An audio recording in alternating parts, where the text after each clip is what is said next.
How about now? Yeah, okay, trying to set up a new stream, a new thing, and then got to iron out the kinks. Hello, I'm here at my bench,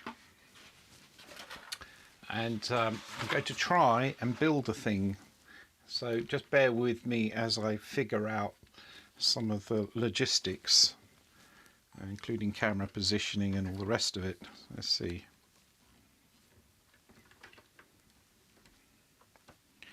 So I think we'll be good like that. I'm going to do some electronics.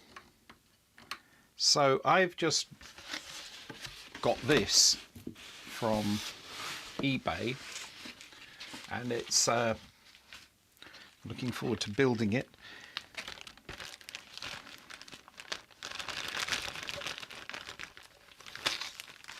This is a replica of an Acorn System 1.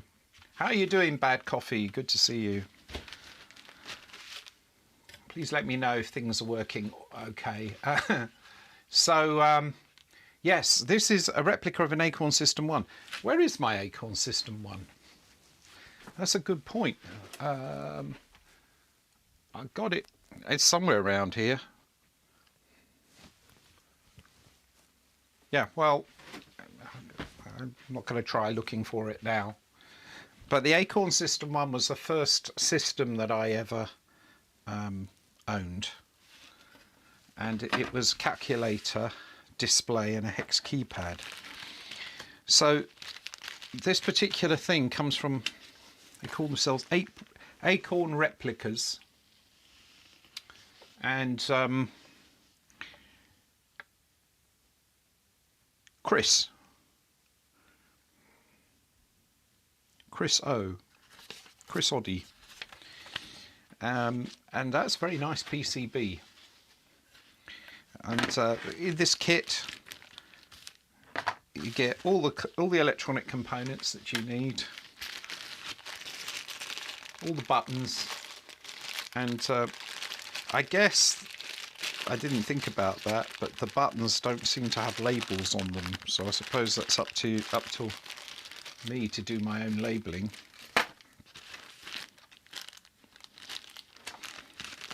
And then here are the ICs.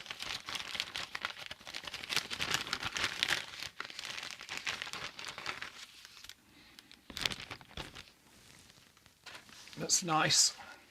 Now I've just realised I've got to go and deal with, actually that wouldn't take too long. Let me move that there. I just have to deal with a little bit of admin from my thing here, 100k upload limit for the offsite backup, otherwise I'm going to have, right, that should improve the throughput on the video. The other thing I should probably do is figure out, I want to add a color source, add existing. I can't remember what number it was. Was it this one, 4? Nope. I'll find it.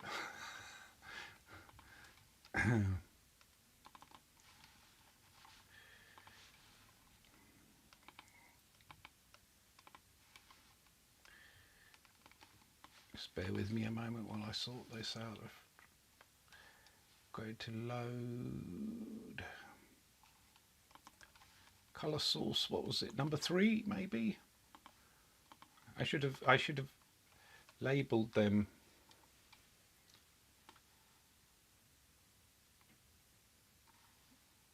Did I put that there then? All right.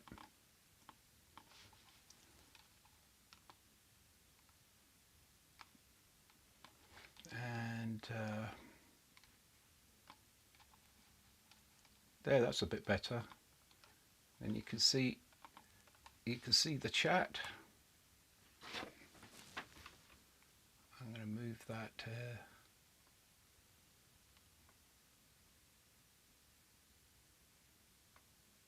I'll have to leave it like that for now. Okay. Should get rid of that up the top, but I can't deal with that right now. So, okay. So what we're going to do is build this thing, hopefully. And I've got my NF fume extractor, so that's good. I've got components somewhere in here. There's got to be a parts list. There it is. We have the parts list.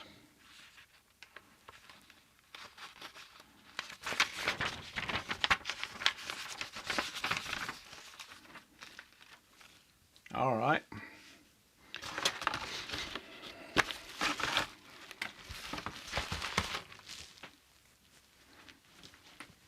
Little experiment here. So I'm going to try and build this thing entirely live. I don't know if I'll do it in one session or not. I've got my soldering station. The soldering iron is on.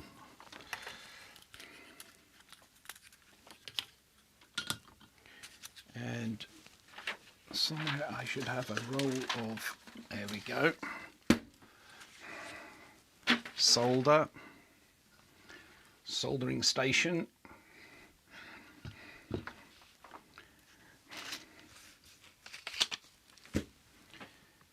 And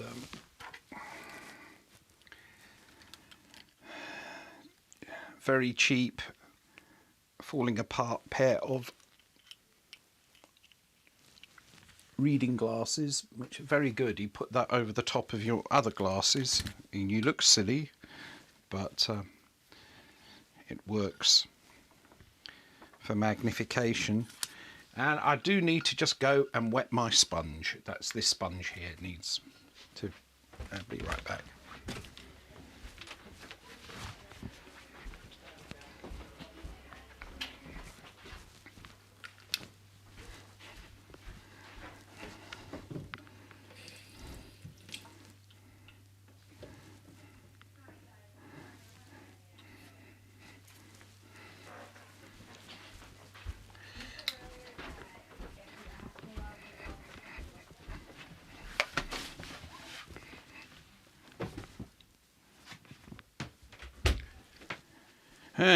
Right.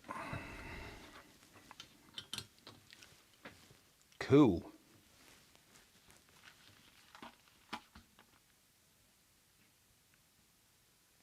Maybe I'll put it like this. And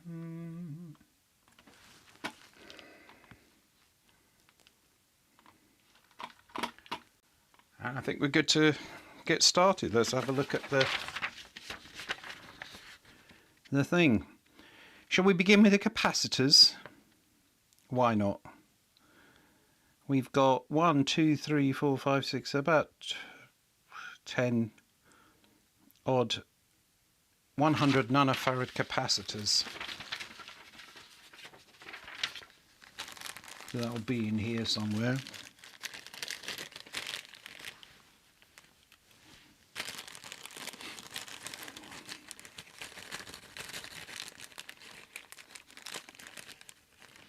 Lots of resistors.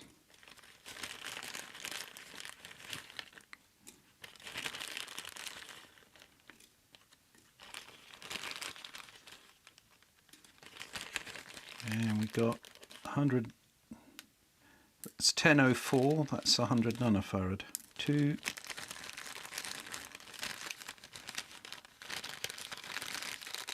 some rather retro looking electrolytic capacitors. That's kind of cool.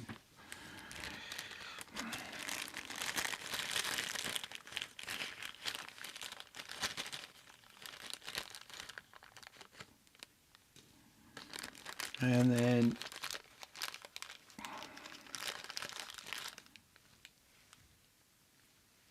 this one, what's written on that? That's a 102. This looks like a little tantalum capacitor.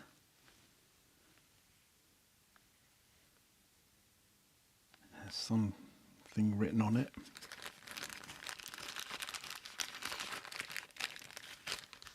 And that is 103.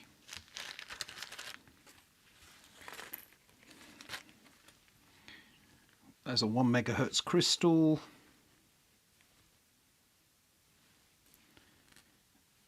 So let's see, 104 would be 103. That would be 10 with 4 zeros after it, so that's 10,000. No, 10 is 100,000. So it's 10 with 4 zeros. So those would be 104, I think. 1, 2, 3, 4, 5, 6, 7, 8,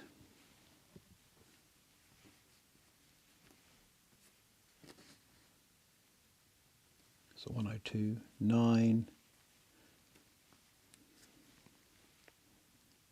That's a 102, and this is a 102, and this is a 103. That one is a 223. 1, 2, 3, 4, 5, 6, 7, 8, 9. Let's see if that matches up. Good evening, John. How are you doing? Good to see you. So different thing tonight. As I promised, I was going to start looking at doing some actual electronics live. So I'm just counting my 100 nanofarad capacitors at the moment. 1, 2, 3, 4, 5, 6, 7, 8, 9, 10, 11. But it says C12 and 13 is only required if IC13 is fitted. Which one's IC13? That would explain why I've only got 9.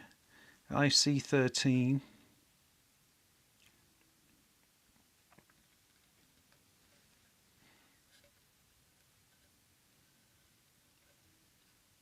Where are you? Where are you, IC13?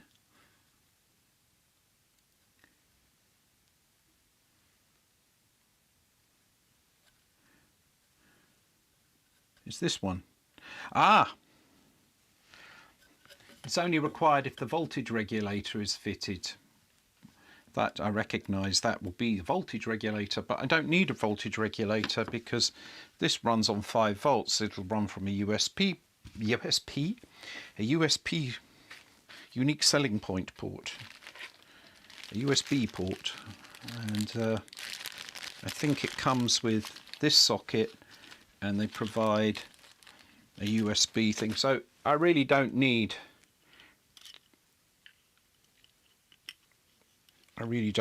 That, which is great. That explains it. So I need to put in the 9, which will be everywhere else. And in fact, it says it's 12 and 13. So it's these. So otherwise, I need to put in the rest. So let's begin with that. So taking one of my 104, that's 10,000. No, 100,000 picofarad, which is 100 nanofarad, and C1. Let's start with C1.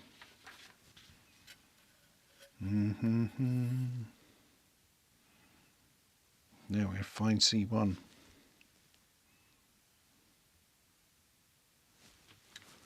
Somewhere in here. There's C2. Oh, we need C2 as well, so I might as well put that one in there.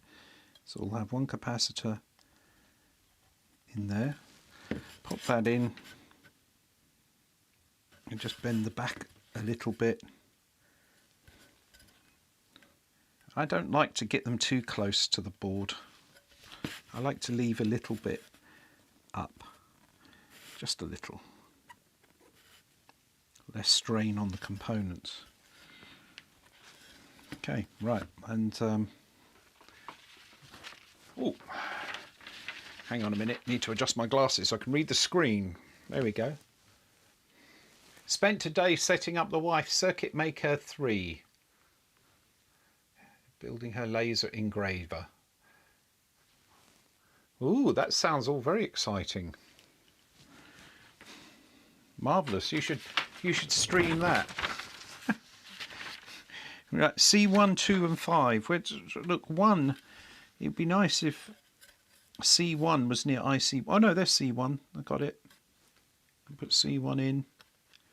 And then we'll just do a similar thing. I'm just going to go.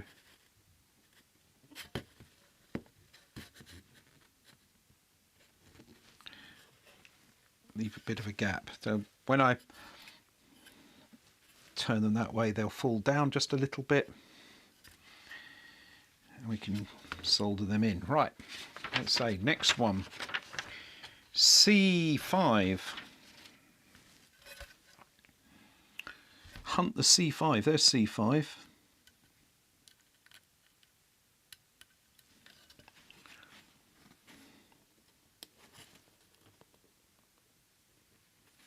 There we go.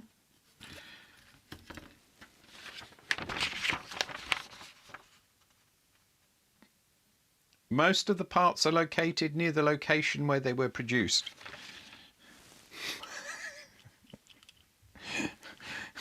So you're saying that I need to go and find a couple of holes up in Scotland or something, or Taiwan, or it's not going to be Scotland. Well, so next one, we did 5, right? So we did 5, and we need to do 6 now. Where's 6?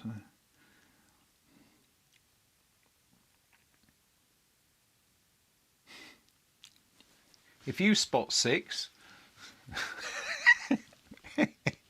how are you going to point? How are you going to point at it for me? Oh, you see, it's over there. There we go.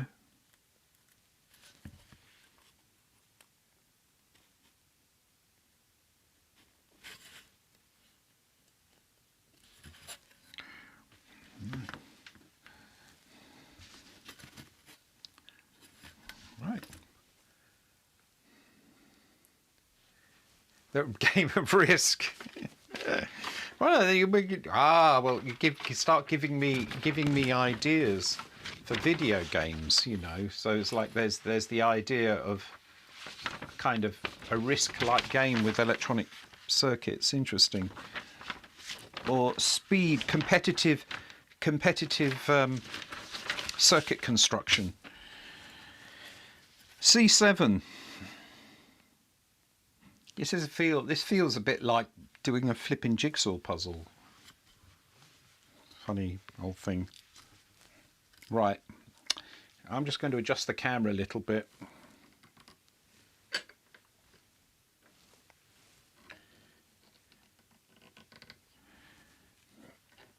Because I want to get it a little bit closer.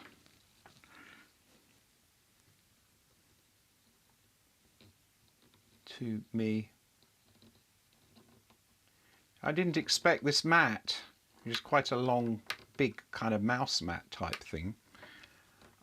I didn't expect it to be useful because the lines on it would act as a guide for lining up your camera. There. Okay, cool. Now, where did we get to? I put in 1, 2, 3, 4 so far. 1, 2, 3, 4. The next one is number 7. That's here, C7.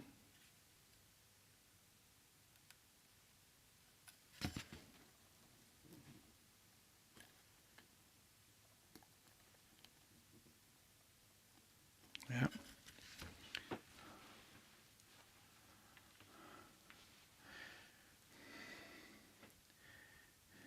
Fly through the letters, and if they're in the word, get added. Yes, what a good idea. We could call that one hangaroids. I don't think that one's. I don't think that's a hit name somehow. Hangoroids. We're at number 7. Number 9. So we've got to have a number 9 somewhere. C9.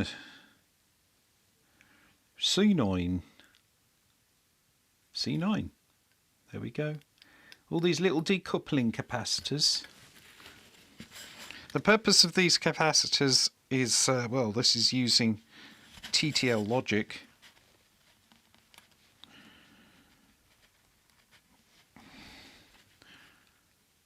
I guess. I'm not sure about the CPU. Anyway, whatever. The point is that it's I think transistors. Well, with TTL anyway, it goes this way. There's a transistor that pulls the line low and a transistor that pulls the line exactly refly. That pulls the line low, and then there's another one that pulls the line high. That means the two transistors are connected across the supply rail, and you get spikes where for just a moment both are turned on for a very tiny, from my understanding of it, tiny amount of time. Anyway, you get spikes on the supply rail, and these capacitors basically suppress the noise from such activities from spreading through the supply rail to other circuits, and if you don't put them in, you know, things won't be reliable. C12.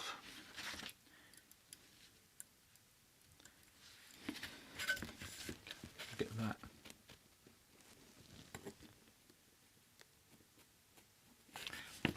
And then we will do C12, and then we'll need to do C13, which is next door.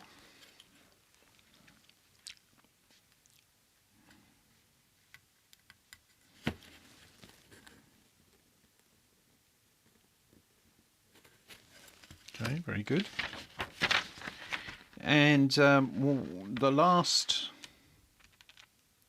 Did I just do 12 and 13? I wasn't paying attention. 12 and 13 are only required if IC13 fitted.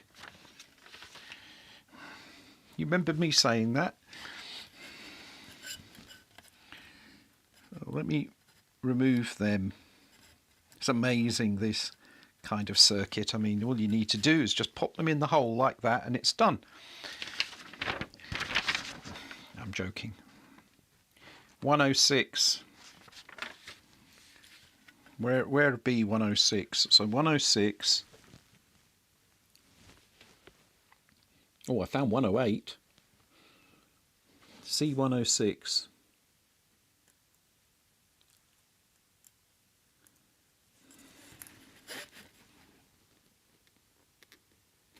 There we go.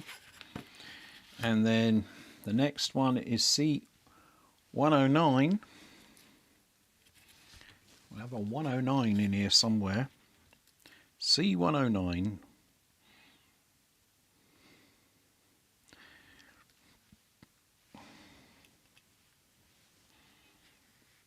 C109. Where are you?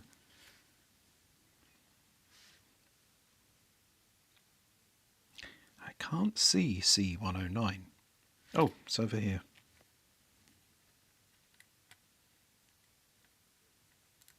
The display and keyboard driver chip.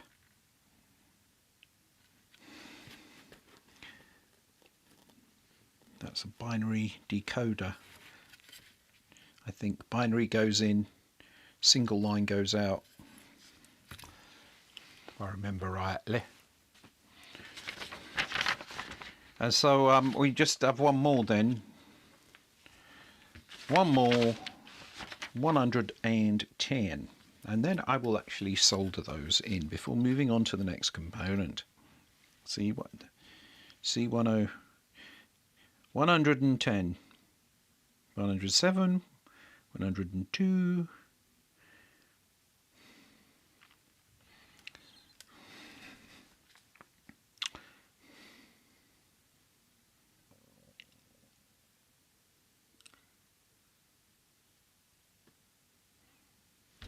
It's got to be in here some. Oh, there it is. You know what? It's the only one.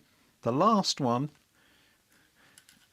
was the only one that was mounted vertically. That's why I didn't see it. That's my excuse. So what I have now is I've just put them loosely in, and you can see just like that. If there was no lag, this could have been a game of hot cold. It could, but I think the lag is only 10 seconds. It's not too bad at the moment. So what I could do is I need to raise this board up a little bit, because then these will all be dangling, and then in a dangling form it means that they will be raised a little bit off the board. So I'm just trying to figure out how I can raising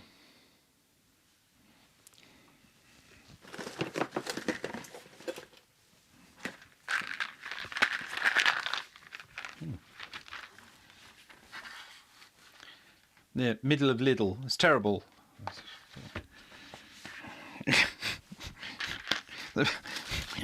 They're terribly expensive. You save money in Lidl. The money you save in Lidl, you lose in the middle of Lidl. It's something of a dilemma, I think. I've got my falling apart pair of 3 magnification glasses. There's a bit of sticking out, scraping me on the nose. So hang on a minute. I'm just filing it down a bit with my middle of Lidl file.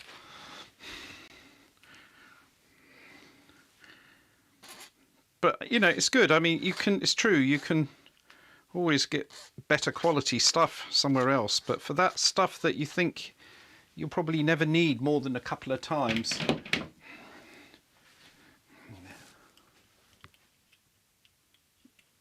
no, not sponsored by Lidl. I'm not sponsored by anybody.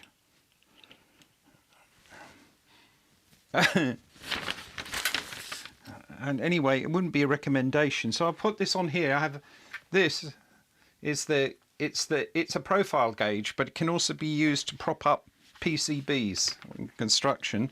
And this is the container for a whistle, an Irish whistle, which contains some spare keys from a keyboard at the moment. That's making up the other side.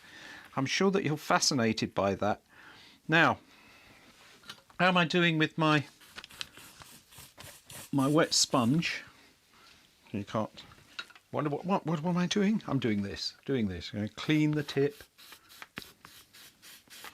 on the wet sponge. That tip's nice tip. I have got smaller tips somewhere, but I don't know where at the moment.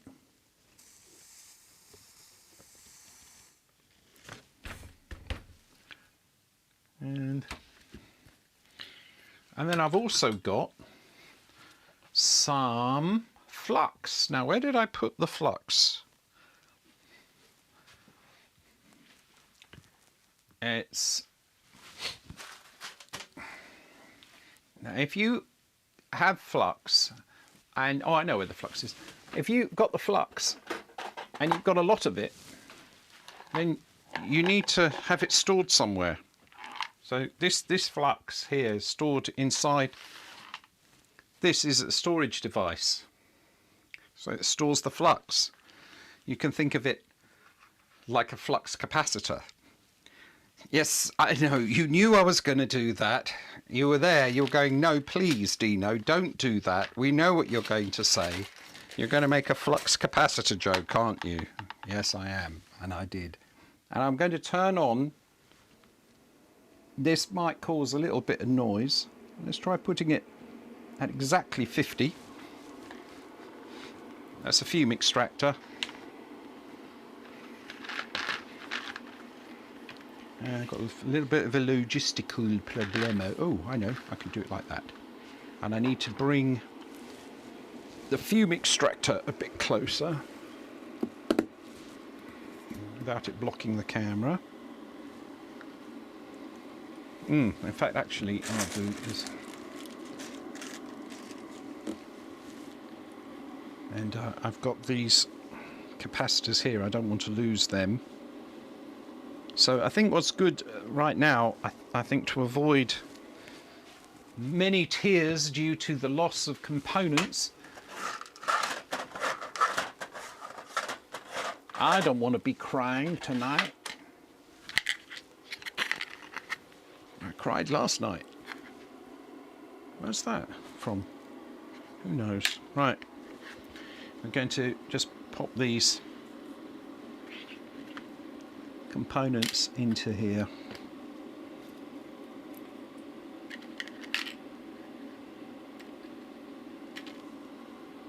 Oh, that's weird.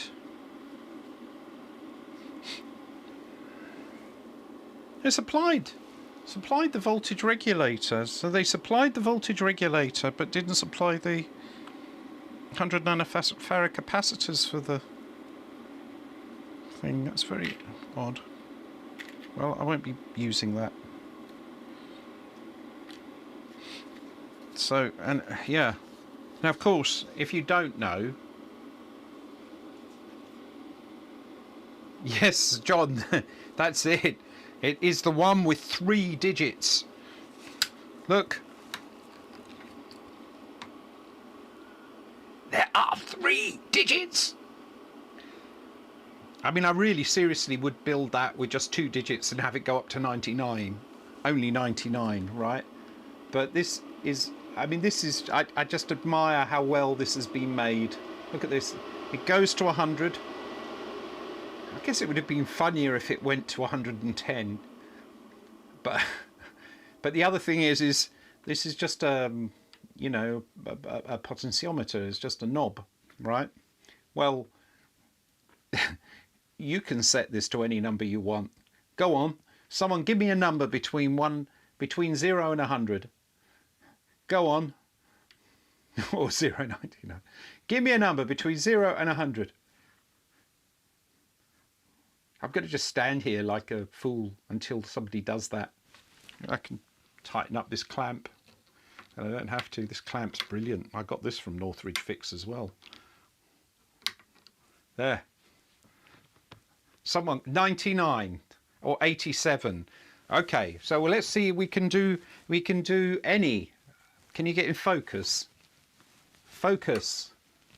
Thank you. Right. So we'll start off with 99. I know you're trying to be clever there. We're doing this at 99.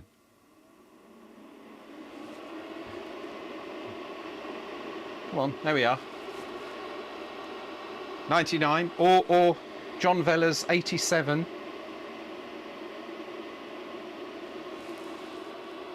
Oh, we got a little bit in between. That was actually 87 and a half. I do admire that. I just think it's brilliant. It's like now we're going to put it down to exactly 50. Someone enjoyed engineering that, and I enjoyed the result. Anyway, back to the matter at hand.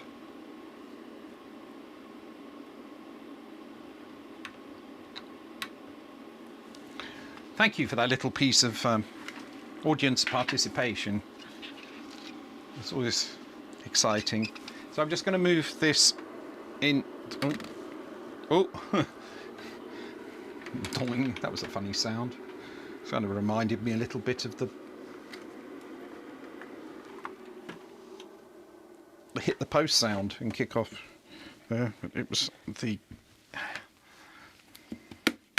extraction hose hit the camera. So I want to get that in a good place. That's really good. That's superb. And right, I was going to say that this material, so because people might not know, you know, about electronics and so on, but this is actually a conductive foam, probably lightly conductive. Well, you know, I've never done this. I've really wanted to check. Why don't I check? Just how conductive is it? Now the point about that is that you don't want any static electricity building up, which can damage certain chips. The CMOS chips, unlikely to damage a TTL chip, traditional TTL chip. So let me see. Yes, amazing.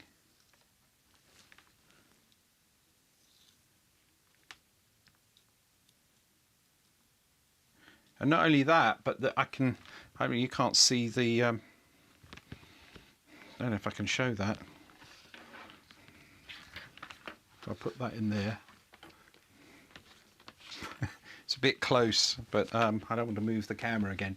But look, if I put this down in here, you can see this is, indeed, this is conductive. If I go times 100,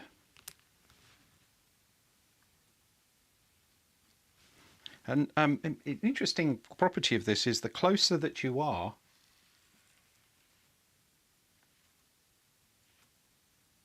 you should, in theory, you could devise a thing where it could figure out how close they are. There it must be pretty close. As you get out, you should get lower, but not really. Anyway, what is that resistance? If I've got it down to, I think on this one,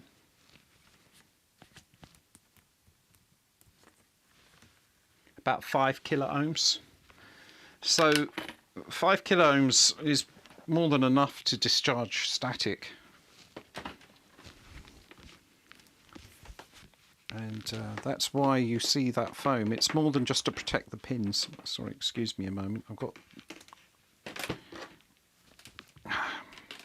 probes tangled up in the microphone lead. Anyway, that's why it's on there. But we'll just put this together over there. We're all good, and we'll get back to the job in hand. So let's see, a bit of light. The logistics of the fume extractor blocking the light.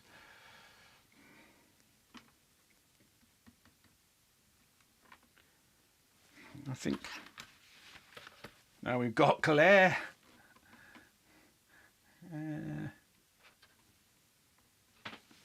How's that? Oh, that'll do. So what we'll do is clean the old tipperoonie.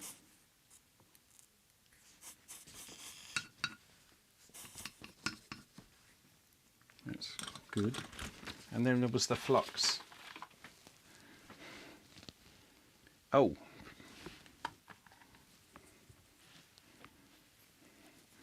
And we need, I'm going to just put a little bit of flux. There we go.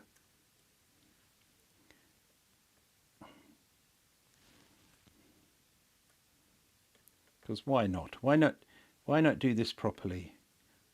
When I built the Acorn atom, I didn't use any flux. I just used the flux that came in the solder.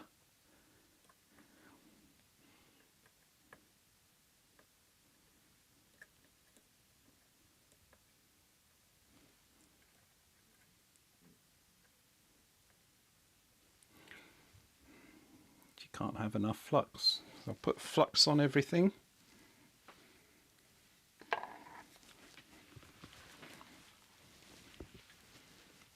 I need to get, be right back.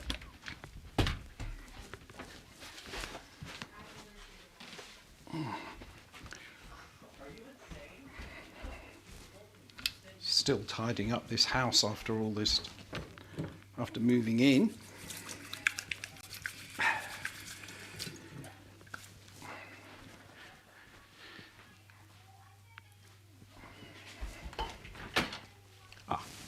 I know you can still hear me.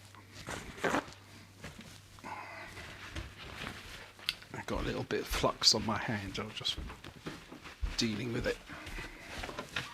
Right.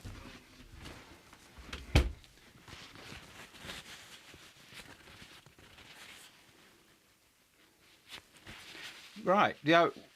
Oh, it's very interesting how people do soldering, you know, and how they think should do soldering. So your electronics tutor back in the 80s all told me to clean the tip after soldering the...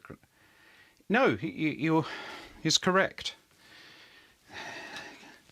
Cleaning the tip cools the tip down. It really does, and it's annoying. But then on the other hand, if you don't clean it a little bit first, then you're going to go nowhere. But yeah, it makes sense. All right, I'm going to start now. Let's start over here. So if you're into soldering or would like to get into soldering, I'm not an expert, but I have been soldering since, well, I first soldered when I was 5. I burnt myself on a soldering iron. I don't know, is that going to focus?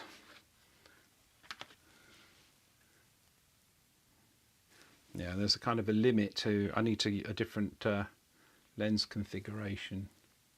So this is not a microscope, but that looks good, and maybe we can... I'm going to have another go at setting this light up.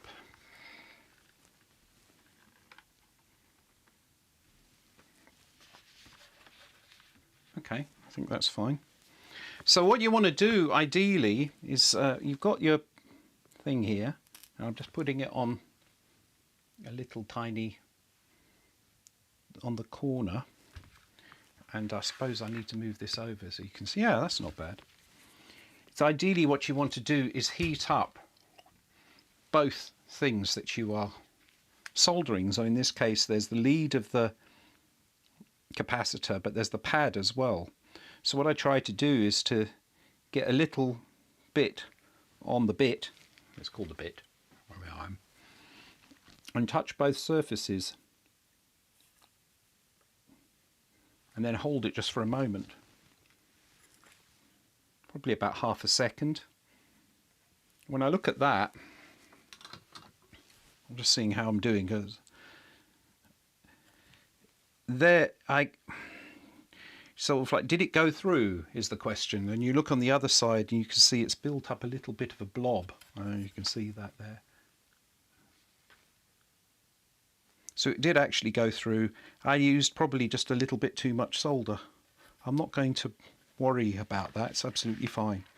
But I'll adjust what I'm doing for the next one. That, you see, I can't help myself. But the thing though is that this is a Weller soldering iron. Oh, the temperature I have on there. Wow. I had it at 450. I probably want to have it a little lower the temperature than that. Because what you want to do is to avoid, you also want to avoid putting too much heat on, because then you'll damage either the component, that's actually quite hard to do, but more likely to damage the PCB, the pad. It gets detached.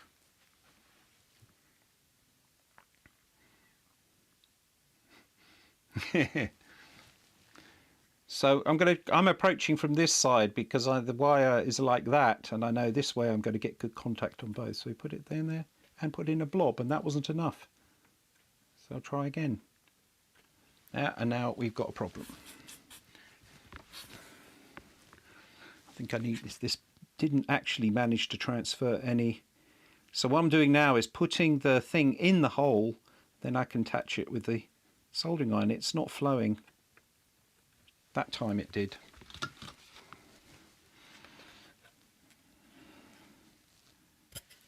That's better than the first one. I think we've got less. The important thing is they're shiny. Really nice and lovely and shiny. Shiny is good. I need to clip those wires, and the tool I have for that is upstairs. So too much heat can lift the certainly true. You don't want to lift it. And you know what I forgot to do? I forgot to turn on, because I unplugged it, didn't I? I did that without any fume extraction. So let's turn on the fume extractor. There we are. I'll go and get my snippers. No, not slippers. Snippers.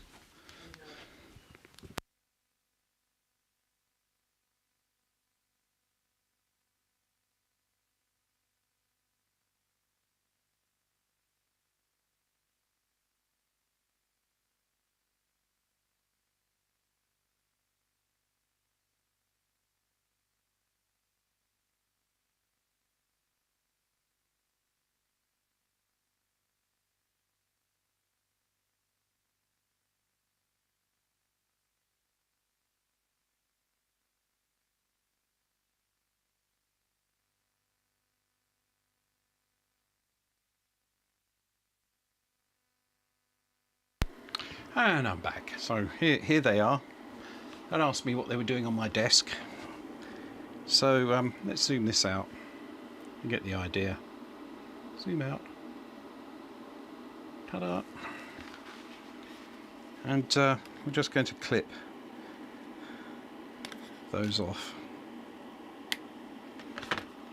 There we are. Taking extra care on the first one because I'm a bit rusty. And now we'll go and move on to the others. It's a bit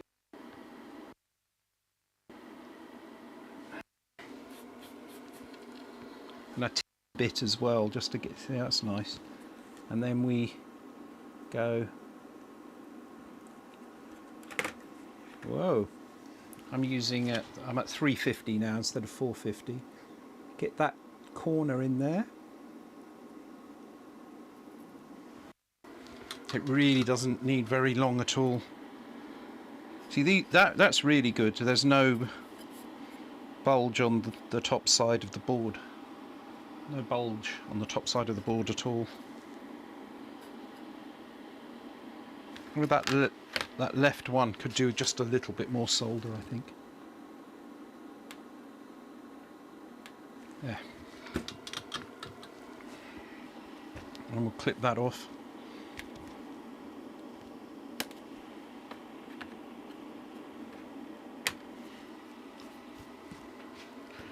And we just carry on. I think I'm just going to do all of them now and then clip afterwards, I think. Makes sense. There's one here. Yep. Over here. Yep. Yeah, getting faster.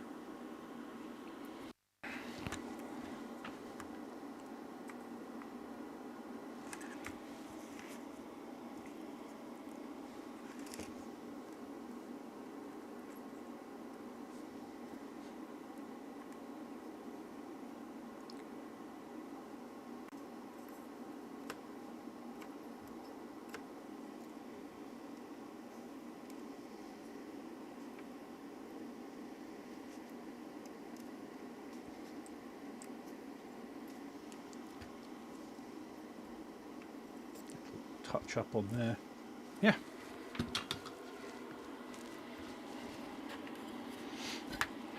And so now we can trim off those.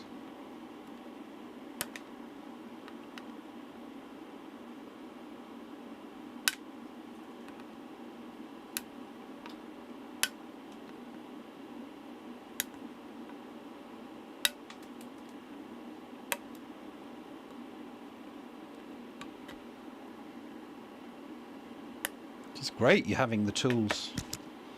I think I used to just wiggle them until they broke off.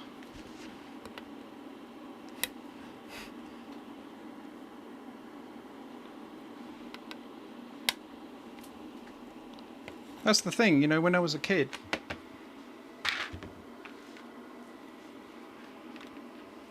okay, John, good luck. When I was a kid, I used to do electronics as a hobby before computers became a thing, right? And then the frustration was I didn't have any money. Use a pair of nail clippers. I didn't have any money. And then I became an adult and I had the money, but I didn't have the time. So here I am, my late 50s, finally living the dream. Isn't that crazy? Look at that. Quite pleasing. Those are all the 100 nanofarad capacitors, 100 nanofarads. We now need to put the C8. I'm just working my way down like this. So next we need to put in C8 and C11. Now this fume extractor is fine, but I've got it a bit too far away while streaming. I don't want you to block the view. I'm going to turn it up to 100. And that microphone's picking that up, isn't it? See, that's why there's this fine volume control on the extractor. Is the volume control of the extractor. I'm going to try 60. I think that's good. 60 is not too bad. All right.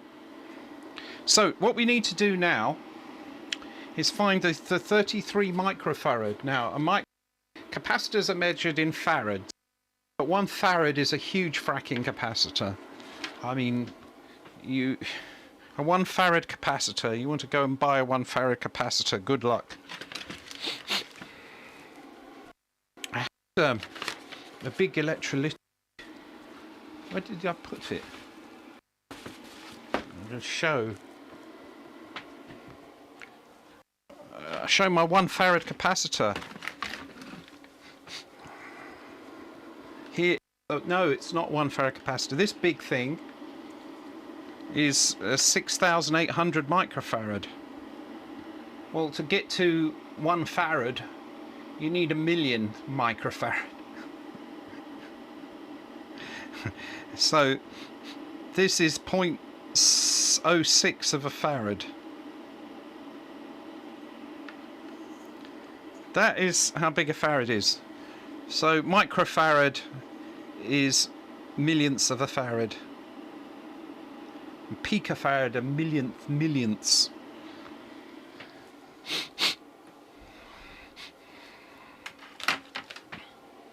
Well, I need 33 microfarad. So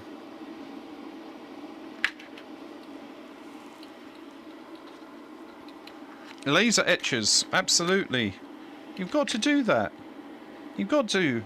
What was the point? What is the point? And do all that. Didn't ask to be born. Right. What's the capacitor? It says in here there's C8, C11. Now, I was thinking these capacitors are going to be near the voltage regulator.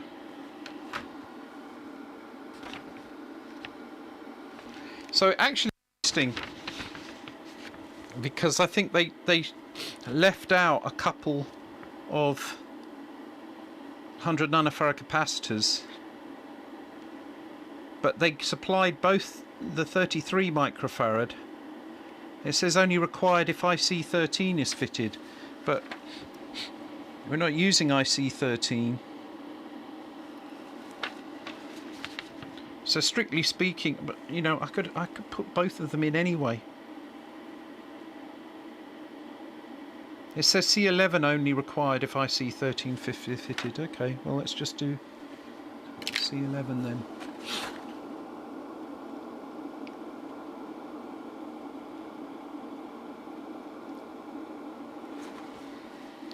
So what this capacitor is going to do is go across the supply from the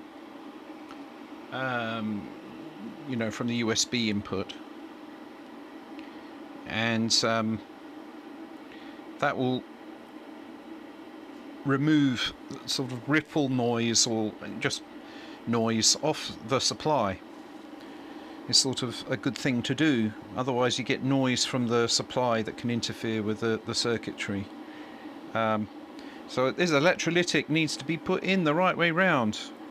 You'll find that in this case, the indicator of which side's the positive side, there's a kind of a notch on this side here for the positive end, plus on here there's an arrow pointing to a minus, so that's the negative end, plus usually the negative end is the can,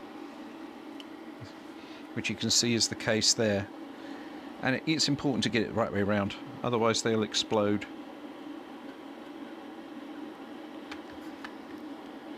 If you want to see one of these explode, I'm not going to explode one of them, but you can see plenty of people who like to explode these for clicks.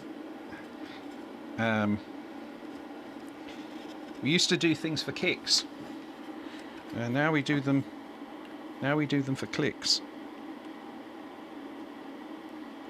So this is resting on the board. Whoop. Getting focus there. It's resting on the board, which I think's fine. Doesn't need to be too tight. I like a little bit of looseness. But I think that's good. And let's get a little bit of flux. Oh, damn. It would be good if I took the cap off first. Wow. Dino. So, and then here we go. Right. See, there we go. A bit bigger. And let's just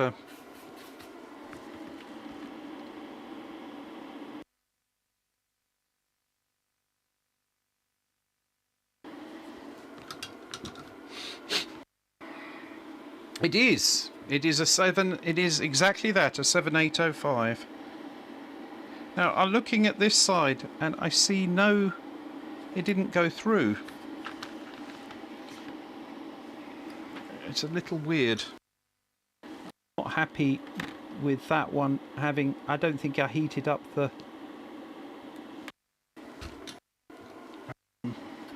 leg properly.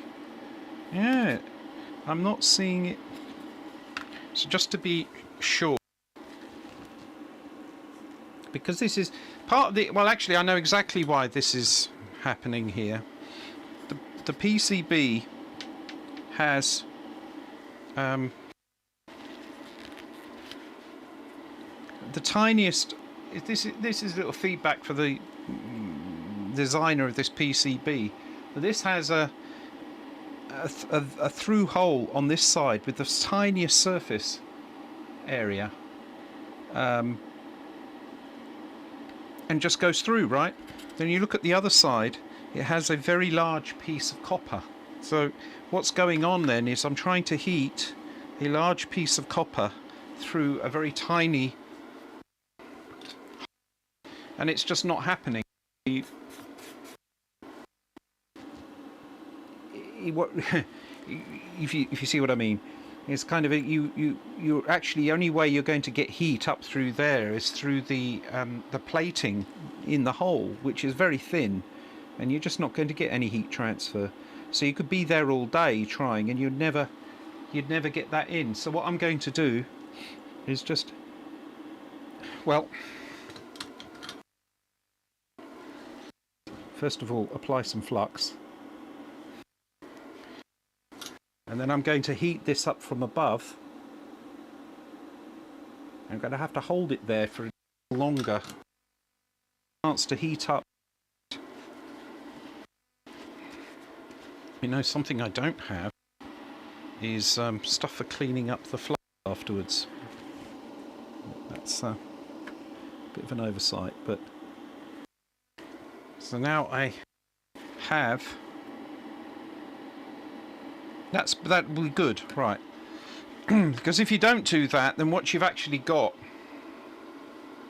is that this capacitor, which needs to connect to the top side, is connected to the top side through the bottom side, and then back up through the hole, through the plating on the inside of the hole. Is the only way that it makes contact with the top side. And you can see that's not ideal. So now I've probably got it running all the way through. In fact, just to be sure, I'm just going to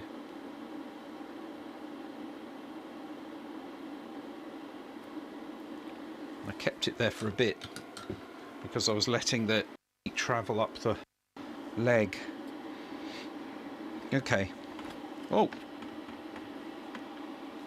and now we'll just cut off that 33 and move on to the next component.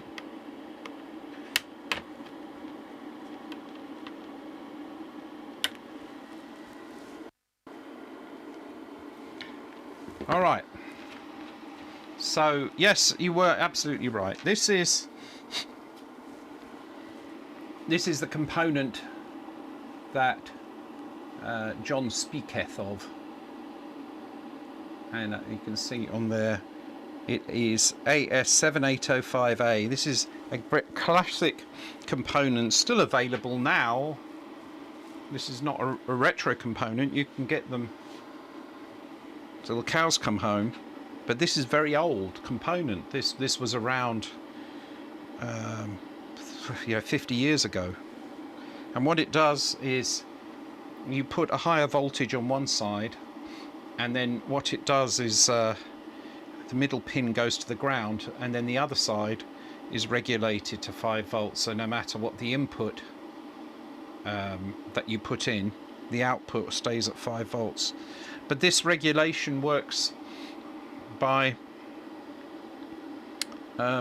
effectively it's resistive. So in order to drop the output voltage, it has to be resistive. It's like a variable resistor. You can think of it that way. That it's not built that way, but it's the more it needs to drop, the bigger the resistance it has, and that means the bigger the amount of power that it puts out. So what's interesting with these is that the power that they dissipate is bigger the more they have to reduce the voltage, rather than dissipation because of the voltage that, you know, the power that they have to deliver. But these were very traditionally used at the time because we didn't have 5 volt supplies readily available like we do now. So people would use 9 volt supplies, and then they would have the voltage regulator to bring the output to 5 volts, which is the level of the circuitry needs. 9 volts would blow it up. So the Acorn atoms have these, and you would drive them from a power supply 9 volt supply, and they would get very hot, and they can actually discolor the PCB of the Acorn atom. Anyway, but I don't need to use that if I'm going to supply 5 volts directly. Right, so let's go for the next thing. Which next component? We need C14. It's a 6.8 picofarad. Now, that's interesting. 6.8 picofarad is 6.8 millionths of a millionth of a farad. It's a very small capacitor, and that probably means it's connected to the crystal oscillator. So I would expect that one to be 14, near where the crystal is going to be. Let's turn this around, because the crystal's here and C14's right next to it. Now, what was the value again? 6.8 picofarad. This is going to be fun to track down. Now let me just put these resistors. I'm parking the resistors over here so I've got better access to the capacitors. It's probably the smallest one.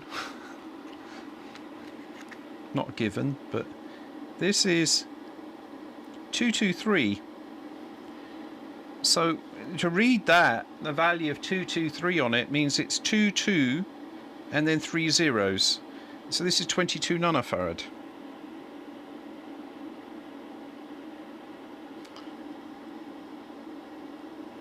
Nanofarad being 1000 picofarad. That's way too high.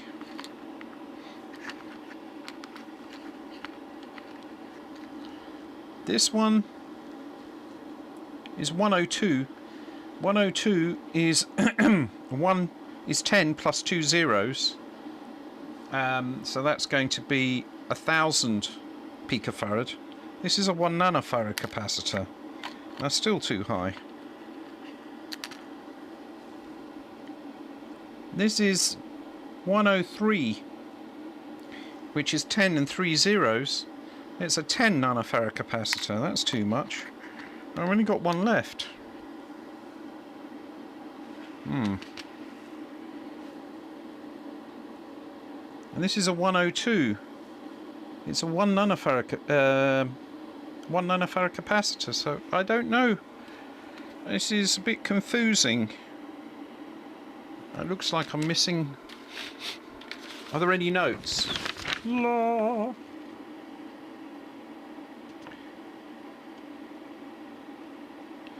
Value to suit crystal.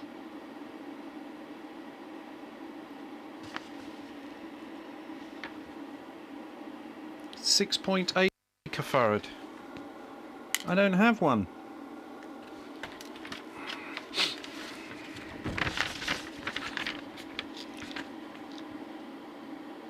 Let's check the other capacitors then.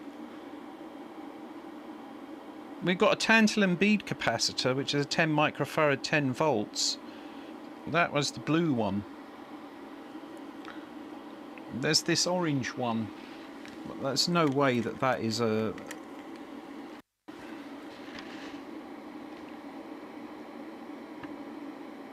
$10GF.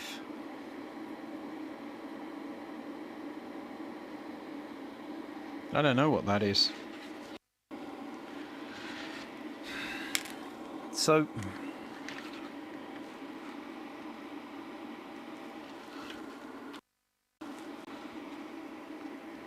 welcome back, John. That's a 102, which is a 1 nanofarad capacitor, and I see those two there. And we have a 10 nanofarad capacitor, so that's those. And there's a 100 picofarad capacitor, not fitted.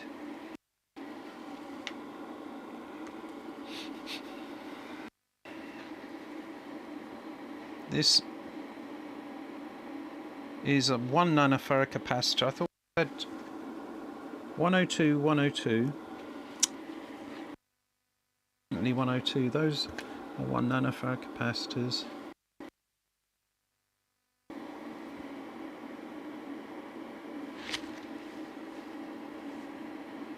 I've got 3 1 nanofarad capacitors. But I don't think there are in this list 3. There's only 2 1 nanofarad capacitors. So we have a unfortunate error. 102, 102, 102, and we need a 6 point whatever.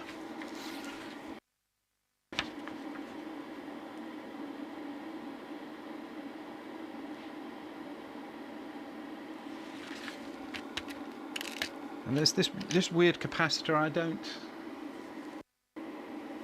know what 10GF is. What is this? I'm going to have to look it up. 10GF.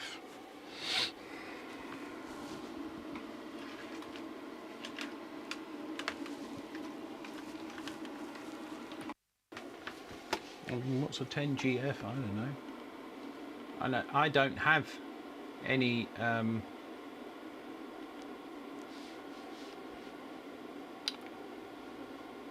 don't have a capacitance meter.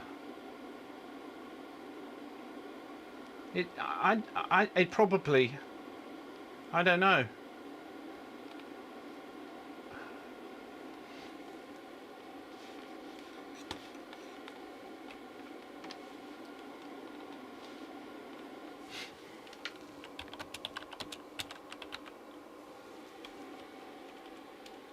Just looking it up.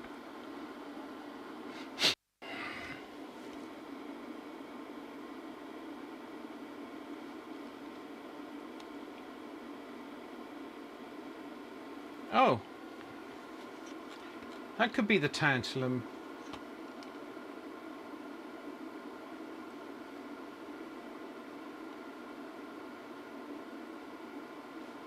Right.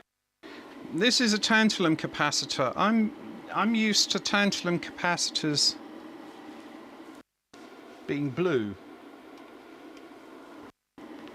So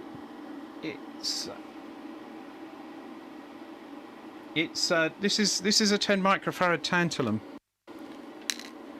What is this? I mean, I would normally expect this to be a tantalum. Oh, I can't. The right is so tiny. Oh. Huh. That's weird. What is weird? This is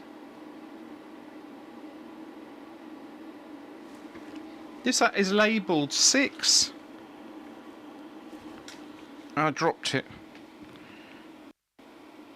The nightmare. It's why you should always have a...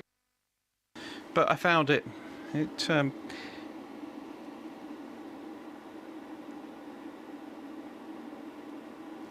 has 6R8.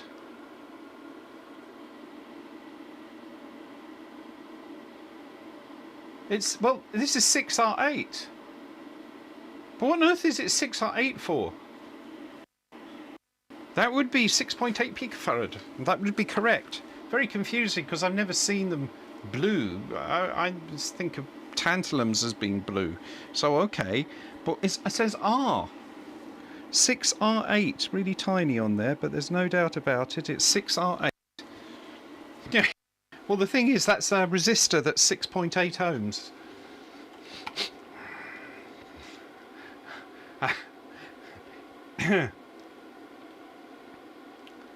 This would go really quickly if it wasn't for these types of things, which always happen.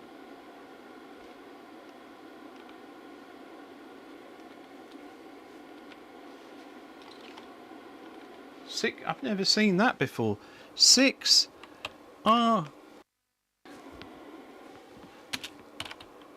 capacitor. Yeah, up pops a blue capacitor, very similar to this blue capacitor. 3-digit.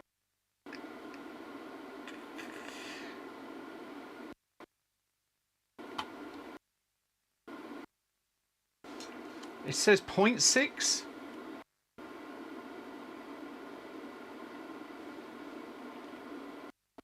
R8.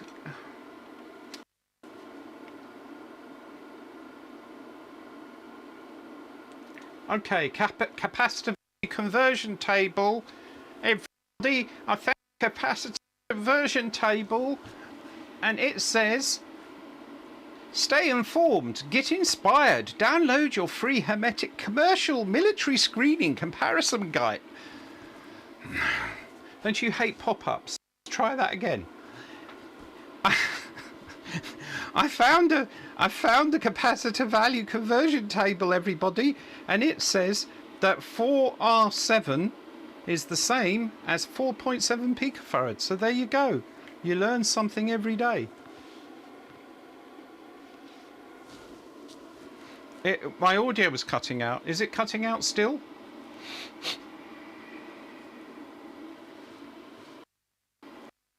I need to check the chat more often, probably. I was on a roll.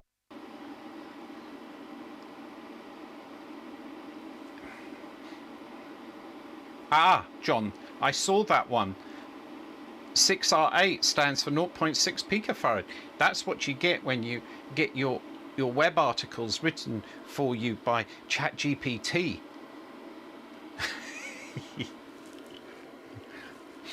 It's actually not true.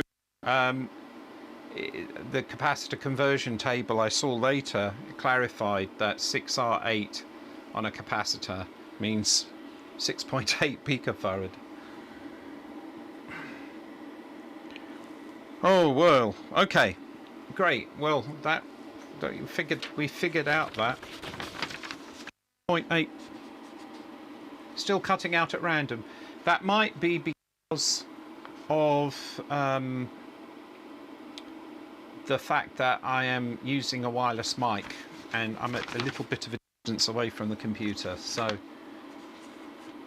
let me know if it continues to happen, and I will. I moved, you see. I suppose what I could do is take this and put it in a better place for transmission purposes. Like that. Alright, so not a tantalum capacitor. A very tiny, tiny, tiny capacitor. And it goes right next to the... Oh look, it's exactly the right size as well. And then I'm going to just spread that out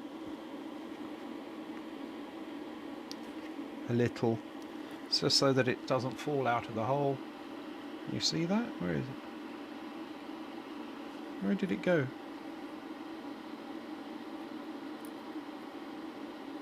Oh, there it is. You can see it wiggling.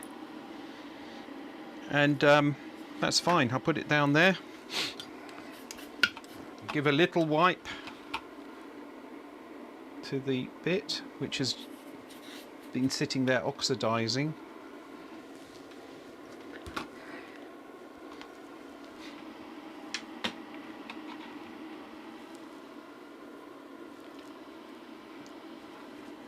And oh, and then we go back. Don't forget to add the flux. Well, just a tiny amount is needed, and then we can go and do that.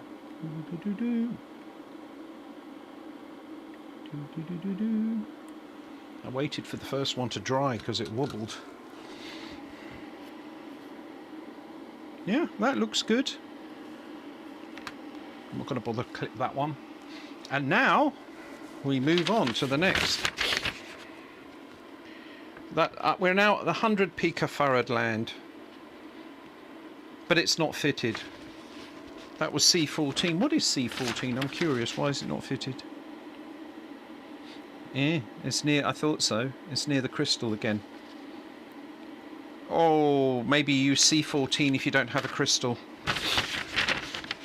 We are going to now use a 1 nanofarad capacitor.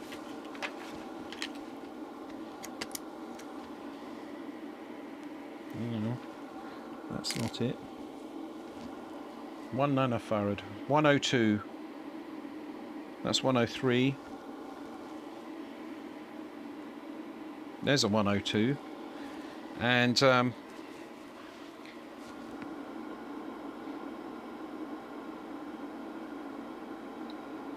need 2 of them. Do I? Nope.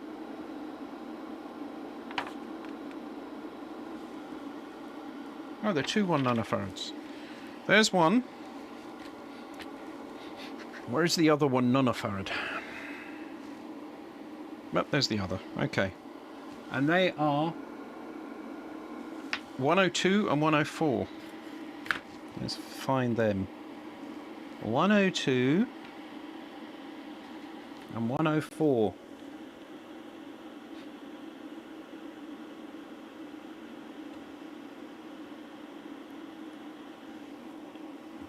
Curious.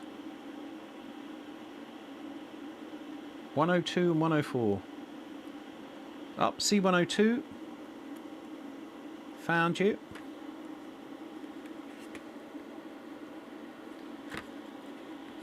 Oh, I'm putting it the wrong way round. That's R1. Oh, right, yeah. This the line shows you which way it's going. So I was putting it across, but in actual fact C102 is there.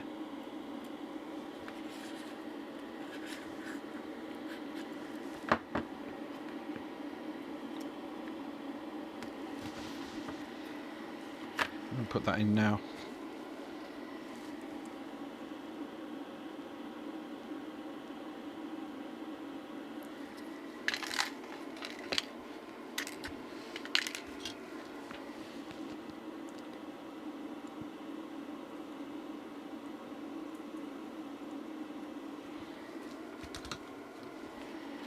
So C102, 104. Let's just clip that one.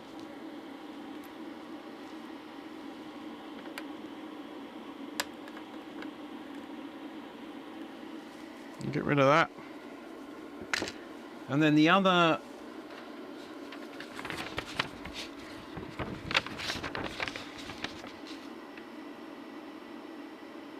oh, congratulations, John. Take care. See you soon. So we're looking now at this other one. So that was 104. And where are we having 104? C104. I seen C107.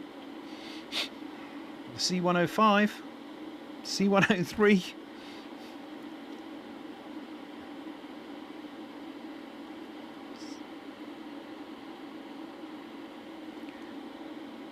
C105. Look vertically. C103. I can't see C104. 104. There's 109. But roughly speaking, it seemed to be labelled across the board like that. So 103 and C102. It must be just a little bit further. C108.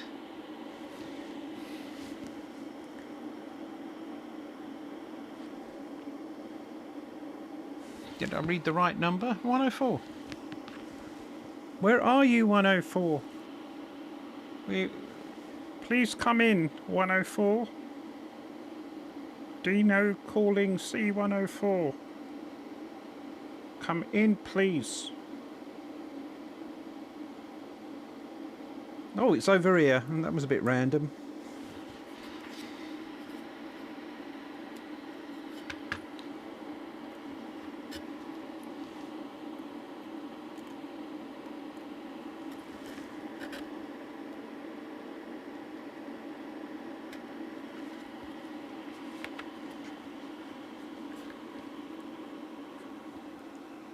Okay.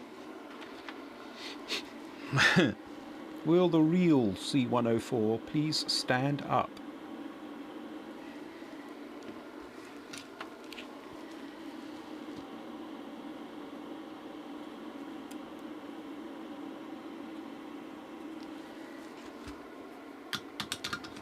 Very good.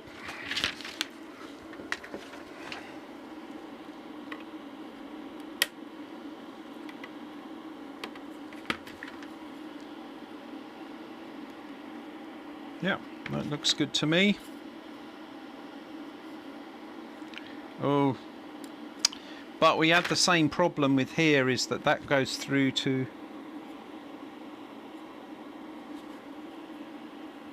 No, it doesn't. That's just not a very good joint. It's just, I didn't put enough solder.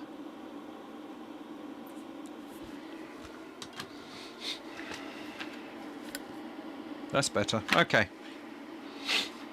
So we've got those in, and that's C104. We can go from there to C103, which is a 10 microfarad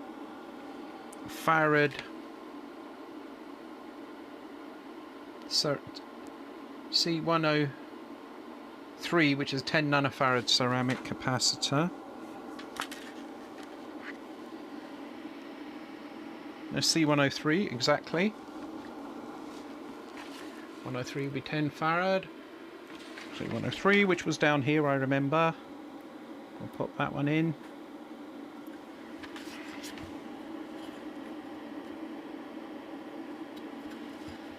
We have the capacitor, and we have the flux. So we have the flux capacitor.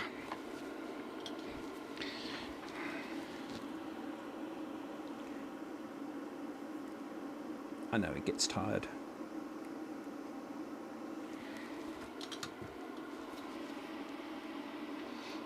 Do I have the tiny LED display? Hey Alan, how you doing? Yes, I do. But that would be in the Acorn Atom, since you mention it. No, Atom, the Acorn System 1. Now you mention it. I'm trying to remember where I put it.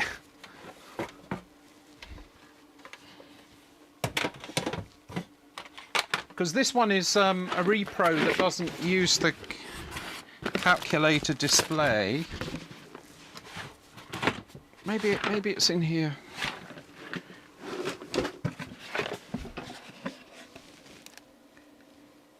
Nope. My Acorn System 1 is AWOL at the moment. Probably because I haven't taken it out since the move, so I can't show you. But this is a replica, and it's more practical, and that's one of the reasons why I wanted to do this. So I want to do some streaming where I do Acorn System 1 development at some point. And I tried that before. I have tried it before, but it was very difficult. I had to mount a camera in just the right place so that you could see into those little LED displays. It's not practical. But this is a kit. A recap. This is a kit that I got off eBay from Acorn Replicas and website theoddies.com/acorn, and Chris O on Stardot and Chris Oddie on Vintage Radio. So he's obviously designed and produced a kit for this replica of the Acorn System 1, and I want to use it as a more practical alternative to the actual Acorn System 1. So there we go. It's still, yes, the similar 7-segment display thingy Rooney. Alright, so let's just cut these off.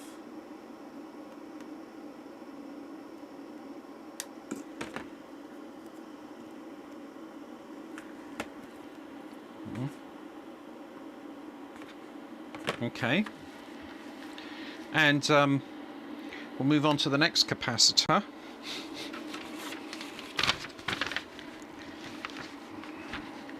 The next one will be C105. So this is the tantalum bead capacitor, which is this guy.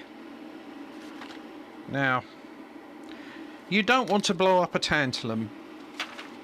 They're very, very smelly and nasty. So I really want to make sure this is the right way around. As far as I can see, there's a little plus sign. Or a little tiny plus sign right there. Come on, you silly camera. I don't know if you saw it. I'm assuming that's the right plus. But there's also another way that you can tell, which is that one of the leads is longer than the other. And so this prompts me to just double check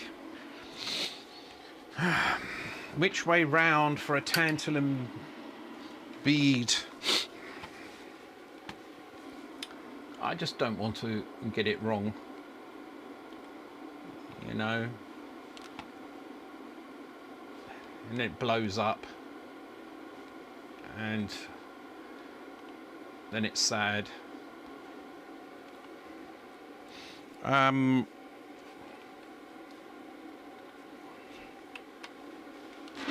Right, so what we do is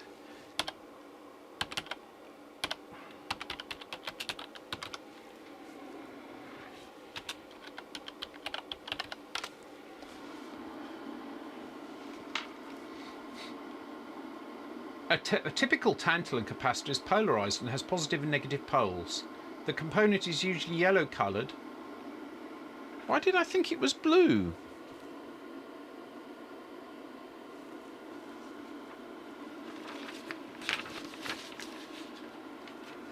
I could have sworn that they were blue. Maybe that's in the past, I don't know.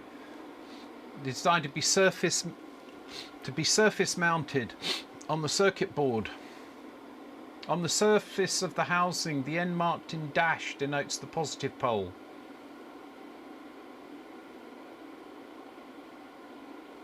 So the end marked with a dash, which could look like a minus, denotes the positive pole. Well, thank you so much. That's not helping me.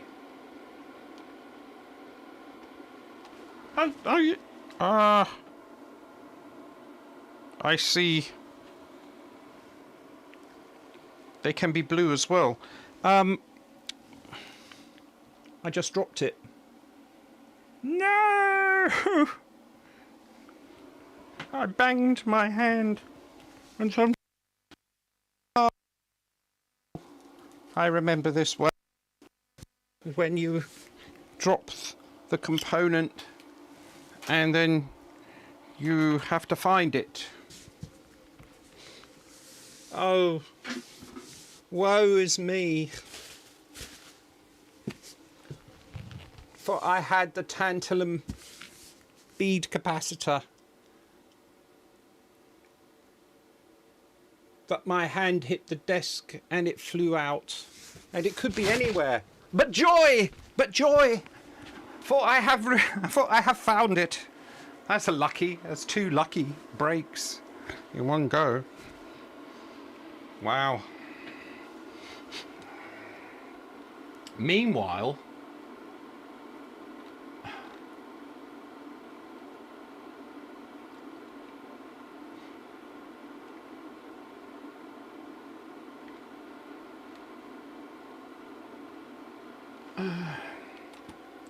I'm no clearer of finding. I've got the Wikipedia article is telling me all about them, but the most important thing is knowing. And I've got another one that's showing me the tantalums as surface mounts. Wait a minute, I see a picture. Yes, the dash, which could be a minus, is actually a plus, which matches what I see on here for the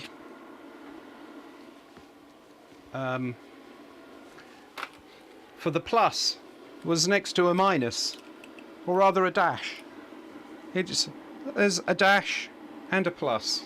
This could be viewed as plus and minus at the same time. Not confusing at all. The other way you can tell is that the positive lead, which is the one with the plus and a dash, is also the longer one. So the longer lead is a positive. There we go.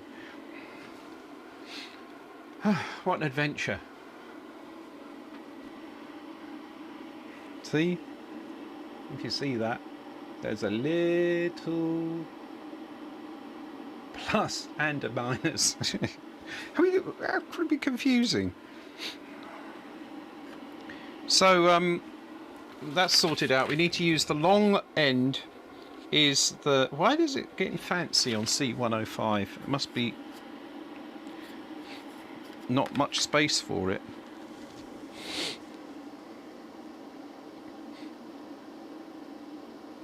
Somewhere there be this C105. The long one is the positive one, which is also the one marked with a dash.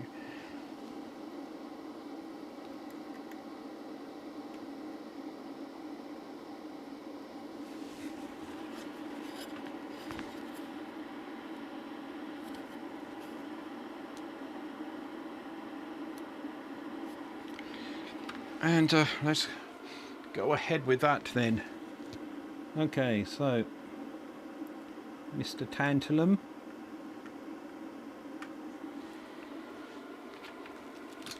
Tantalum.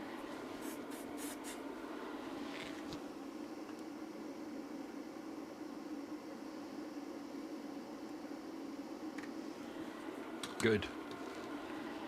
We've got the tantalum done. I'm nearly done the capacitors.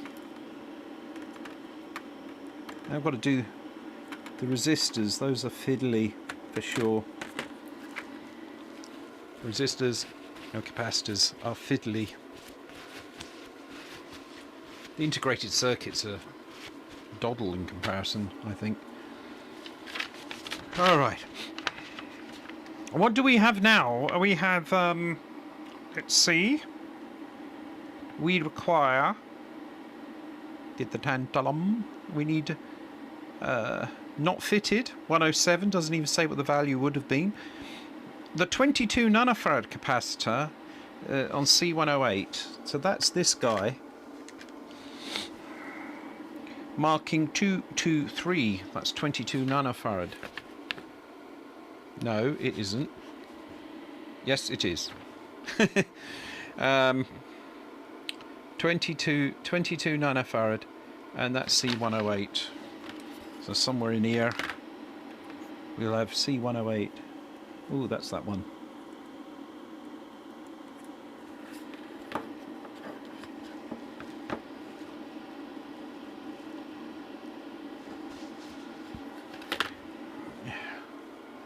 And so here it is. Make me happy doing this, I tell you, because that's how I had hours and hours of creative fun as a kid, building electronic circuits and making weird things. I should do this under there. In my garage. Well, my garage, my parents' garage, our garage.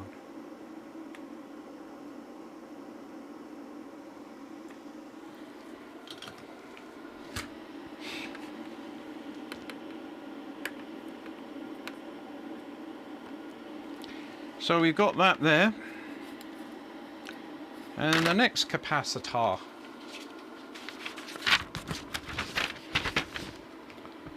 Well, I'm going to do a 22 nanofarad. Ooh! So I'm actually, you know what? If I go down this list in the order that is here, why not? The next is the 7-segment displays. Now, the question I have with the 7-segment displays,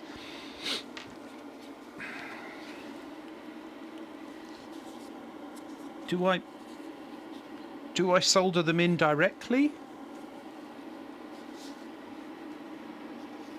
Or do I use a socket? And I don't know. 1, 2, 3, 4, 5, 6, 7, 8, 9, 10, 11, 12, 13, 14, 15, 16. 1, 2, 3, 4, 5, 6, 7, 8, 9, 10, 11, 12, 13, 14, 15, 16. 1, 2, 3, 4, 5, 6, 7, 8, 9, 10, 11, 12, 13, 14, 15, 16. So these actually don't go in via sockets.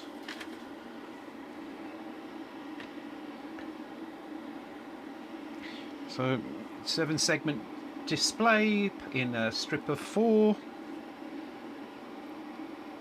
Cool, you can see the wiring inside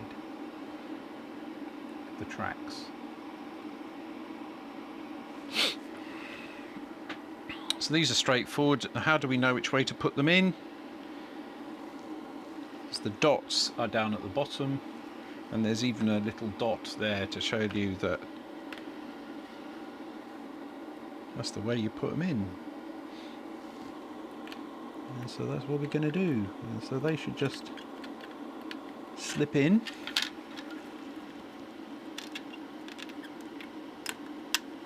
Like so. Now,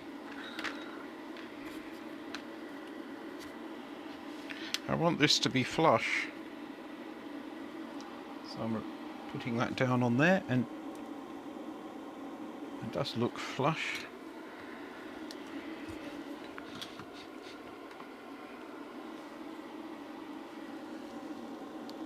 Thanks, Alan. I think it's because they Yeah, it would make sense to use a socket, but I don't think they're manufactured because it's a weird form factor. So what I'm doing now is putting in that one here, but I've just put some flux on 2 pins diagonally first of all. I'm just going to just lightly get that in, because then to ensure that it's flush I can just apply pressure and then reflow that. Boom, you heard it click as it popped in, and do the same on this side, and that way you're sure that they're pushed in all the way.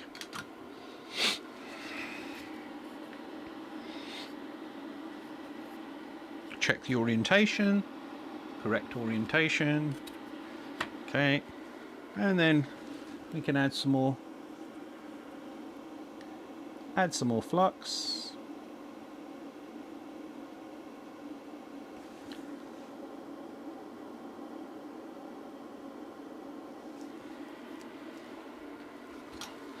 And then we do some soldering here.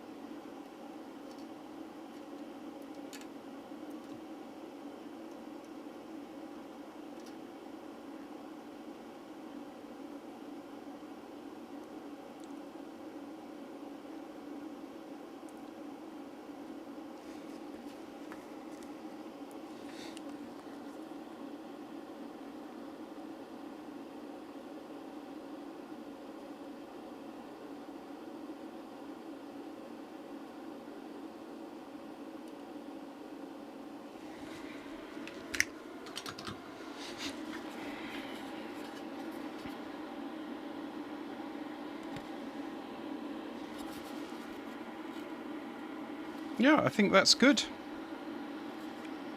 Excellent. I'll get the next one in. Fine thing that plopped in. And so that there you are. Ah, looks nice. And I'll just lie that flat. And we'll repeat the same process, a little bit of flux on the 2 end points.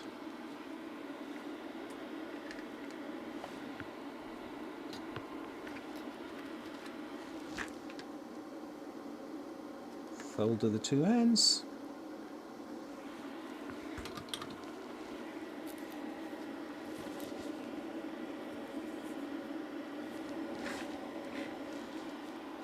And apply pressure from the back. Reflow that one. Reflow that one. How to do it again? There we go. It's all good. And then more flux.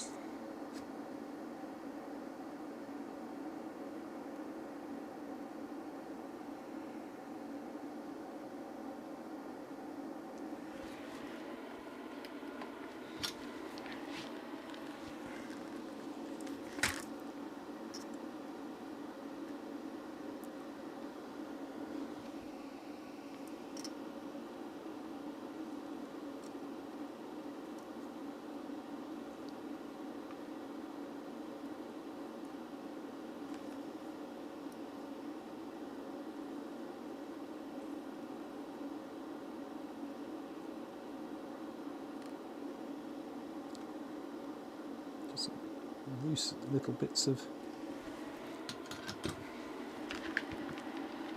All right, and let's check. One danger is that the solder is, especially with that flux, flows through the holes very nicely. So you've got to be careful that you don't put too much solder in, then you create a bulge on the other. You create a bulge on the other side, and then end up shorting pins together underneath.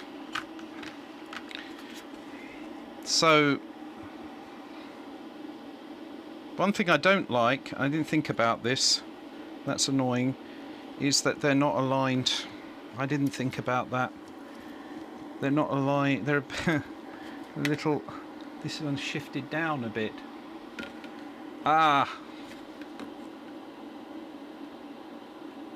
So what I'm going to do. Yeah. That's annoying. That's a shame because it's kind of.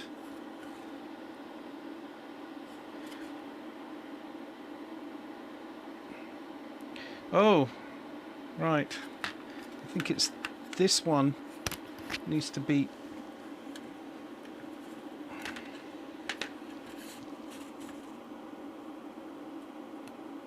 I don't think it. All right. I'm applying pressure and just sort of reflowing these in a strip.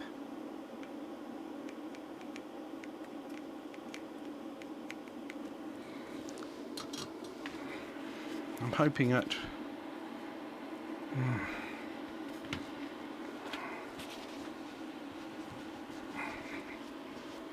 Damn it! It was going well until then. You remember when I said I like to not have it, I like to leave a bit of a gap on the surface? Here's a reason.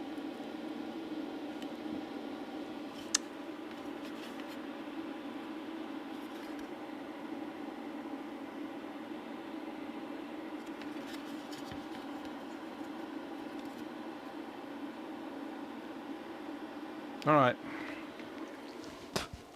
I know what I can do. I hate this because it spoils the thing. And it increases the risk. Trying to fix this will increase the risk in there because I don't want to damage stuff. So I'm going to actually attempt to unsolder this one that's out of line, which is that one there. And how do we do that? We need to add some flux.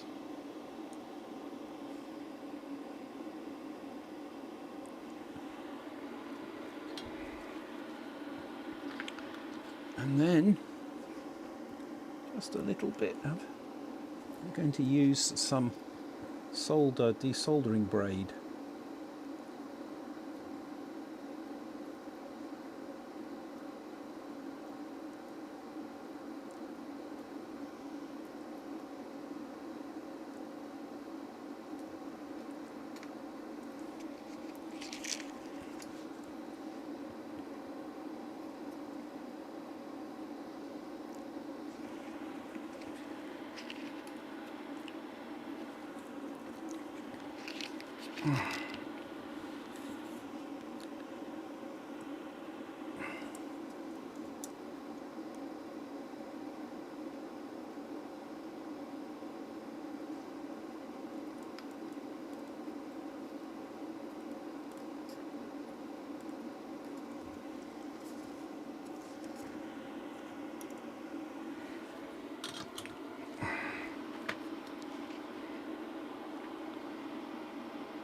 Oh, it angled it up a little bit, did it?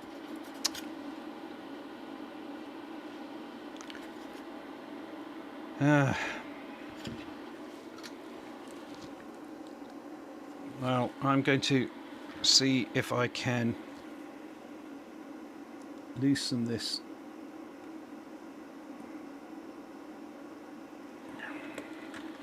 I'm not happy about this really, but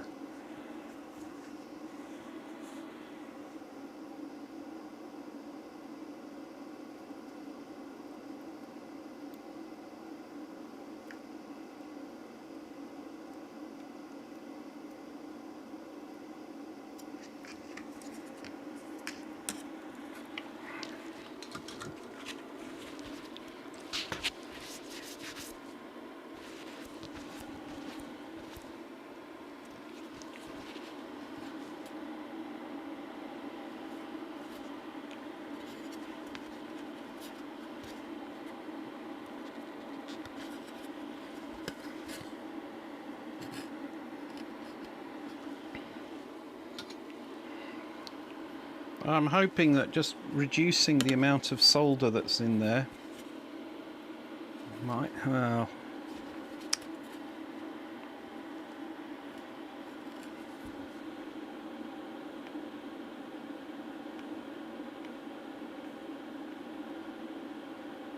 just going around in a loop.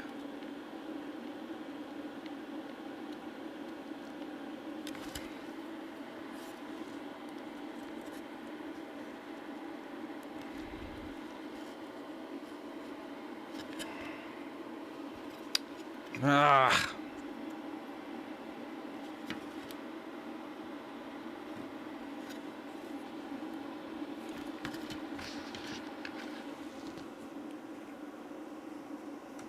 Disaster.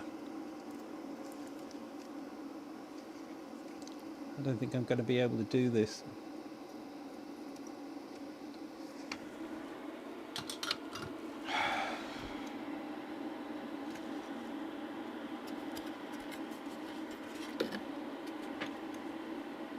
Just didn't think about that.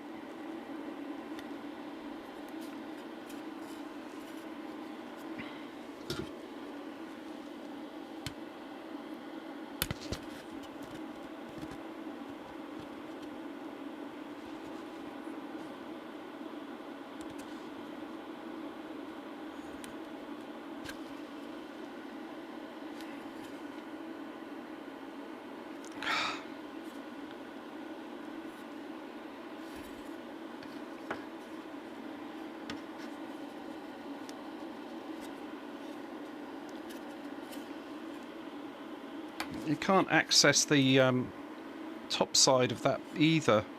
Next time I will deliberately leave a bit of a gap. I should have done that. Something was telling me to leave a bit of a gap. I ignored it.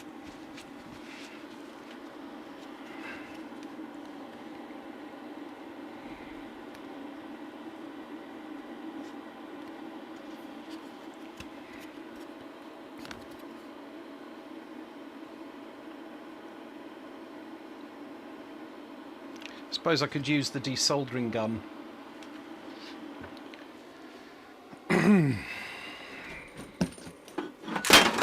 Oh!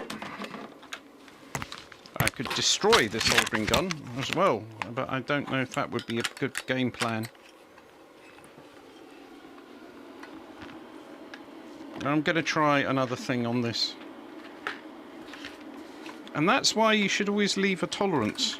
And if you lay the components down on the board without any tolerance,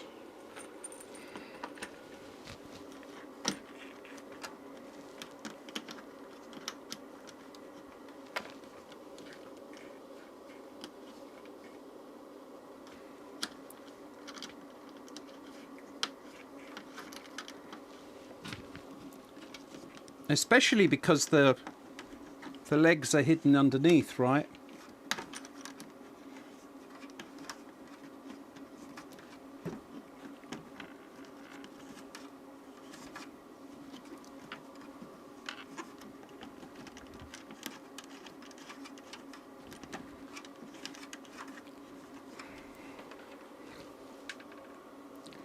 So I'm just connecting up the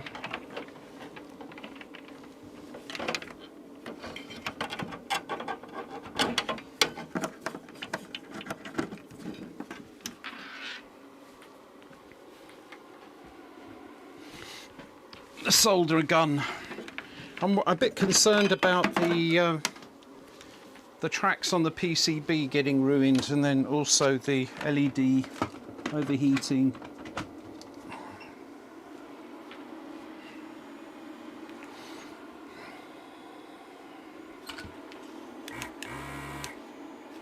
Okay, soldering gun heating up. Have I got enough? Yeah, I can get into there with that.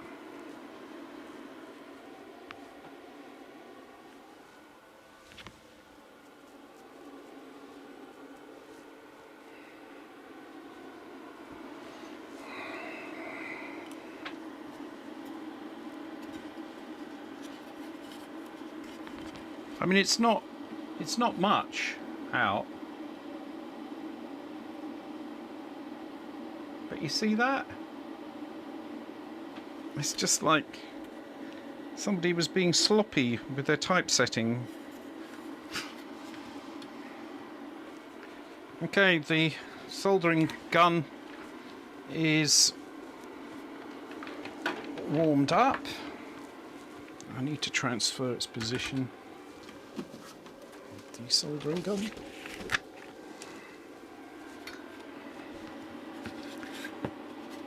We'll see how this does.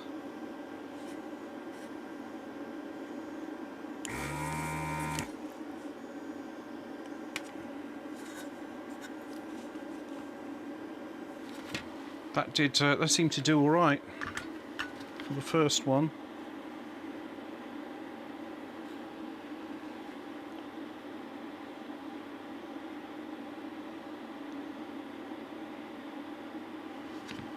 Okay, now I know from bitter experience this is not the world's finest desolder station.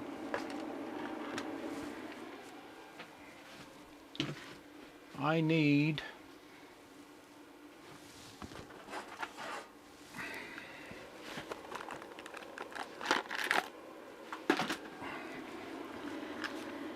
to clean it after each use, otherwise it gets clogged. Where's the cleaning stick?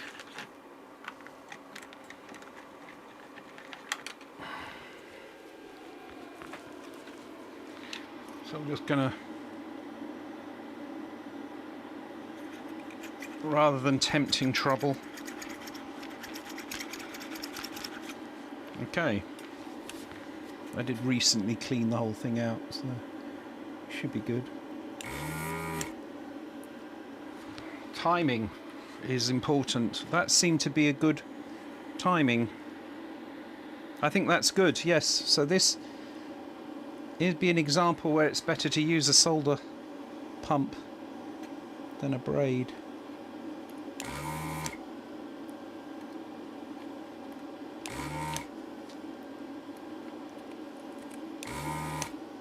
Ooh, I did a few there without cleaning. Let's do a clean now.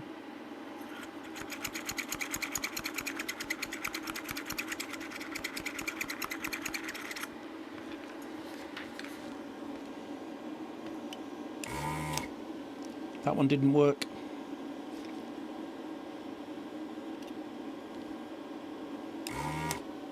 No, those are...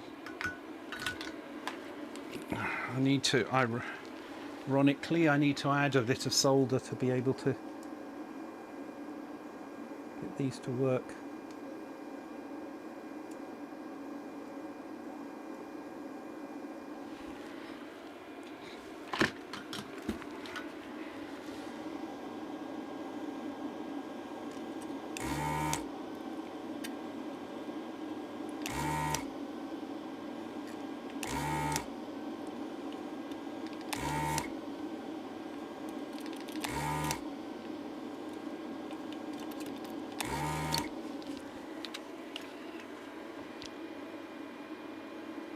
That's working a lot better since I cleaned it. Cleaned the whole thing out.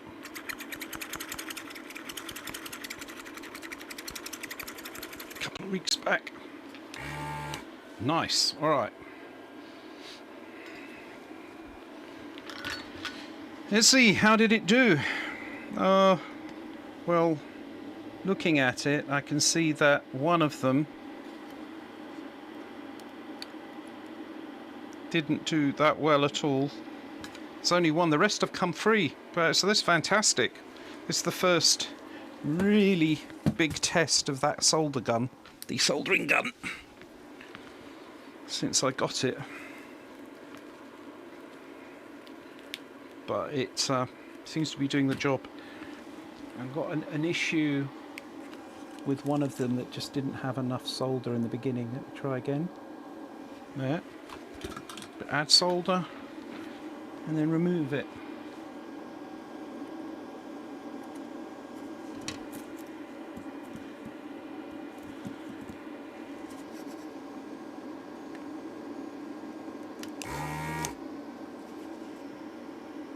Yeah, there's always one.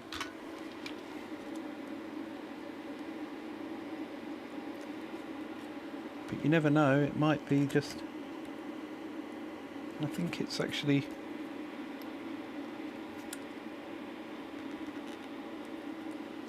Well, the thing is, I don't need to remove it completely. You just needed to... Oh! It's that one. Okay, but I think since there's only one now which is still there, I can just give it a gentle tug and just there.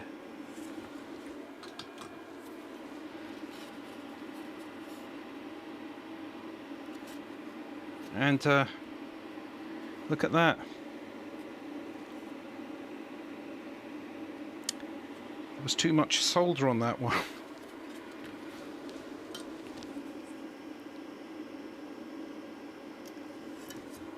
I've taken out the thing, so there we go. That's a successful removal, and I've got a big dollop of... Is that the through-hole plating that came out?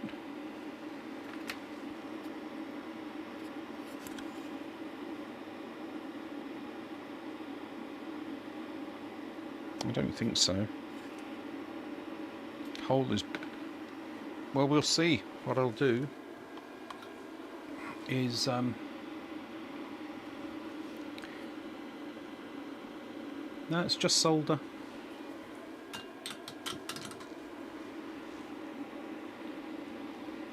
Alright, well, we're going to be back in action shortly. I need to finish clearing that hole, because that one that got a bit choked up, it is blocked still, so I'm going to try from this side with a bit of the... That's where that works. I think the solder pump is best when you have a lead, and the braid works like magic when you're trying to clear a hole. They're all clear now, clean as a whistle. So that's good. I am wondering, have I damaged the LED in that process?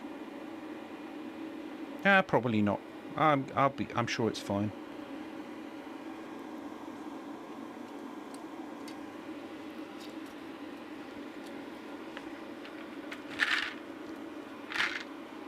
Oh dear. It's a drama, isn't it?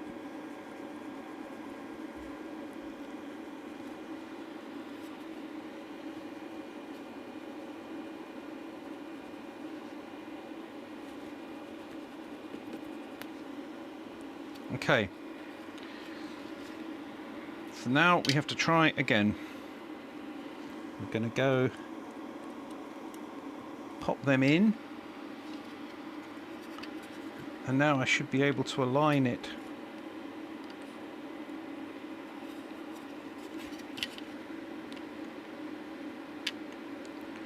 For it to be aligned, I need to push it upwards like that. I'm going to actually do it like this just to tack it in place, because I know visually it's nicely in line. I'm going to take a bit of this and just go, hopefully, hold it in place and just go, oh, yeah, so that's what happens when you don't use flux.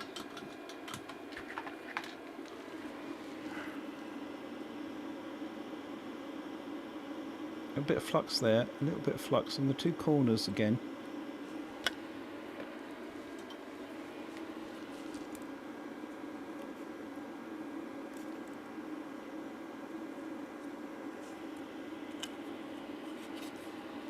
Then we do a visual inspection to make sure that they're lined up. That's perfectly fine. And then we resolder it in. check it's the right way around. Add flux, and I think we're good. A lesson learned.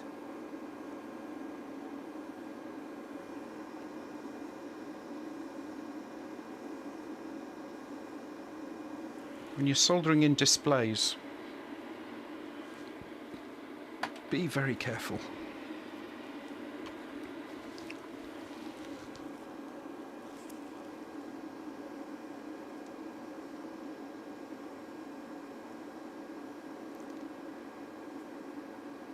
Right, that's one in. I'm going to check. Are we still lined up nicely? Yes. And let's do another one.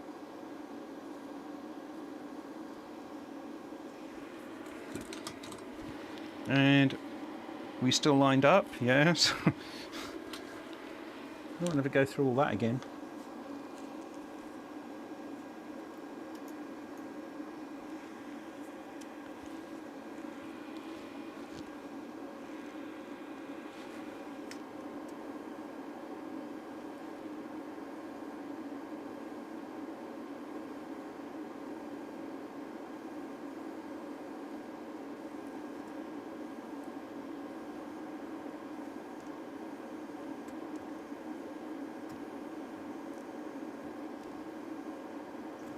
I think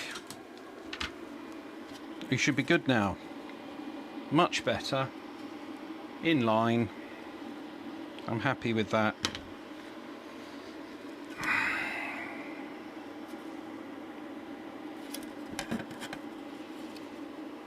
Not too much solder under there. Ooh, it gets close though at times. Is that just flux? Yeah. I think that's pretty good. So we need to clip those now.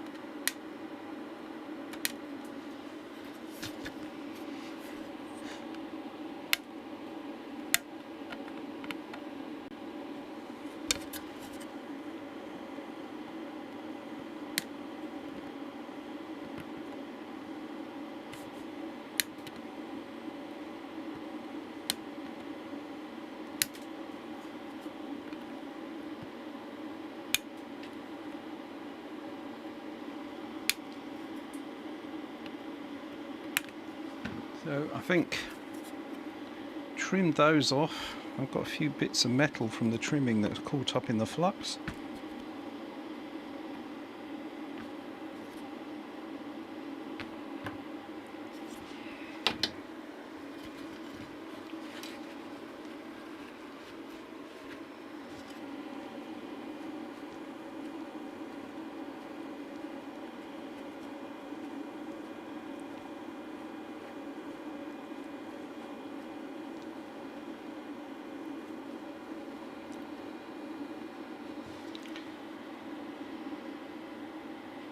Need a better solution for cleaning.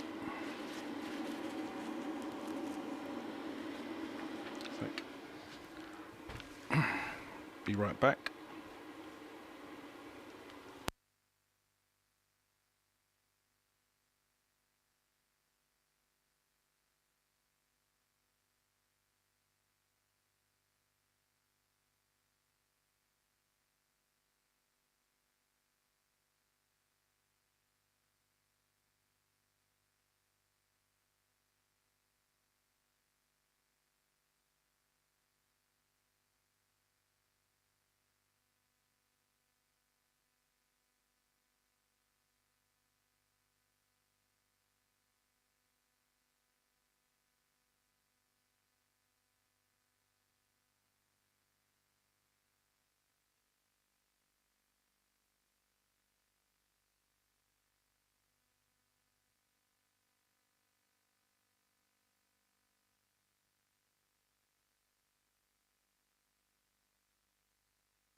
I'm sorry.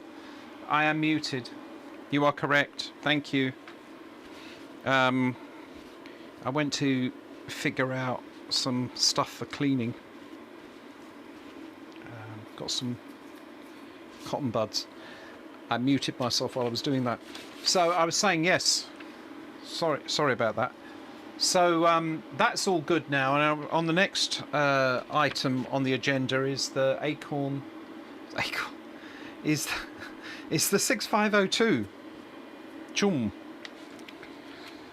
And I was saying that what's unusual about it is that the 6502 is actually upside down. It's the other way to all the other chips, and that was the same on the original Acorn Atom. And it just made the wiring easier on the back there. It's kind of interesting. But it does mean you must remember to plug in your 6502 the right way round, otherwise you blow up your 6502. So that's the next component. I'm going in the order of the list there, and we are using sockets, of course. Absolutely no way I would take a 6502 and solder it directly in. And this should be straightforward. You just pop it in there, but of course it slips out. So what we'll do is I need something to pad this. I've got a bag here, this will do.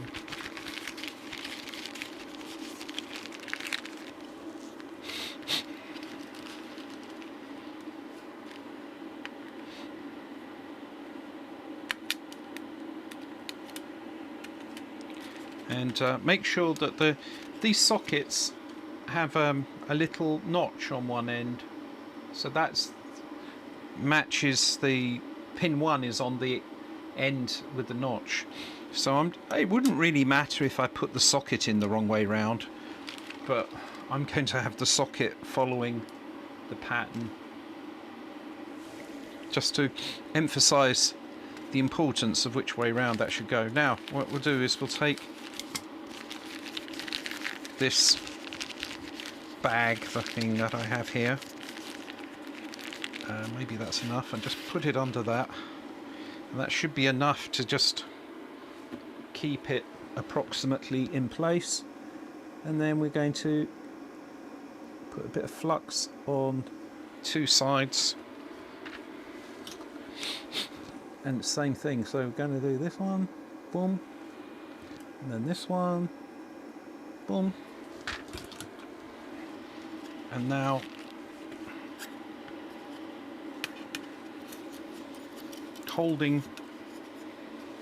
pushing this down with my finger, going to, ow, it went straight through into the socket and I felt it on my finger, ouch. And that's nicely in.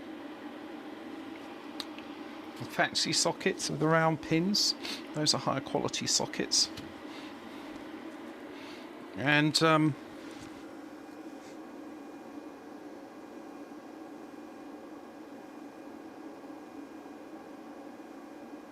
add flux.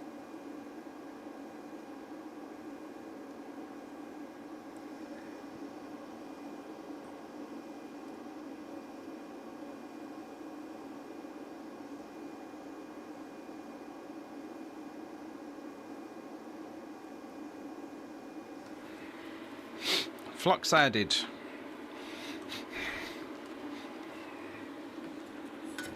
And then we'll just do them. Here we go. Oh, don't start with the ones. I'm going to work my way up from here. If I start with the one that I used to secure the thing in place, then the thing will fall out. I'm going to start from here. Here we go. 1, 2, 3, 4, 5, 6, 7, 8, 9, 10, 11, 12, 13, 14, 15, 16, 17, 18, 19, 20,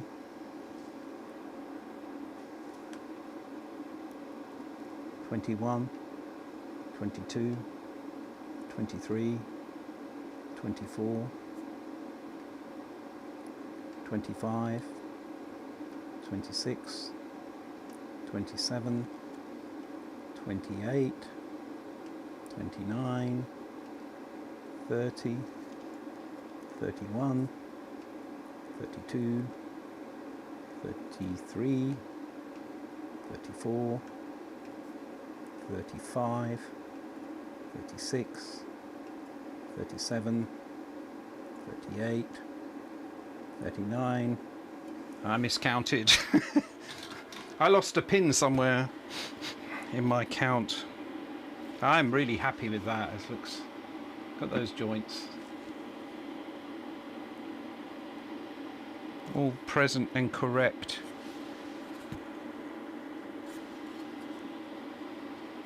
That looks really nice. I'm happy with that. Right. That's the CPU socket in. Next, IC2, the peripheral interface adapter, PIA. So this peripheral interface adapter is a chip that looks a bit like memory to the CPU, but instead of being memory, operates I/O lines. So this whole thing, if we look at this board here, this is the equivalent of a PIC, really. You know, you've got the CPU, input-output ports, ROMs, RAM somewhere, and then some control logic. So we all know about PICs, you know, single processor, computer in a chip with your I/O pins and all the rest of it. Well, this is probably the first one that found its way into a home. This very model, because the thing about it was, it wasn't just, I mean, there were others, right? Like there was the NK14 and there was the one from Sinclair and so on. But the difference with this one is that it was designed to expose the I/O pins. So the original System 1 had, in fact, 2 sockets for peripheral interface adapters. So one of them was used for the display and keyboard, which is why this one needs it. But there was a second one that you could have, and that you could connect the outputs of that directly, of the second PIA, to connect to whatever you wanted to connect it to. So in effect, in 1979, you had the equivalent of a PIC. You could do what people do with Arduinos, for example. You know, and it's they're crazily high power compared to what they are now. I mean, what they were then, Arduinos, but this would be the original Arduino, in inverted commas. Actually cheap enough for someone to buy and take into their home and use to drive all kinds of things. So I drove the Christmas tree lights one year with this.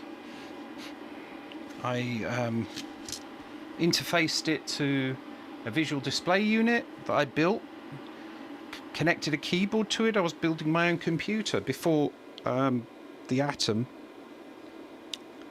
came along, and then I just bought an Atom. One of the other projects I did was I connected this to a calculator. There was a Casio calculator, and it was able to press the keys on the calculator and read back the results from the display And so I turned my Casio into a programmable calculator, because this would do the program and it would do the calculations. And this was back in 1979. So it's like, it's not new. Anyway, maths coprocessor, exactly. I'm going to do that again. I want to do that again because I love that project. I'm going to redo all the projects I loved back then. Like making the Acorn Atom understand speech. I did that. I had a version of the game Letters, which is in the Acorn Atom Magic Book, that you played with your voice. And I'm not joking. This would be about 1980 again, 1980/81. By doing nothing more than taking the cassette recorder that you used to record the tapes, you know, for recording and playing back tapes. I found that if you put it in record mode, the microphone would get replayed directly into the computer. So it could read the port that's used for reading the cassette data from your voice. And then I found that it was able to measure the frequency. So it could analyze the frequency of the voice. And so it did a frequency versus time analysis of your voice. And through looking at the graphs that were created and doing a bit of data processing on that, very simplistic data processing, I was able to make it recognize up, down, left, right, stop, and back to basic. That will be a fun one to redo, because I tell people that story and they just don't believe me.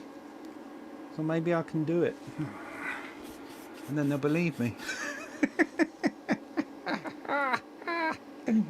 Yes, I don't lie.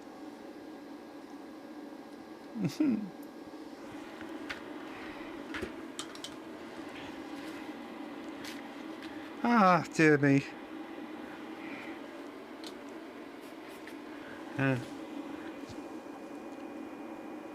Do I come across as someone who's often not believed? Yeah, good.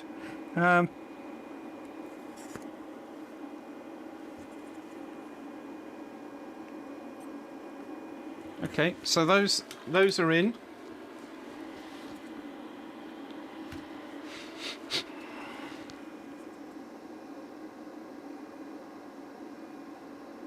And so we do some more. Get the old Fluxaroonie.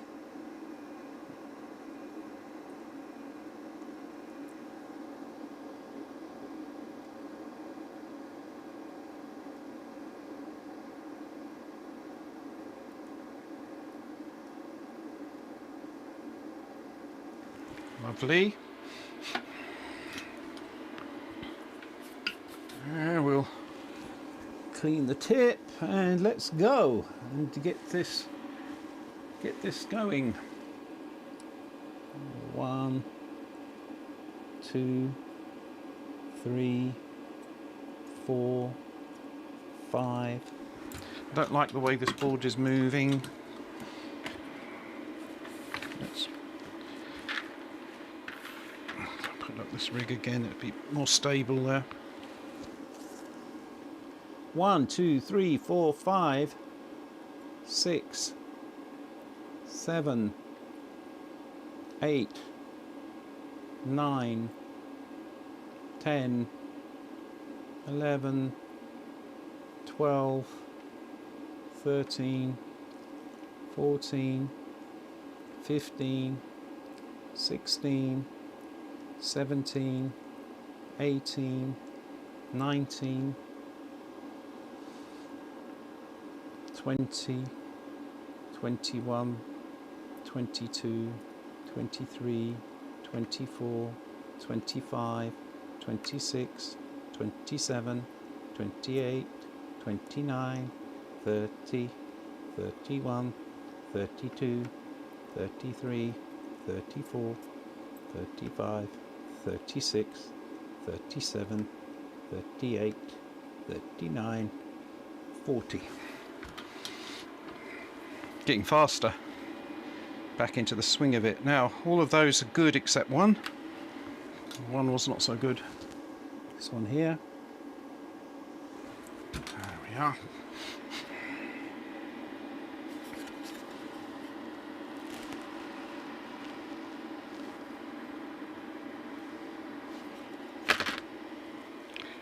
And I'm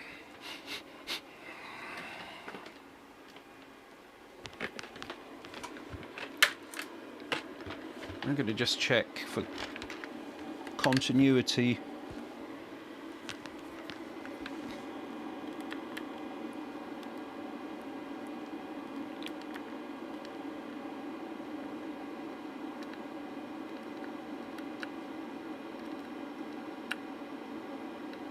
Well, that I don't like.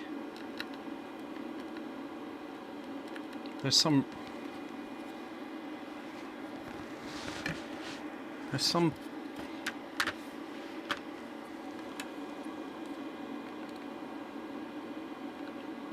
between these two. It's not 0. 10 kilo ohms.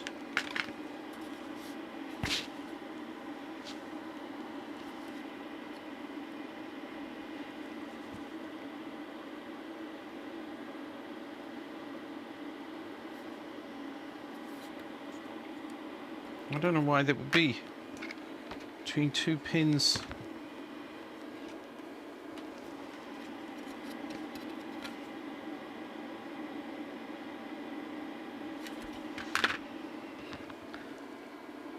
I would expect there to be no conductivity at all between adjacent pins. Oh, there's a small amount. What range am I on? It's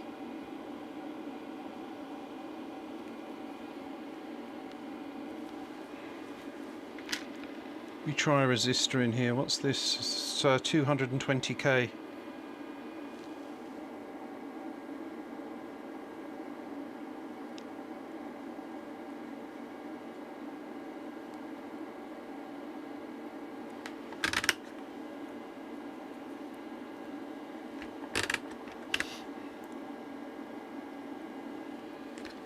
I don't think this...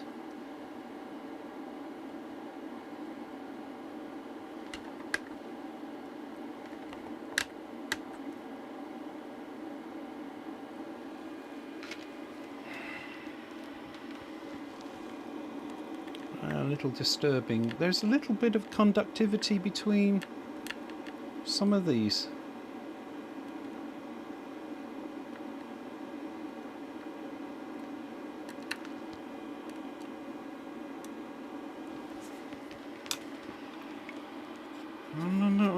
I'm not sure why.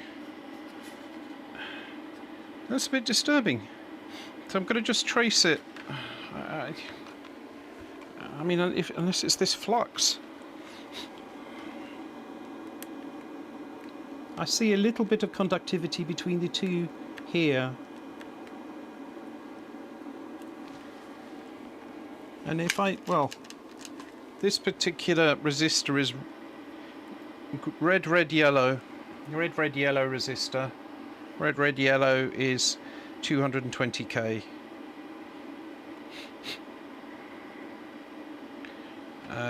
If I measure this one on here, I get... because I've got my skin resistance as well. Yeah, it's about 220k. That's about right. So if I measure between these two, then what we have is something like 1 mega ohm. I'm just curious as to why I would have anything at all between those two. Now I look at these pins and I see that they go to nothing.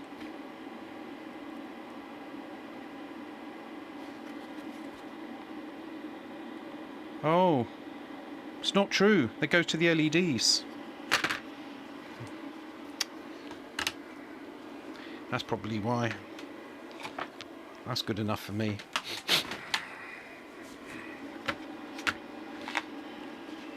All bets are off. But it's still worth checking for shorts, because if I've got, I'm just a little concerned about whether I put too much solder and shorting things in that way. So I tell you what, let's just do this anyway. So that I need to be able to see what I'm doing.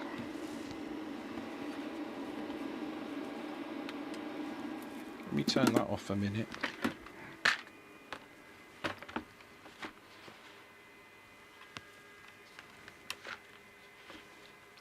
Oh, I can turn this off as well. There we go. Oh gosh, isn't that better? Quiet. Quiety, quiety, quiety. Right. See, that will be what happens when you get on there. Right.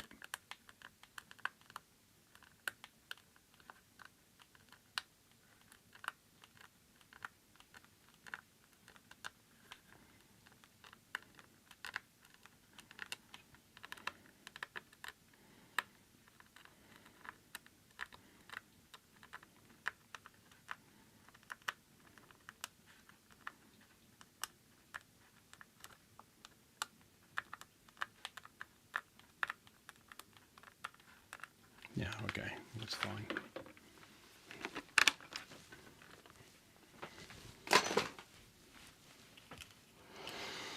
So let's continue. The next component to put in is going to be, oh, where were we? PIA. We got the 2K by 8-bit static RAMs. Why? Is this got 2K of RAM?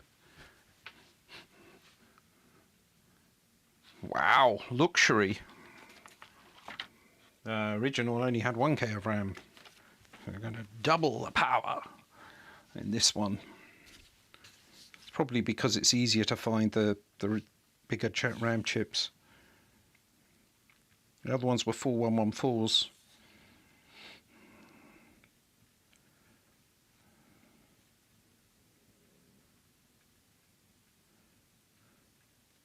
Where is the RAM chip? Oh, 611. Yeah, so on this one,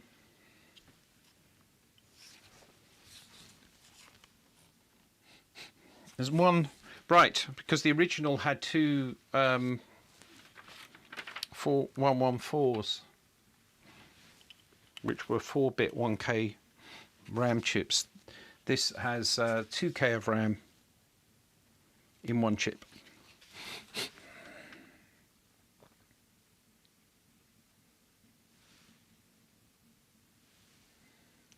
So that's IC3, which is this one, and then we need one of these in there.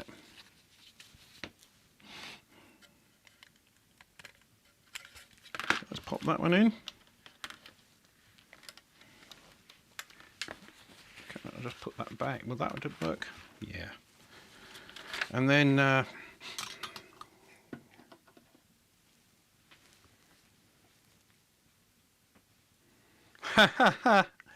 that's fantastic.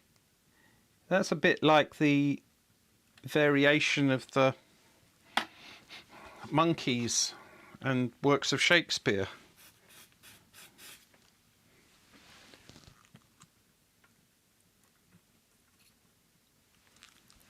But it's an interesting thought. I mean, we could feed different songs in and get something out. Would it be meaningful? Probably not. That's good.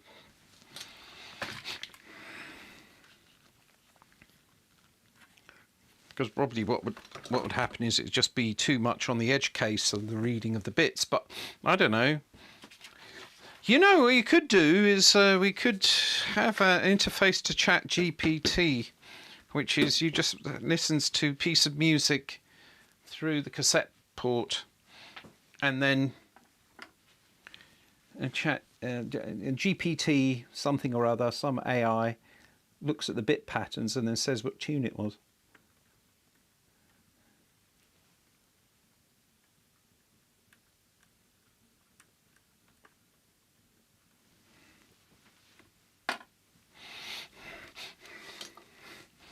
I'm not sure whether that would actually be fun, but anyway, let's turn on this extractor fan.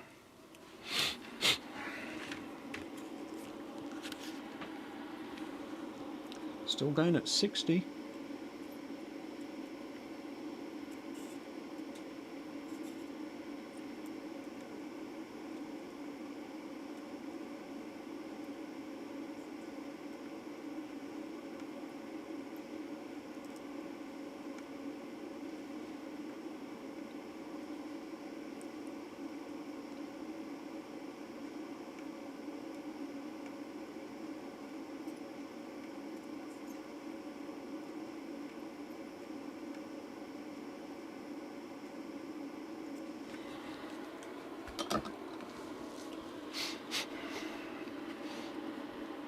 That looks good.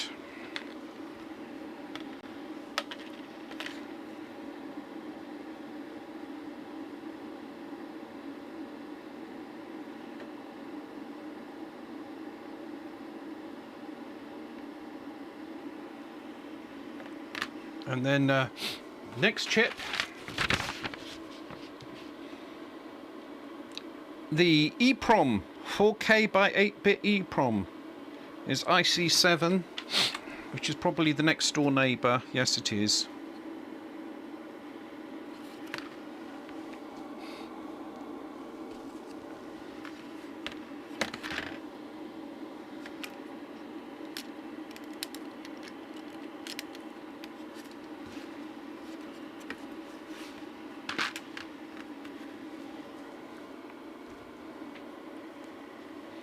And I need to get some more cloth.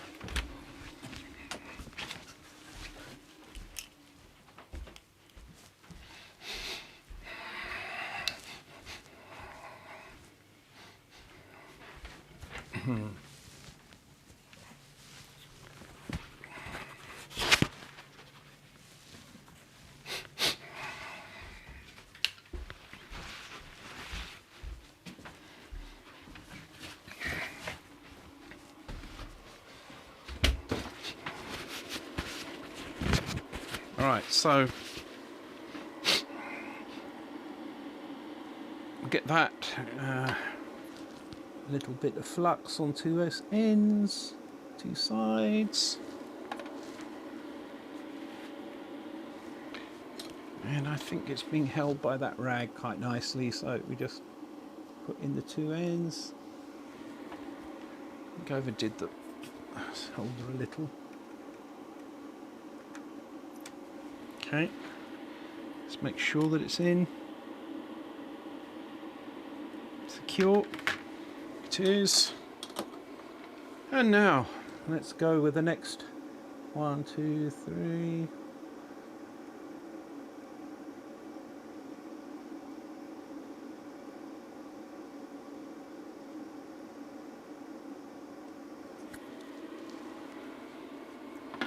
Lovely.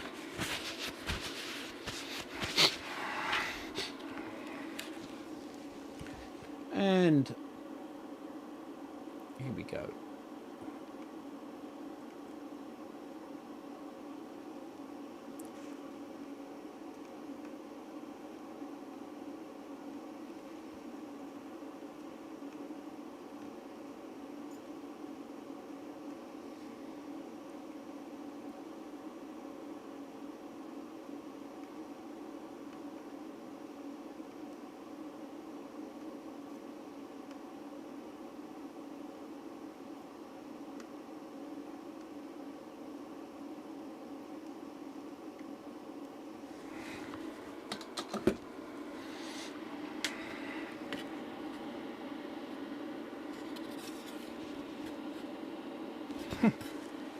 It's all good.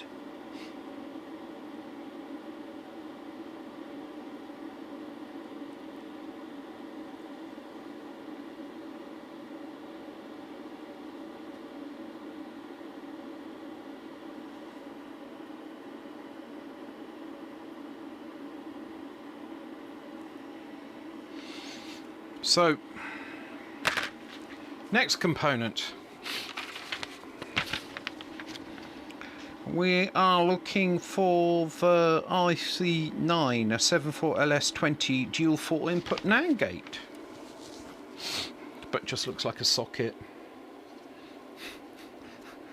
IC9.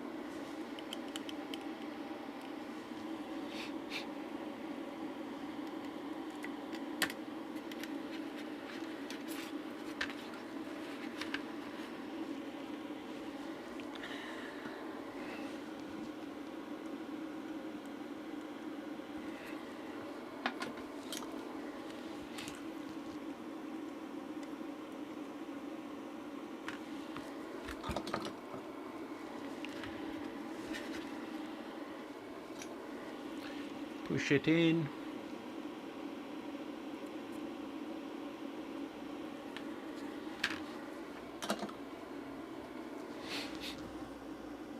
Flux on the rest of them.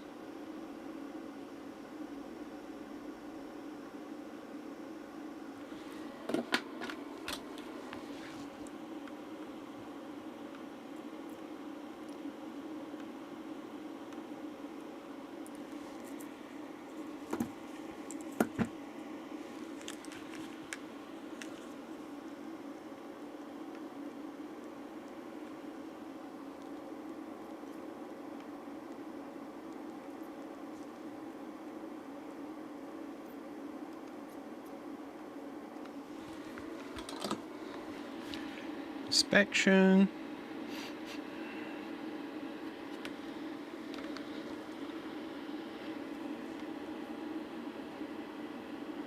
Little bit of cleanup.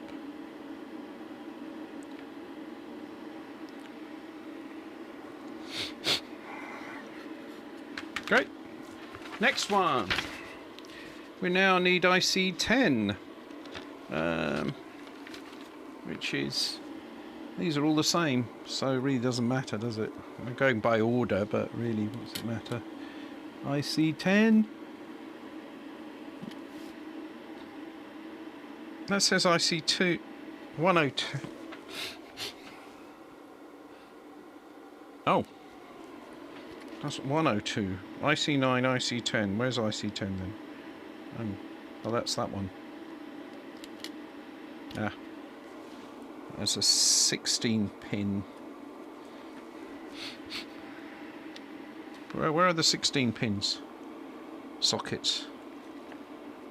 There we go. 16 pin. Right, forget that you can't necessarily see me. Oh! Put this back in. Ah, come back, come back, come back.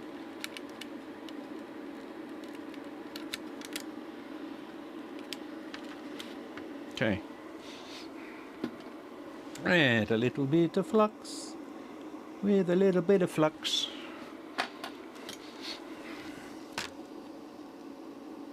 Your nerdy dreams will all come true.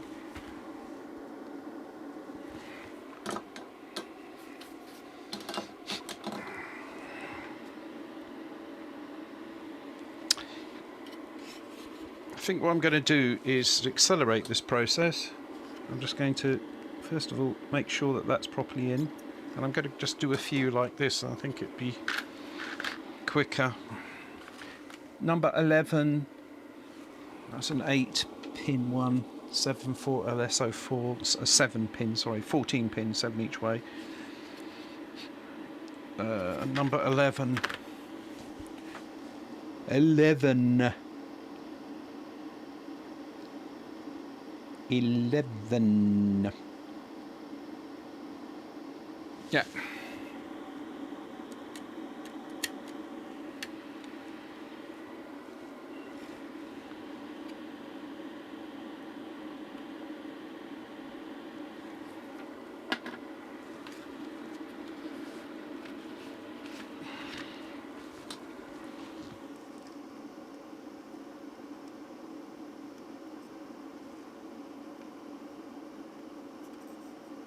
That's it.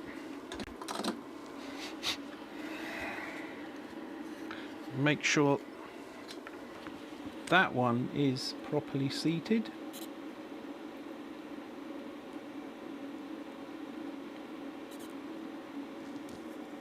Yeah.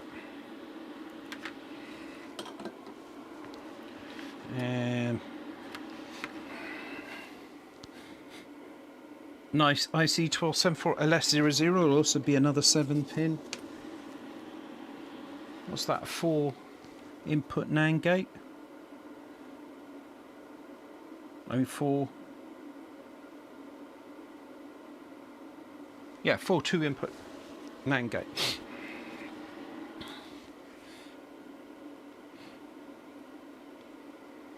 IC12.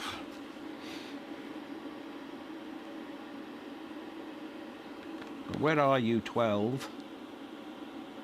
Somewhere. Oh, it's up here.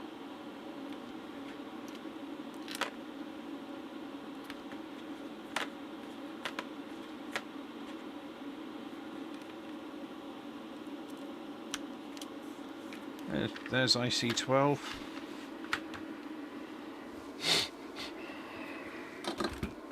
And then I'll get that.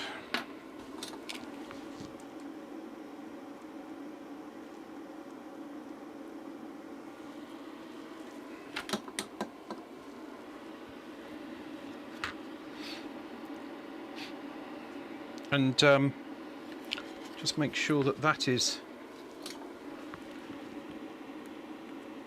seated properly. Let's do that batch. So start with this one. 1, 2.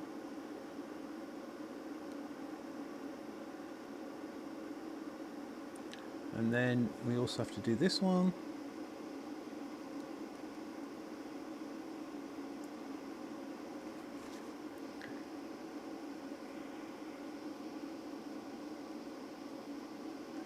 And this one.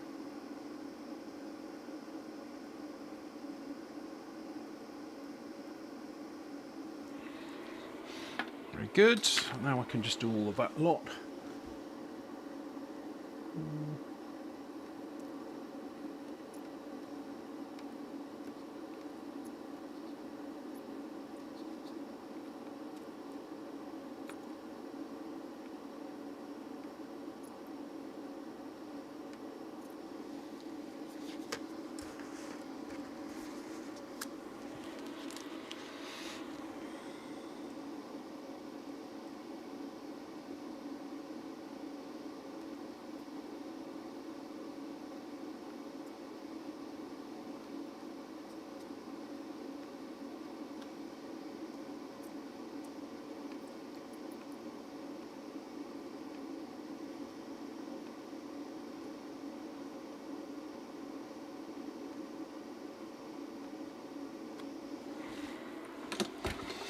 So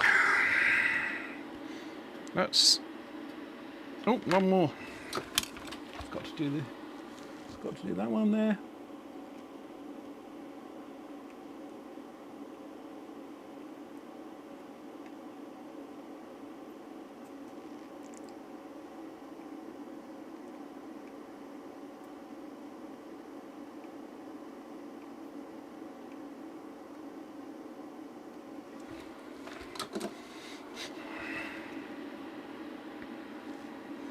Inspecting all of those, looking very nice.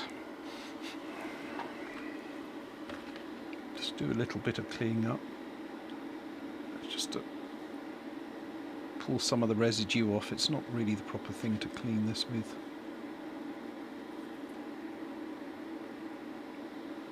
But it's better than nothing right now.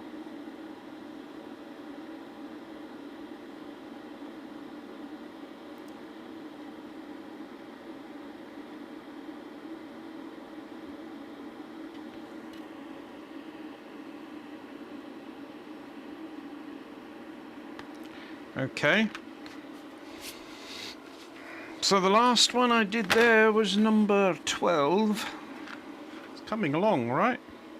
Number 12, we're going to do number 13, which is the 5-volt regulator, which I'm not going to fit. Then we've got binary counters on the 4024.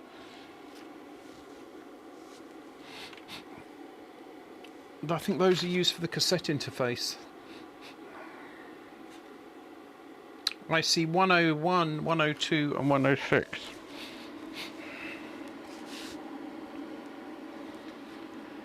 IC 1, 102, 106, these three.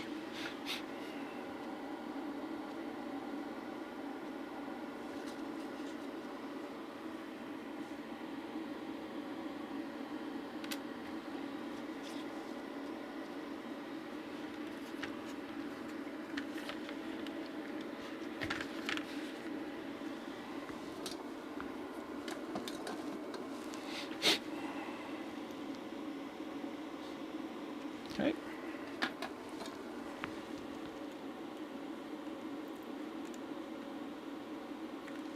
Yes. Good, just make sure that that's properly seated.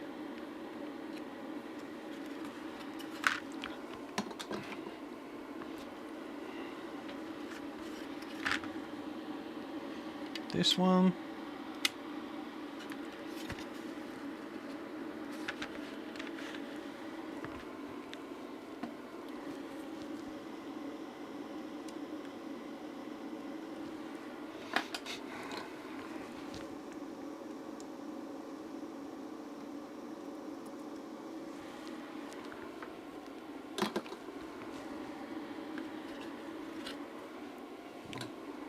Make sure that's seated well.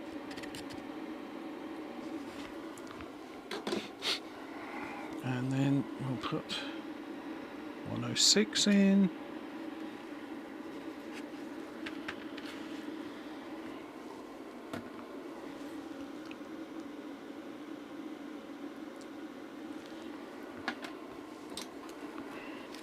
And we'll make sure this one is in too.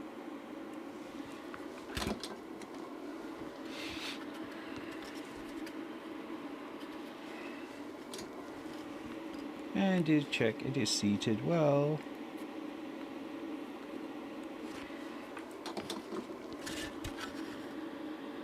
Don't like to have is that be loose, and then when you're pushing when you're pushing the chip into the socket, it's putting stress on the pads of the thing. So I need to do those three. I can do these in a block.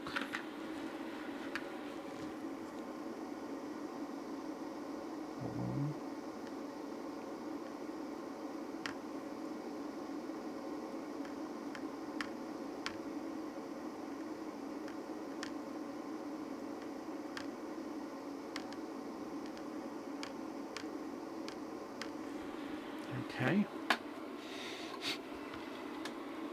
And oh, one more. Get some on here.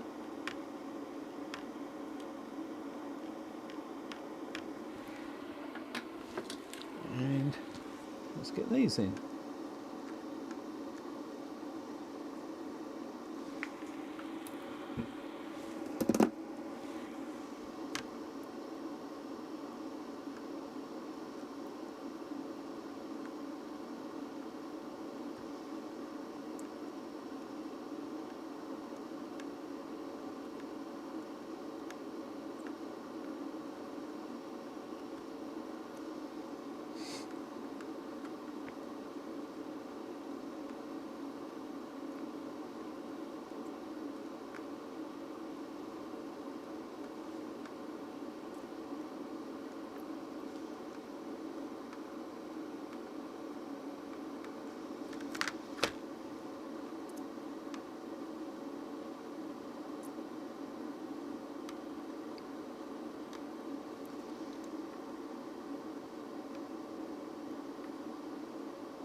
Those are in.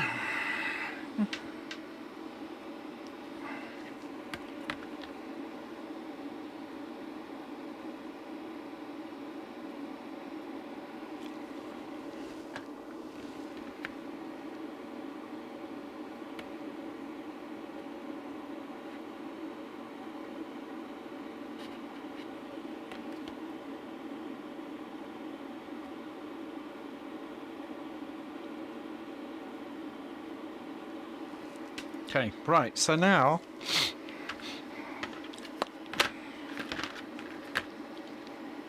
I've only got a few more left.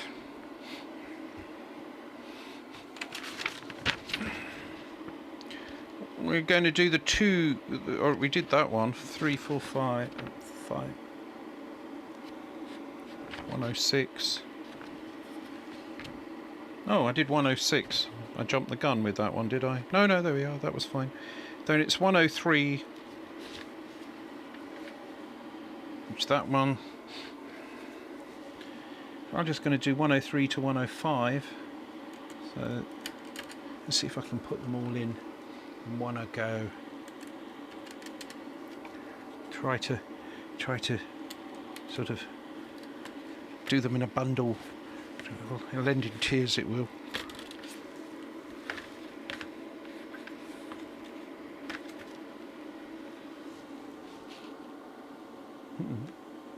Just about get away with that.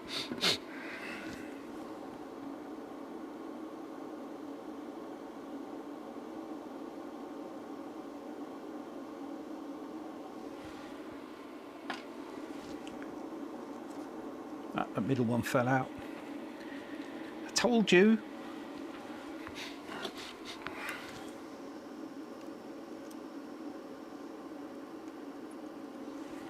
So let's just do this first one.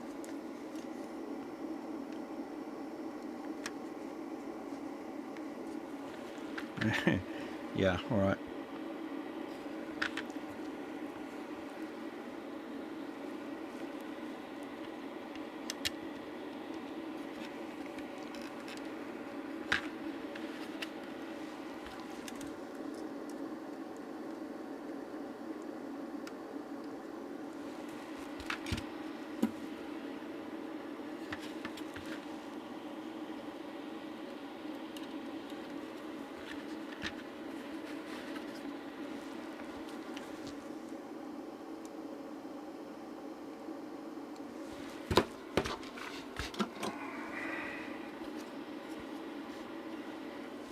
One of those is not seated well, so let's just do that. It is now seated well.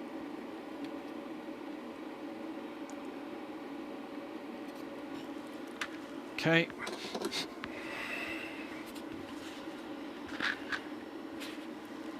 And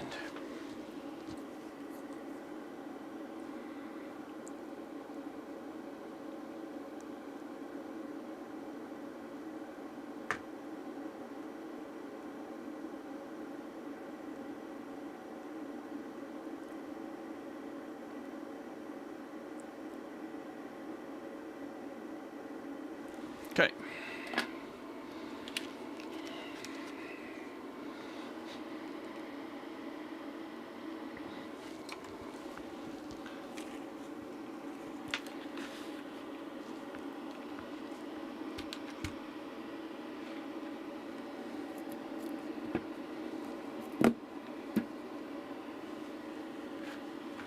Actually, you can. How about that? Right.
Hang on a minute.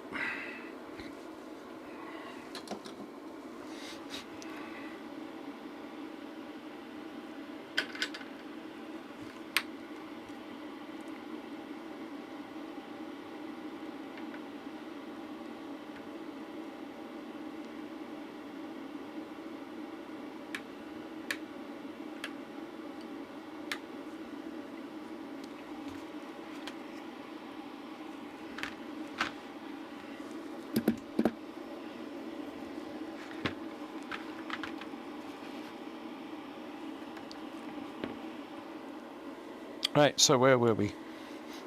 I'm just having a bit of trouble getting this.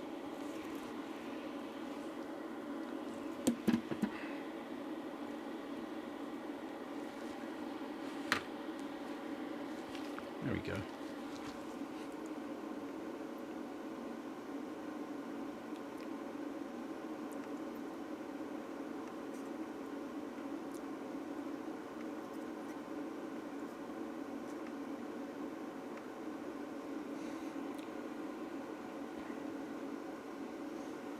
That looks good.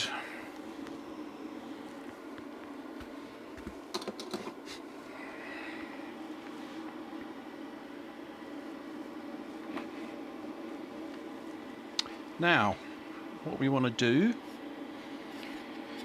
is keep going. Oh, right, clean that.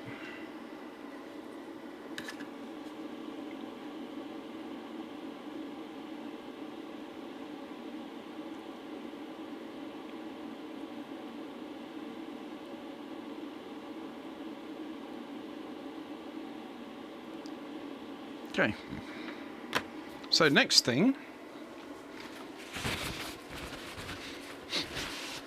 I've only got 2 more ICs to do.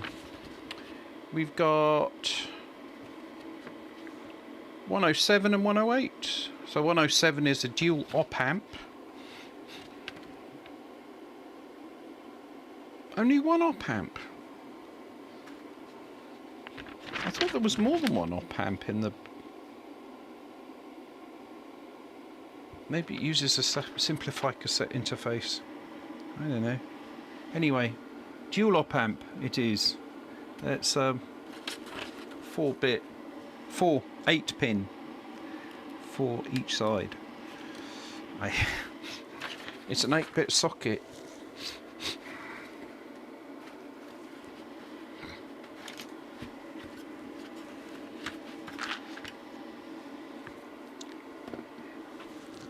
And we're going to pop that in there and pop that in there. And push down on the board and boom.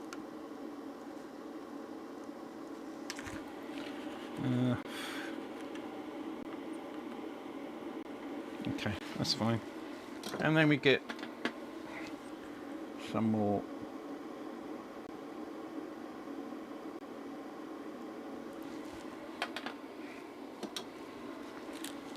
And we put these in.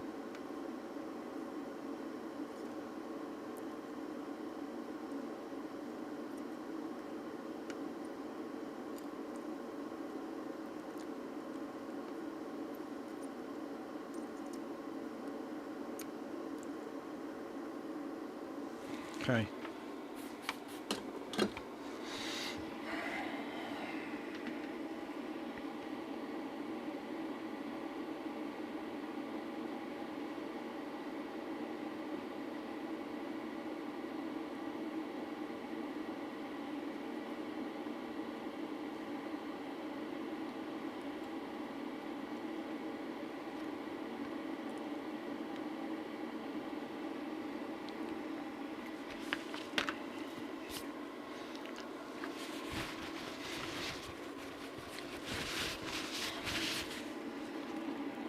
So, the last socket.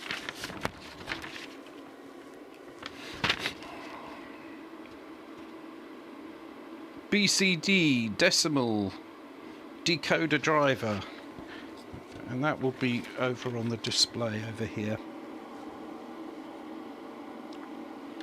Convert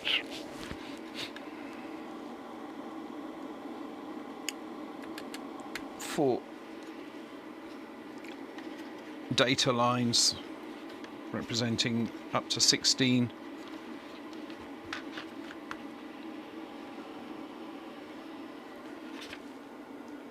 Number from 0 to 15, and then it outputs on 1. So it goes from basically BCD to decimal. Weird. You sure BCD?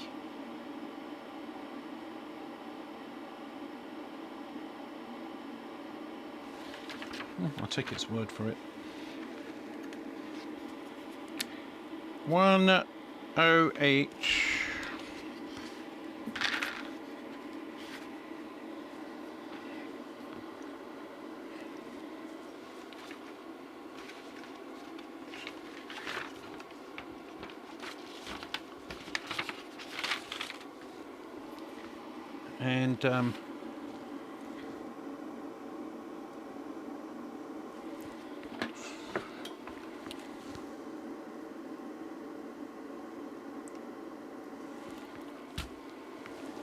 And make sure it's in all the way.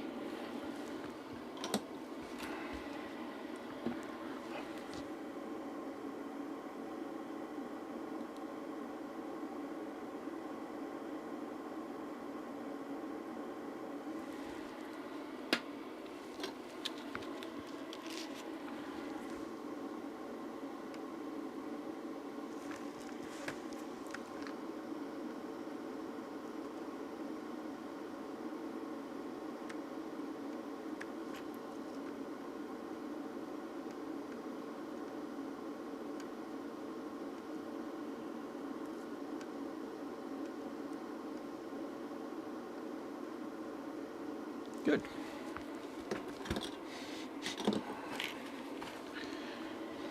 So that's all of the IC sockets in.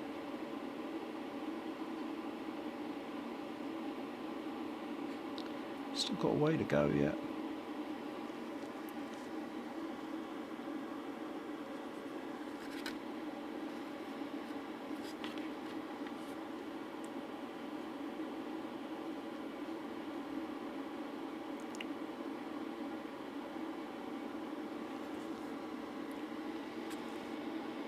Those on that op amp was a little bit over generous on the solder, I think.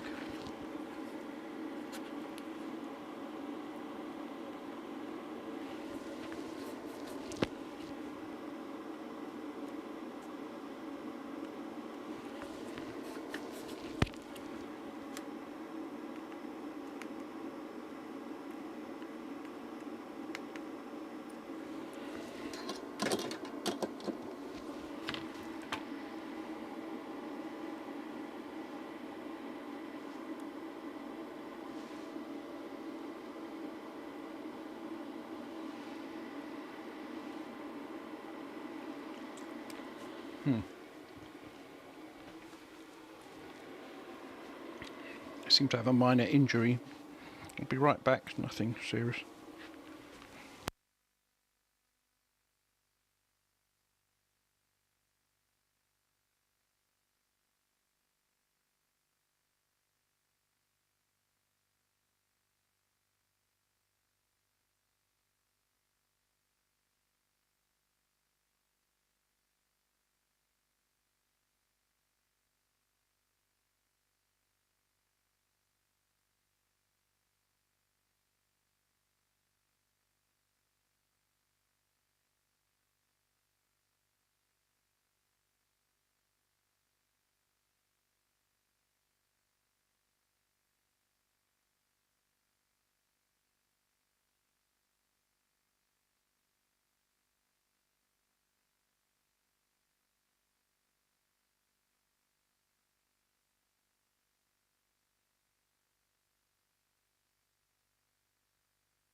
Right, so I had a cut on my finger, but I didn't want flux and stuff to get in there, so I've just put a plaster on.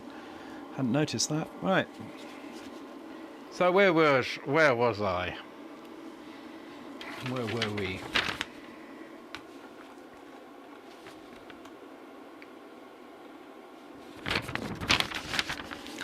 We now need to use a BCD. Well, no, I did that. That one's done. It needs a little touch up.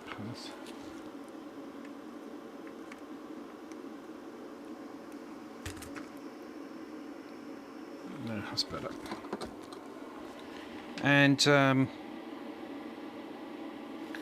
what we can now look at is the next 108. We do the power jack socket.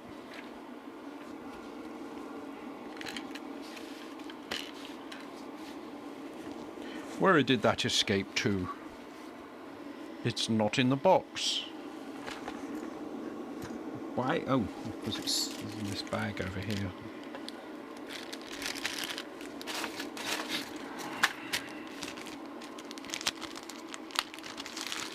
Ba-dum ba-dum bum bum ba-dum bum bum ba-dum ba-dum ba-dum bum bum ba-dum bum bum bum.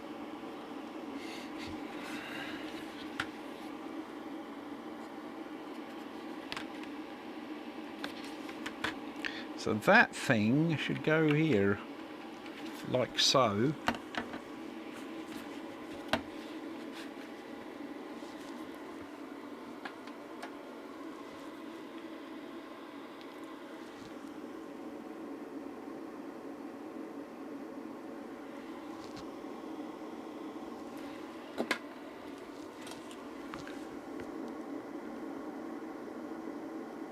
To hold that for a little bit of time because it's big.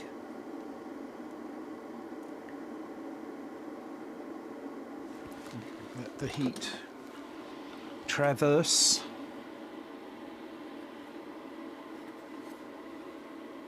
That looks good actually, looks in.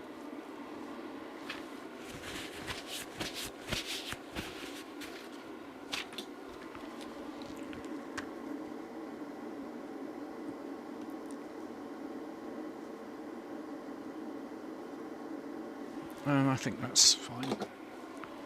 So we got that power. Ooh, I said that's fine. It's twisted. It's sort of loose.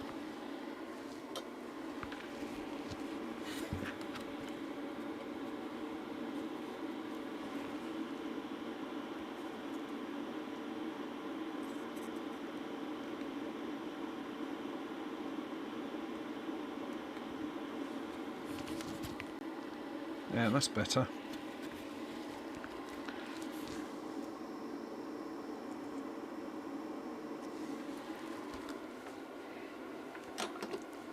So that socket's really nicely in now.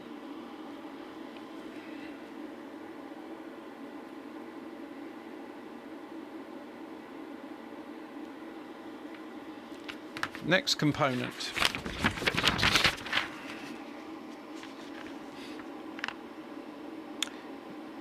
The DIN socket. The DIN socket.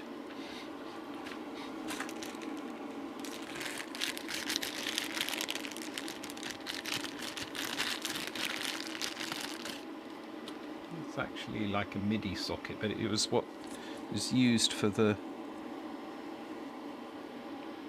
cassette. Why is it that way round? I mean, oh, I was going, what? Why is it that way round? I mean, how can you plug anything into that? But in fact, it's there. Because the board is designed to be cut down here if you want. That's pretty cute.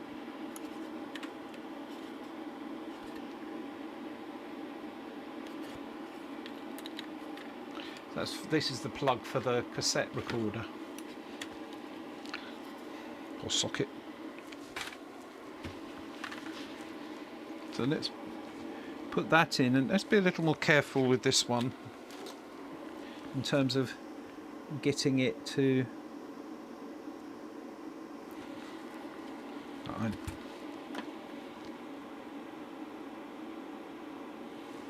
didn't use any flux. So we'll do 2 pins first of all, and then just make sure that it's nice and straight, which it is.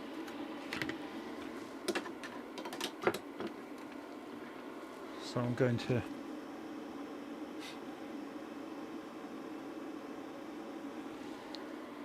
do the rest of them then.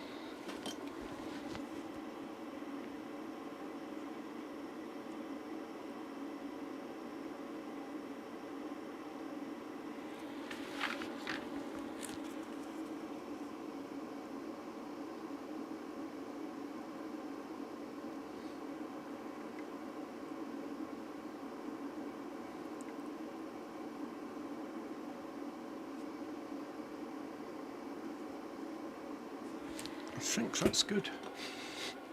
So that's that. Next component is gonna be resistors.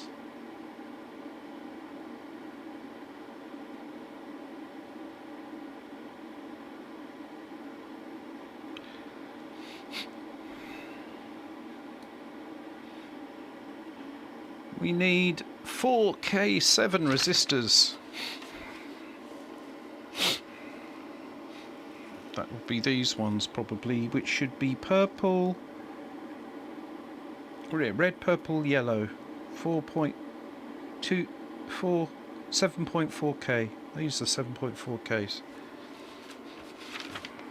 And we'll start off with the first one, which is R1.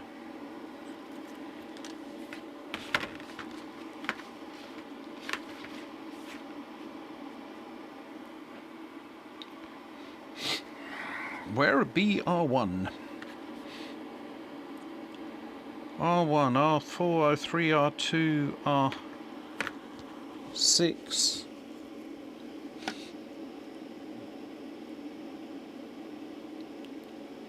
R1 must be here somewhere.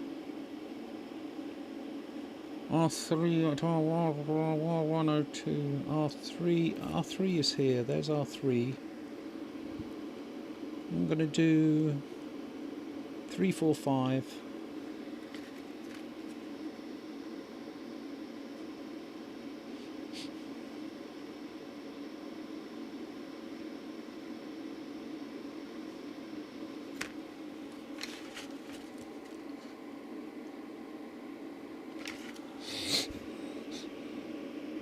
Huh, I can't seem to find it.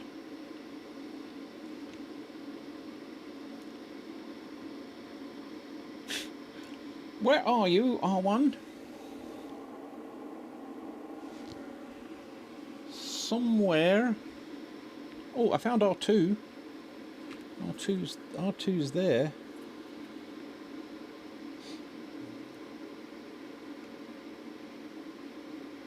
R1 lemonade. It's a secret. It's a secret hiding resistor. R1. R1. I need an R1 finding aid.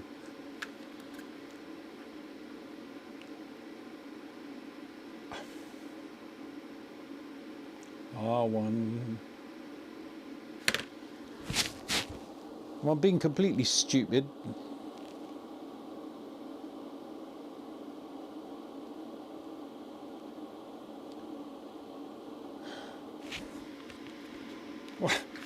Why can't I can you see R1?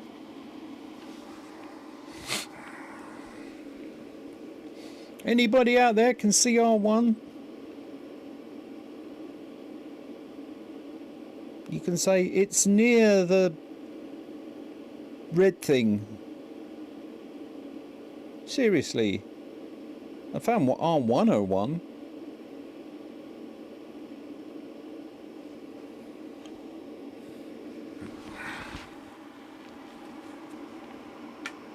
Ah, I found R1.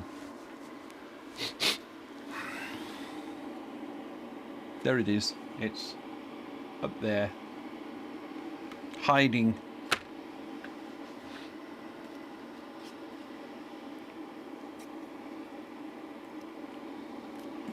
I found the secret resistor.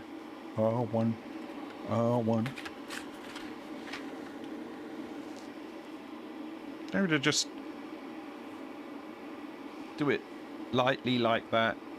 There's no need to sort of do tight right angle bend on these things. So just get it there about right, and then you put it in, and then you can just massage it a little bit to the right width, and then it again, it doesn't have to be absolutely flush to the board. There's no point. There's there, R1. Let's do the next one. R2. I don't need to look at that to say R2. Oh no, wait a minute. Hold your horses. R2 is something else entirely. We go to R3. Okay, so here we have, it's these 3, 4 and 5. Only 3 and 4 are this value. I'm just going to adjust the camera again because it seems to be sort of migrating.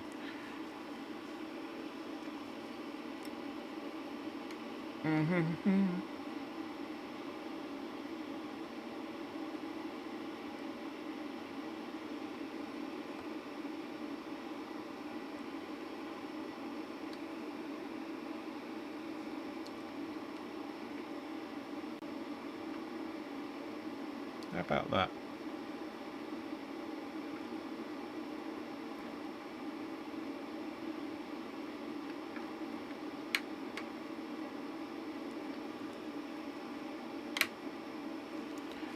Right.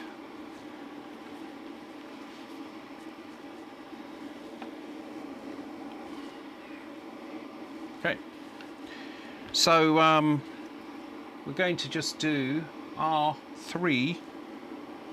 Again, I'm just going to hold it like that and just do this, and it's like it's good enough. And then you pop it in.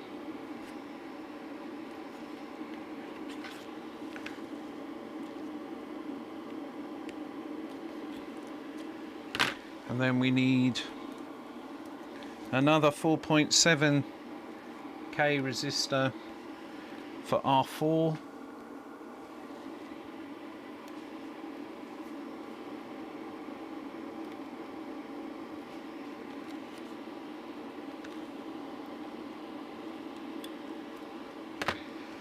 Next one is R103. R103, that's down here.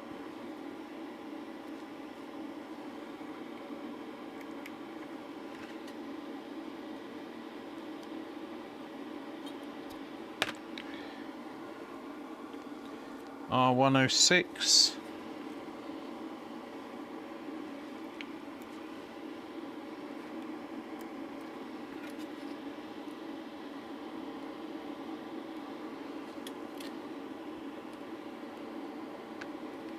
Go. R107.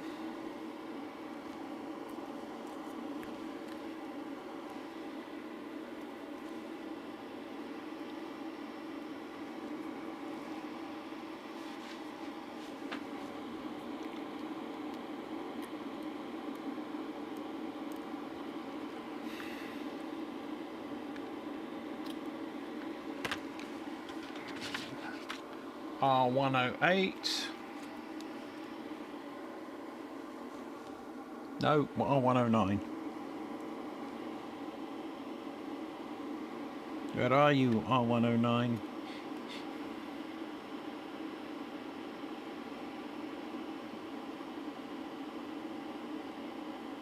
There.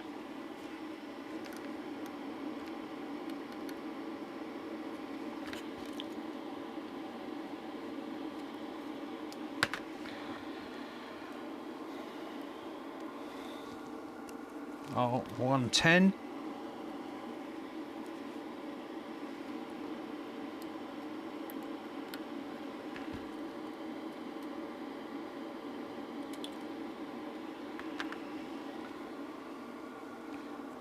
$113.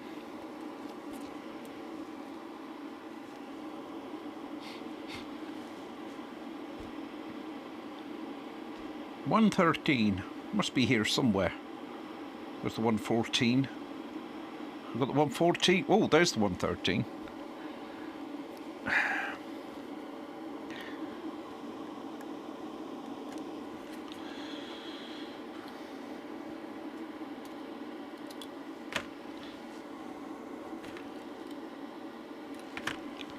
We got a 113. We're going to do 115.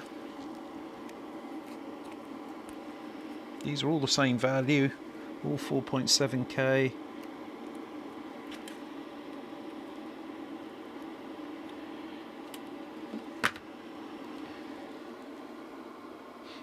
And finally, 116. Somewhere in here. We'll have 116. That's that one there. Oh, hang on. Error. Error.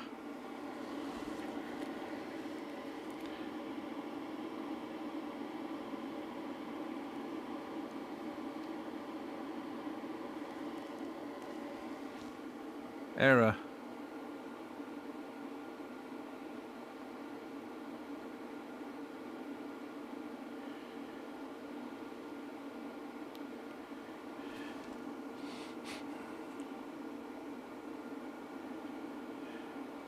And something a bit bothering me here. These are the wrong resistors. All these ones I've been putting in, they're 7 point. No, they're not. Dino, you're going crazy. You're looking at it the wrong way round. Because they're backwards. Isn't it?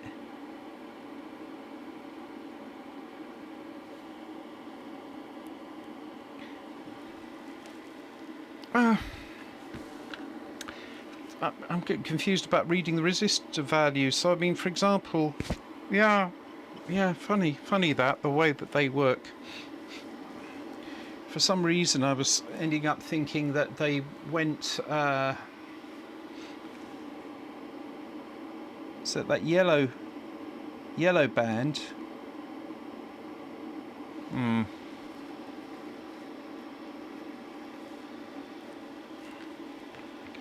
Just bear with me a moment. Yeah. So this is a 1K a 1K resistor because it's brown, black, red.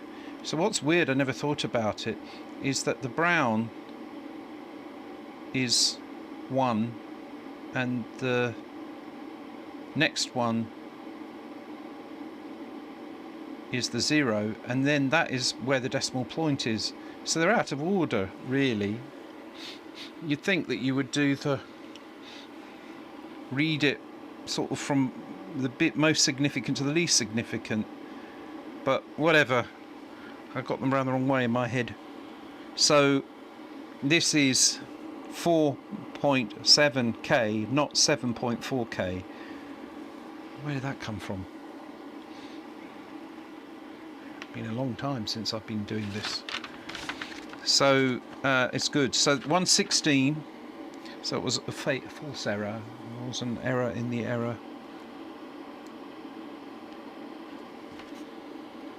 That goes down into there. And so next one is R2, which is 100K, which is this one, 1, 0, and then a yellow.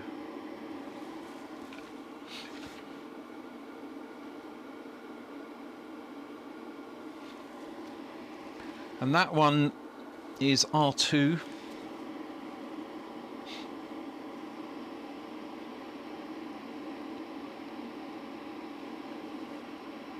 Which I had found somewhere. There, R2's there.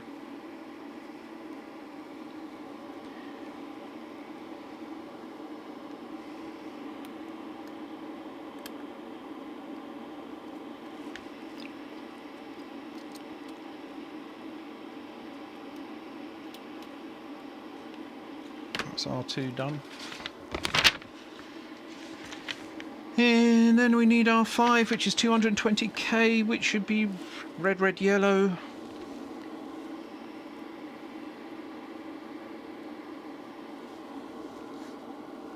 we have red, red, yellow somewhere? No.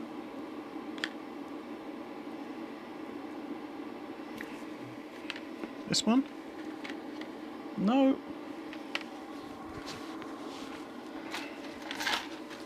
Ah.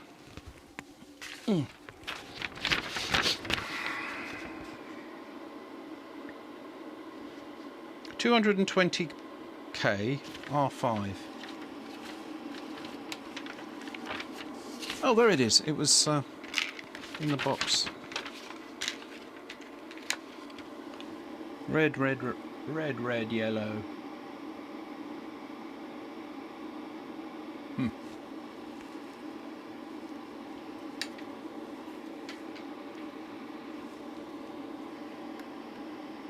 So yeah, you just do that. You go like that, you go bloop, and it fits. There's no need for agonising over it, and then because it's just a loose bend, it will. You can just wiggle it a bit, and it's kind of a nice result. Yeah. So that's R5. The next one is R101, which is 3K9, which is orange, white, red.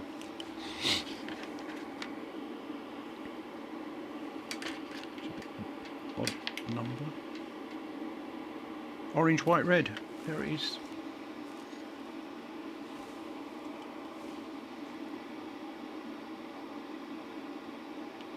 Come on, you silly camera. There we are, orange, white, red. And that one is R101.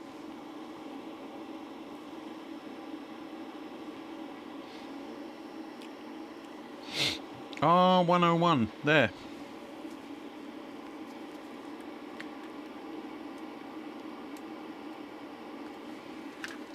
And get that in. Great. And the next one is R1010102. R102, which is 47k, which is yellow, purple, orange.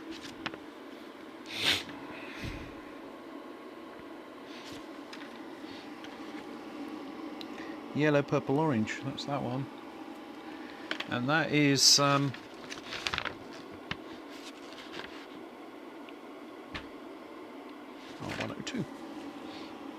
R104, 103, 111, R102. It's right here.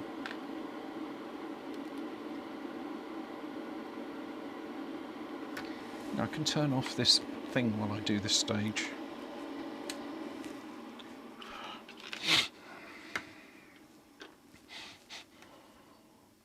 I can tilt this a little bit this way.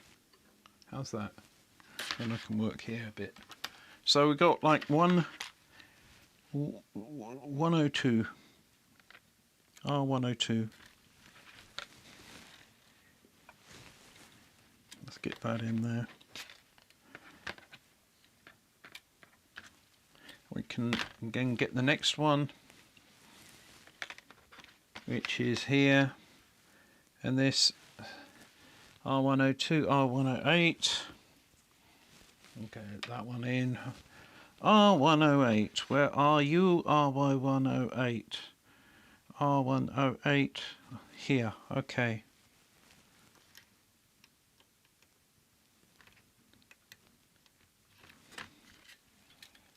Oh, that's much better with that fan off. R108. The next one is 112. 112. That's there.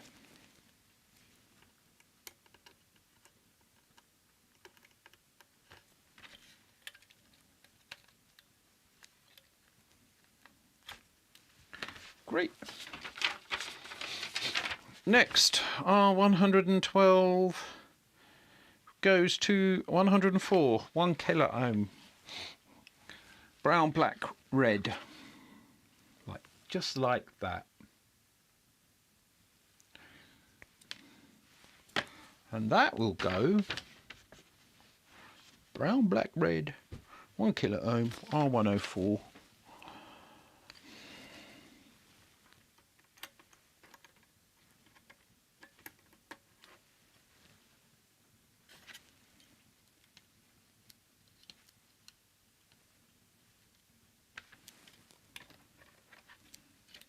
Okay.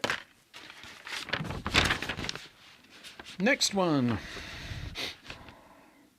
10K, brown, black, orange, just like that. Brown, black, orange. 103, brown, black, orange.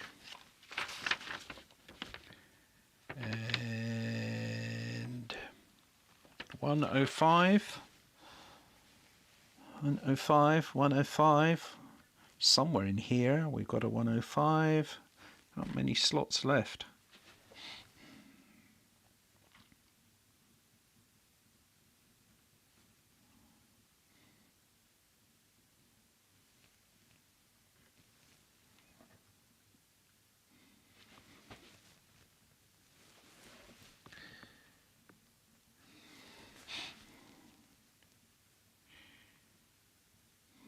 You have another escaped resistor.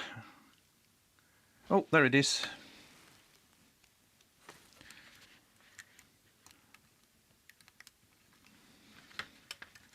R5's been made. R5's been made. I found the hiding resistance. Right, we got 111 there.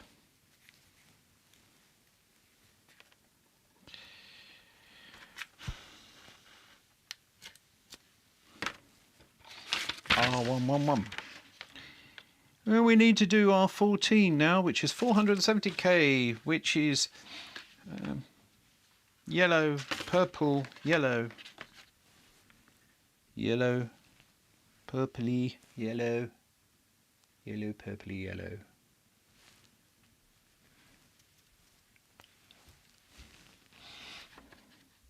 And that's the last resistor. That's R114. See how long it takes to find the last one. 114. 114. Let's look down in between the things. I'm not seeing it. There. 114.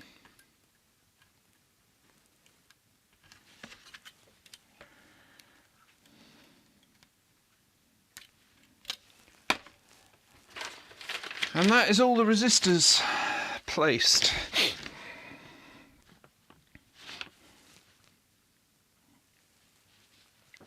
Ah, wow. Let's flip the board and begin the soldering.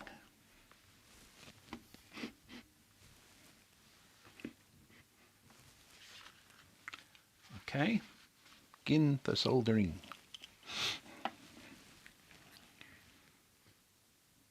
One, two, 3, 4, 5, 6.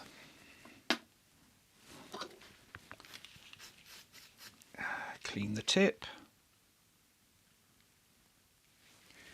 And turn on the extractor. And off we go.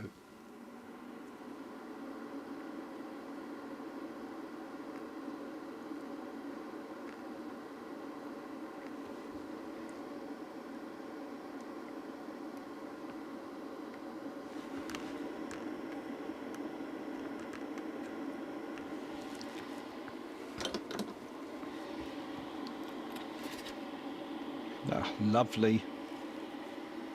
That's cool. Good. All right. We'll carry on in this vein. If I scan down from right to left, I'm looking for the next one. So that's this one. That there, right?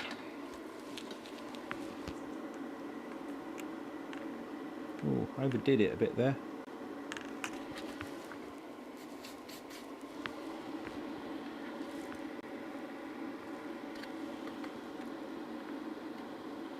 That's fine. Alright, so next we have that, that, that, that, that.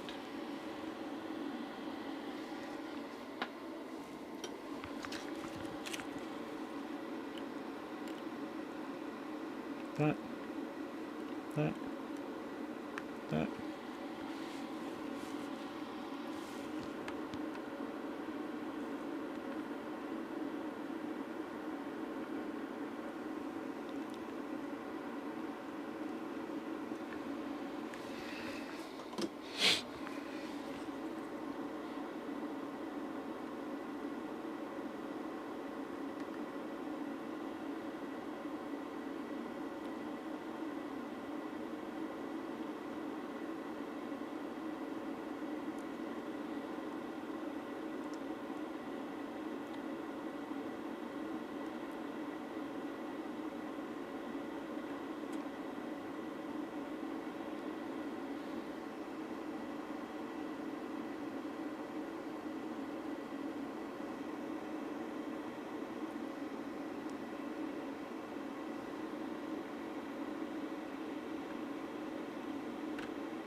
Let's try that.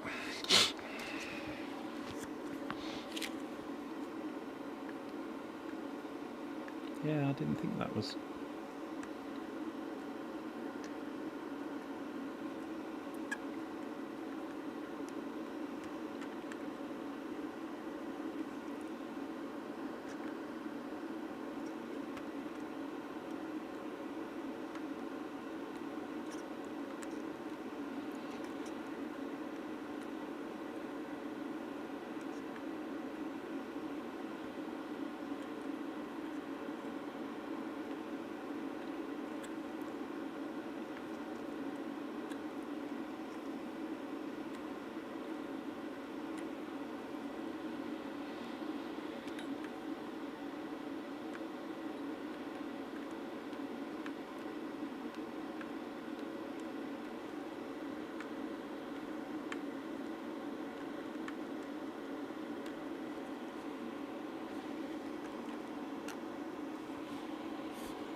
Good night, Apple time. Thanks for watching.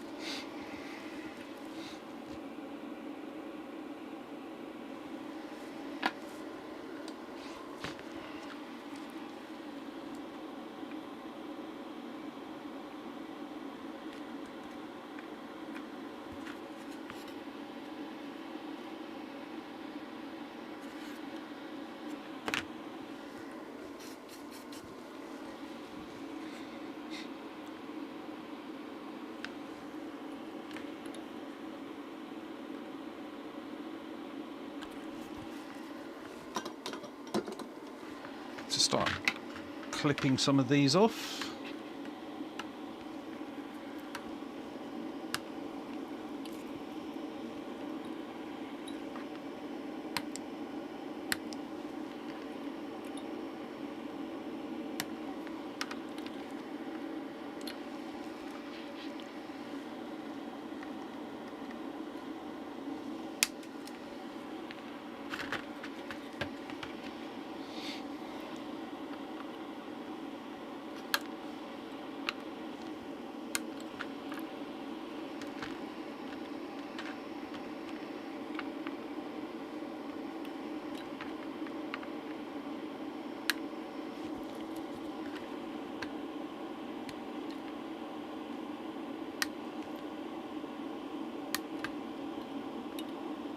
That's a loose one.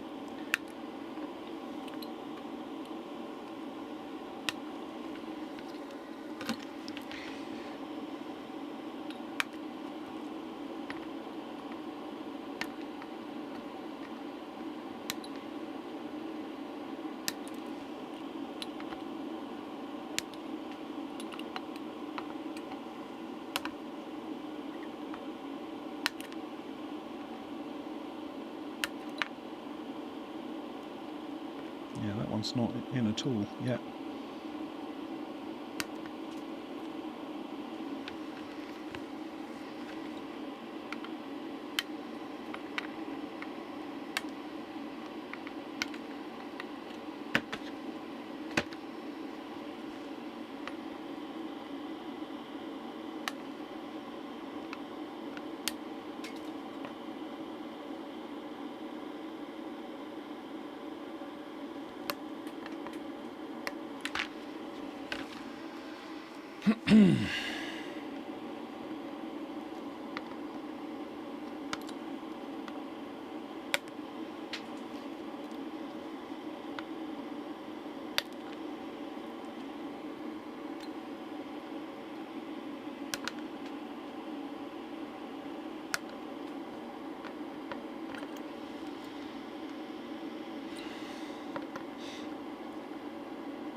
Now that is not so good.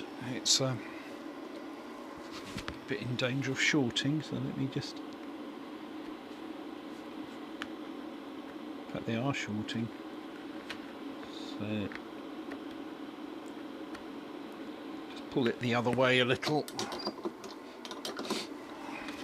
Then it's fine. So we've got all of that was good, except that one got forgotten.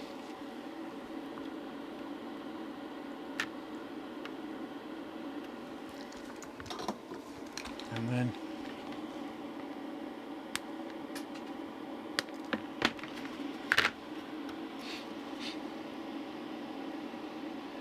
it's looking good.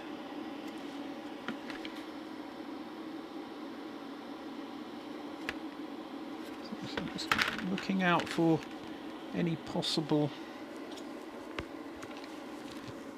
poor joints, and that's one there. Yeah, in fact, it wasn't actually even in. Let me just oh,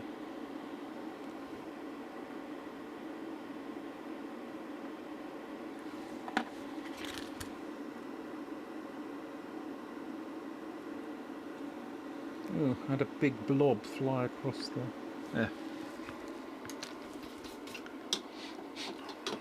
And what do we have?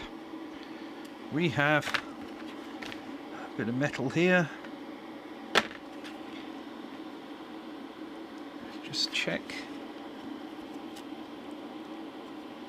Do them in a batch like that. You get it done more quickly, but there's a greater risk that you've missed something. Yeah, like that. It's not a good idea, really. There, that's soldered properly now.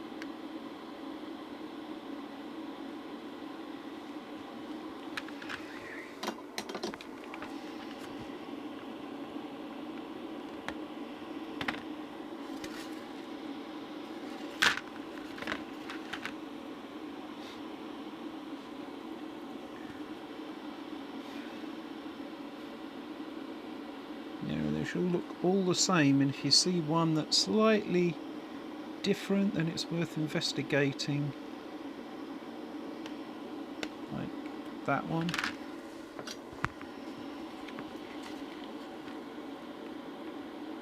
Just top it up.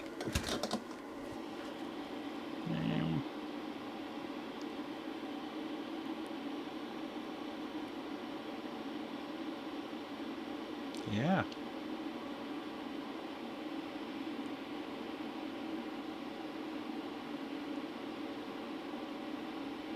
came back to that one, but there's actually nothing there, so that's looking good. So what we have now is well, all the resistors in, all the capacitors in, all the sockets in. What's next on the list? Next will be the tactile switches.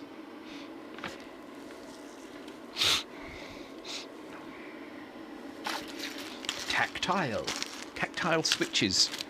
Tactile switches. That's the more impressive way to say button. We can expect UI engineers and designers in video games to start calling their buttons tactile interface.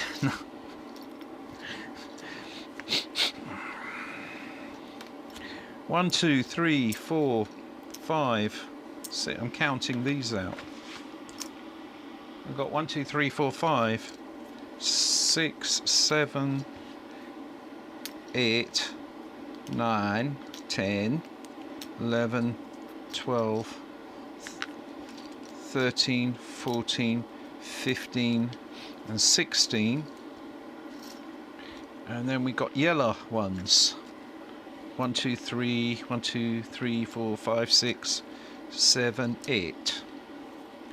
Be 8 of those, 16 of those, and one red one. That's the reset button. The switches themselves are all the same, right?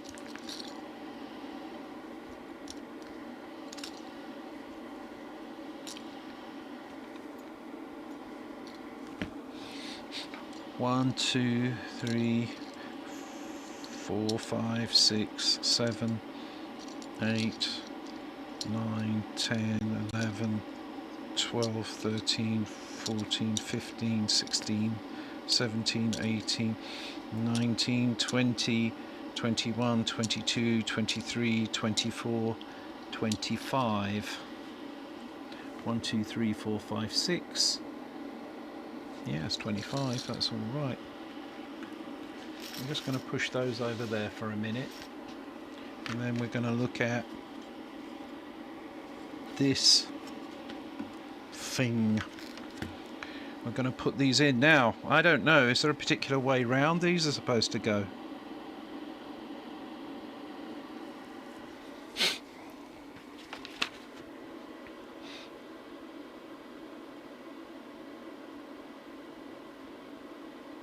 They're not quite the same. They're not. There'll be a difference. There are.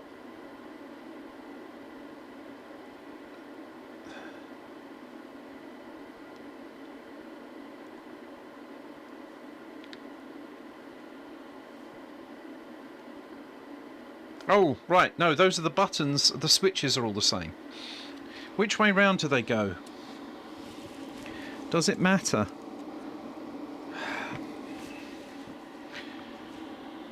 This is a bit of a concern. When I press a button, let's look at the reset. No.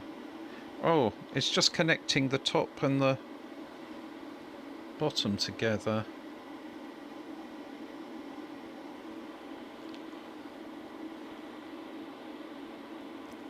So there's got 4 pins like that, but the way it's wired up on the board, it's all the top. They're wired in pairs across each other, so I don't think it makes any difference which way round they go. I'm just going to check that.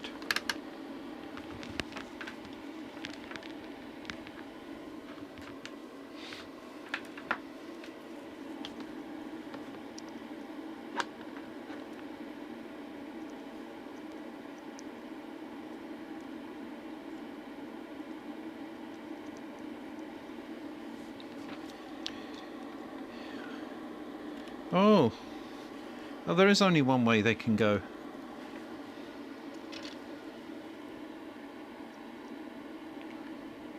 Oh, I see. So in fact it goes like across this the short way round. I get you.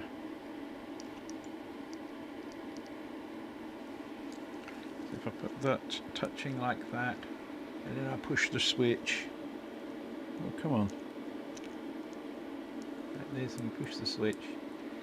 Okay, so contacts work across the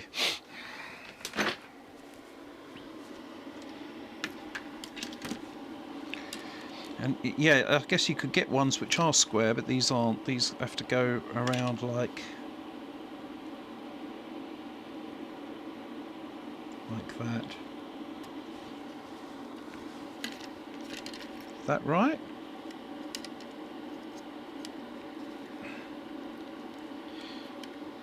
Oh. Oh yeah. So they're going like that. Okay. So if I push them in, will they stay by themselves? It's nice if they do. They do stay by themselves, which is really handy because that means that I can just push them all in. It'll be a lot quicker to get it done.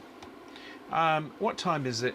It's only midnight. I'm going to keep going until I've done. I mean, I'm nearly there. This is exciting.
1, 2, 1, 2.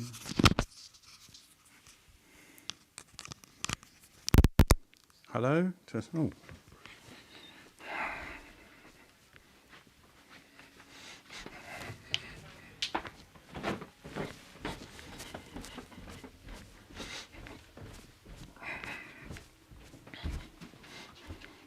Yes, I'm sorry about that. I didn't realise that the audio had died.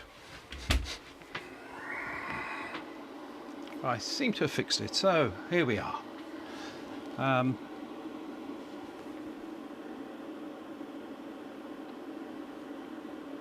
Got our buttons.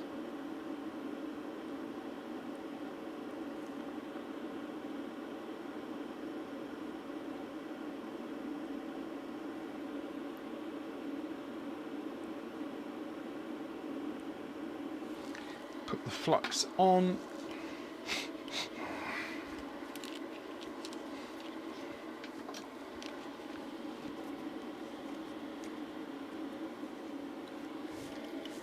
Time to solder them.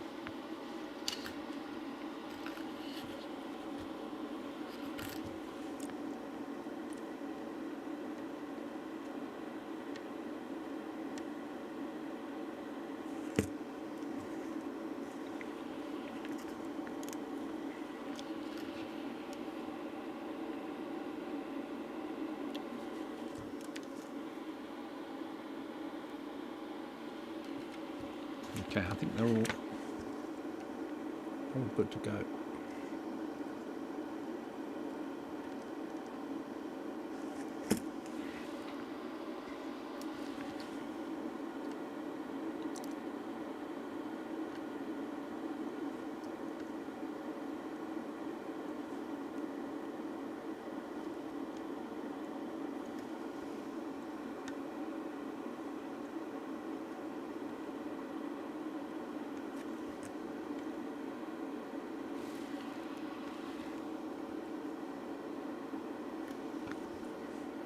The best result I'm getting is when I put this down and then I actually apply solder to the tip and it flows down.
Right.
Right, so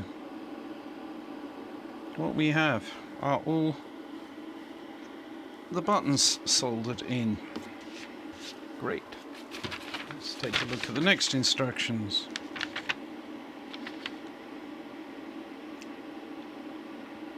Crystal.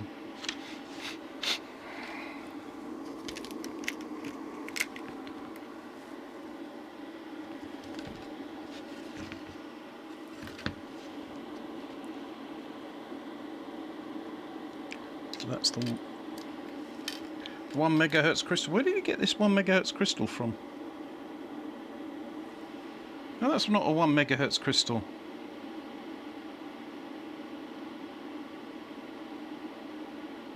It's a 4.4 megahertz crystal. You must have you must have a divider in there. I couldn't find 1 megahertz crystal. I found some 1 megahertz crystals off eBay. They were like from Russia.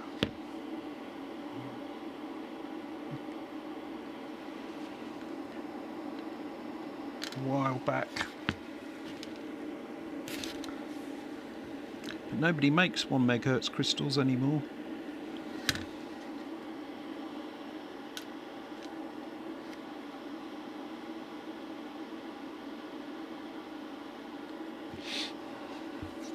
It used to be all the rage. Problem is that a 1 megahertz crystal is large, and you might as well have a smaller crystal and then divide a divider. That's probably what we're looking at here.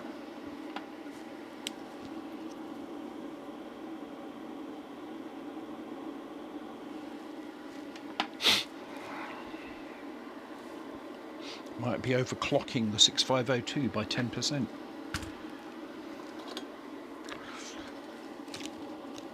At 4.4 megahertz. Right. Come on.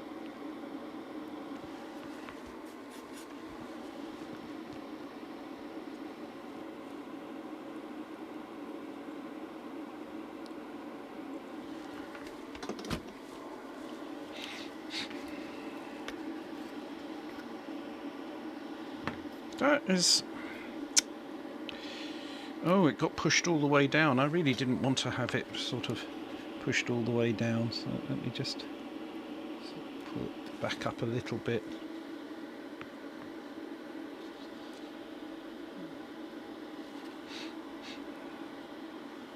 No, I think that's fine. Clip those off.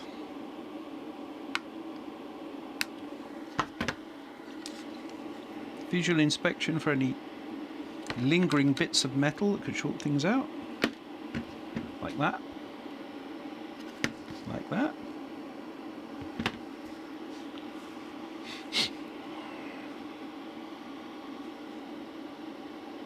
Because that's all the soldering done, I think. It's just a matter now of populating the board with the ICs and plugging it in. How exciting is that? Very exciting. It's on a scale of 1 to 10. It's 0F exciting. Let's turn this off. Turn off this thing now. Off.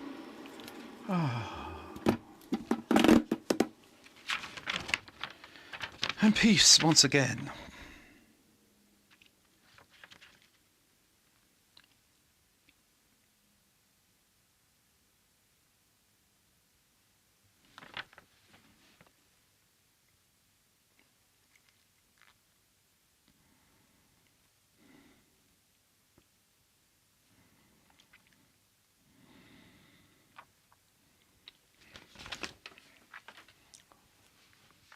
So, one constructed board. Let's put the chips in.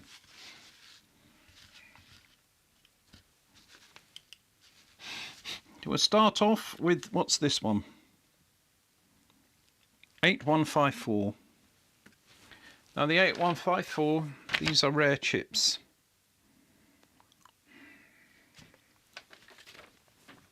I believe. And we can see that's probably the most expensive part in the kit. As you can see, it's like old.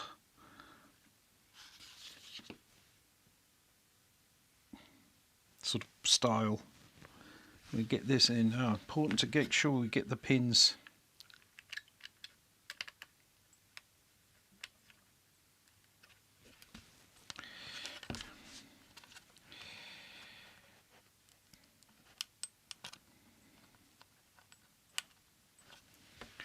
Lined up nice before we try to push them in. There we are, so we don't end up damaging.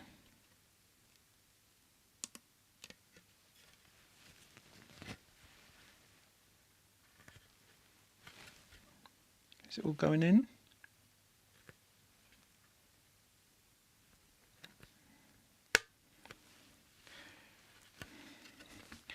And that is the first chip of the old block. Now this is probably the processor. There's the 6502 from Mexico. I don't know how to decode date codes. This needs to go in upside down.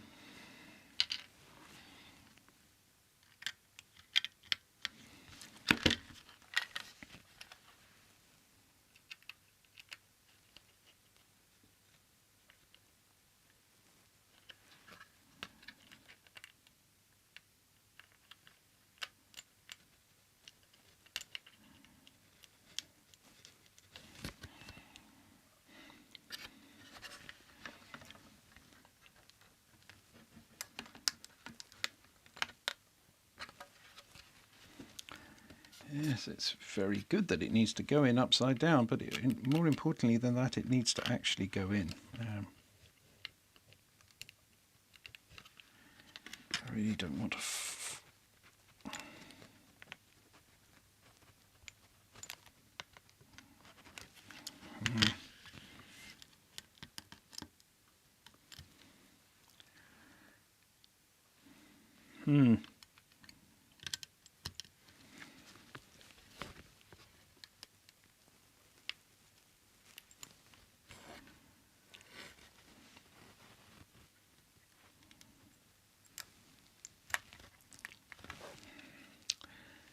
Not having much success. How small. The pins are a bit splayed out.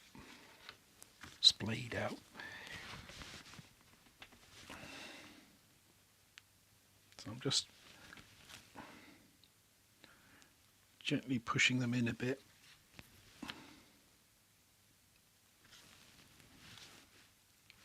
Let's try that.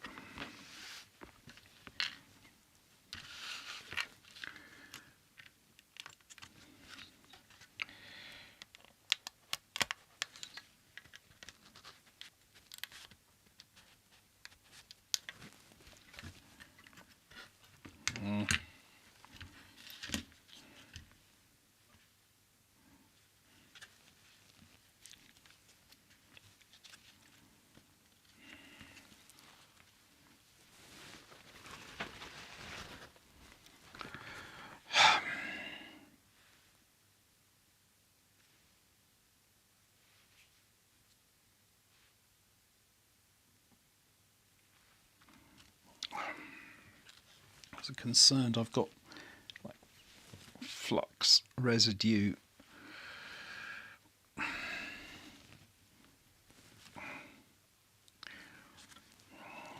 and that's going to go on the pins.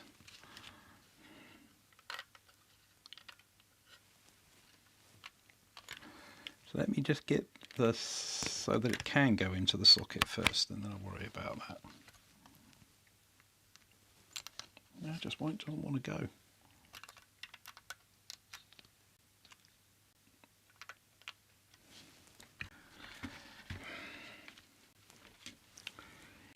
It does not want to go. I need a metal plate.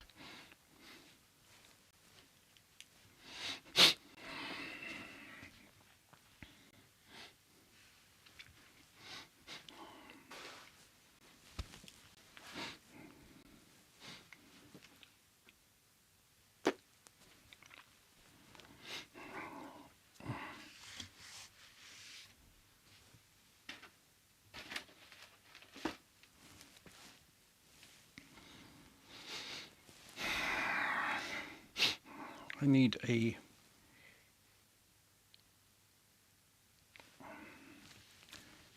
let me try again like this.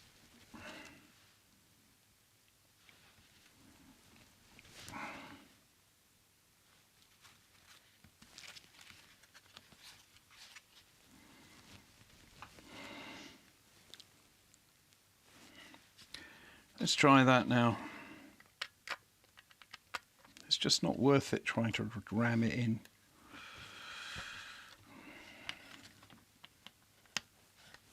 Okay, I think that's now going to go in. Yes, it is, but I'm a bit worried about flux residue.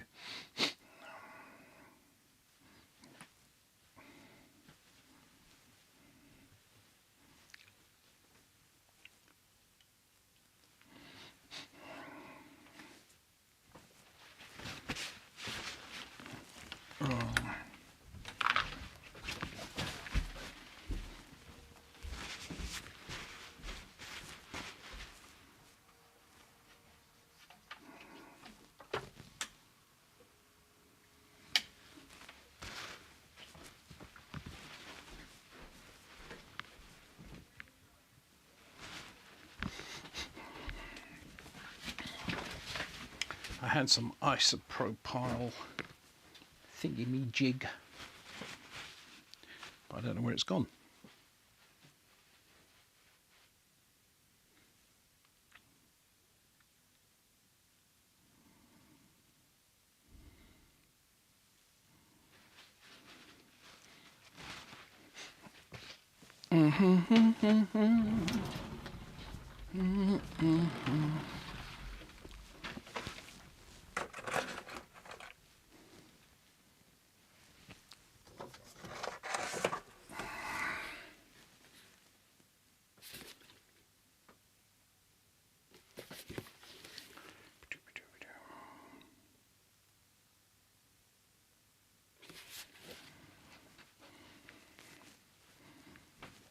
I have a plan.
Do-do-do.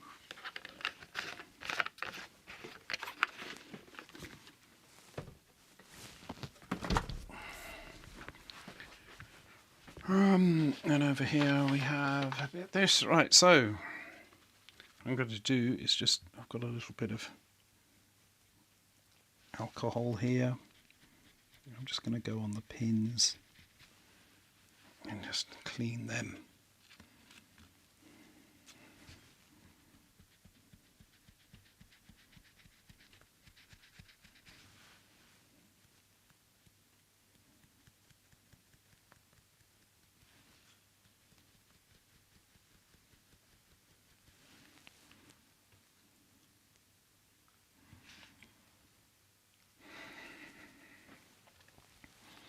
And we'll come back to that.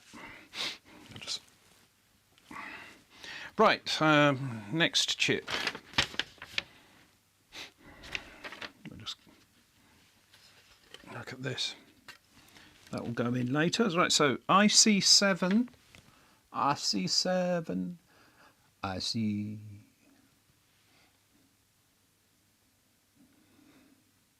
IC7 chips.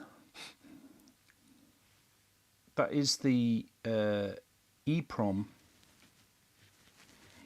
which is this thing. IC7 is the EEPROM with the operating system for operating. Oh, look at that. You've got that capacitor. If I was to ram that in, I'd break the capacitor, so good thing I spotted that. Oh!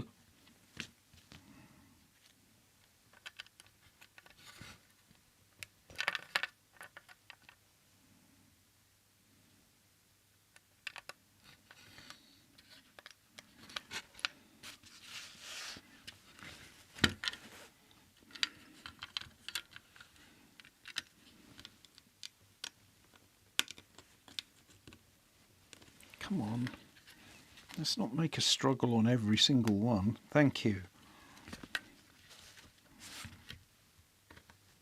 That one's in. Then the next one then is obviously the RAM chip, which would be IC8, IC3.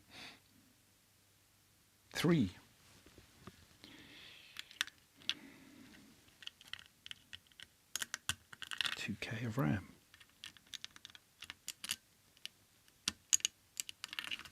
Come on.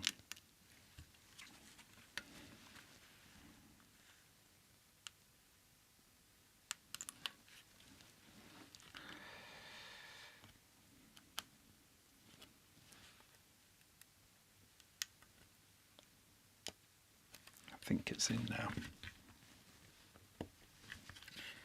There we go. Nice.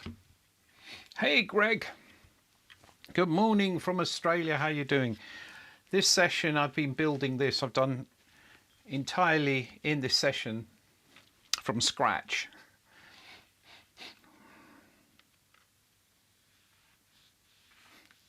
Like my tire. Which, yeah. Hey. So you come at good time because I get you. Sorry, I always have to work out whether people are joking or not. So, oh no! Do you remember I said, "Oh look, it can," I ended up crunching that capacitor inside the thing. Anyway, how did that happen? It looks like I didn't break it. It would have broken if I had put it really tight.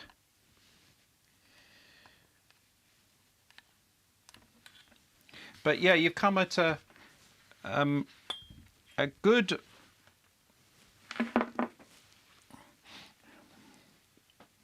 Oh, it is. Did everybody abandon me I don't have a display of how many people are on the watching.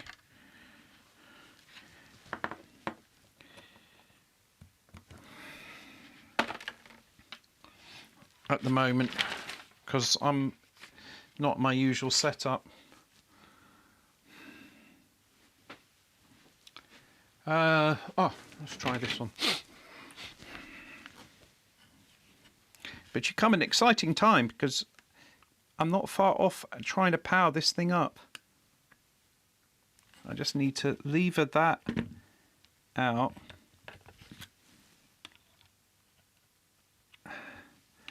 So I can pull that capacitor back out. And I can push this back in. There we go.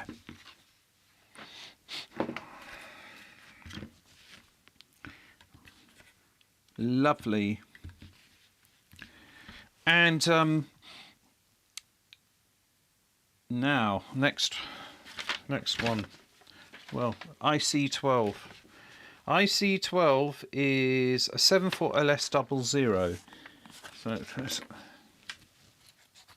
oh, wait a minute. Let's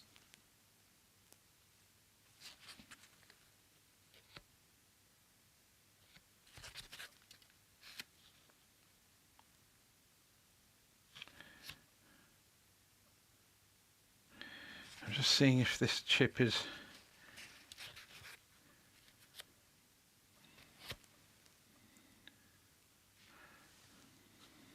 I think we're good to put this in. So this is the processor. I was having trouble getting the pins lined up for this guy.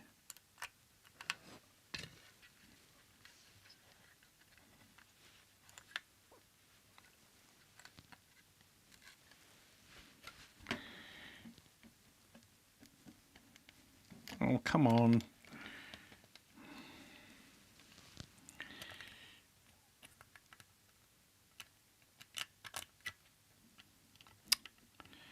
Yes.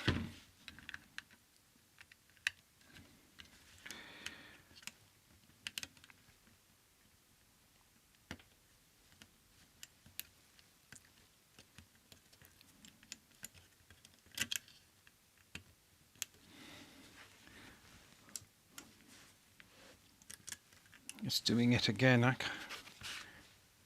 Maybe they spread out again.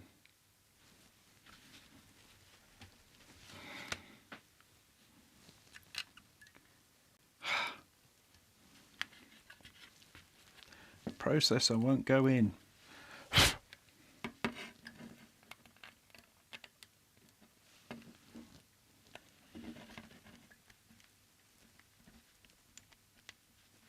I think it's going in.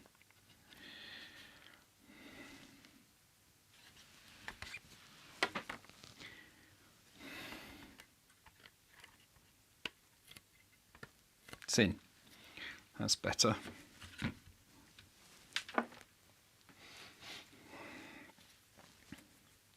Yeah, because these are not brand new, you know.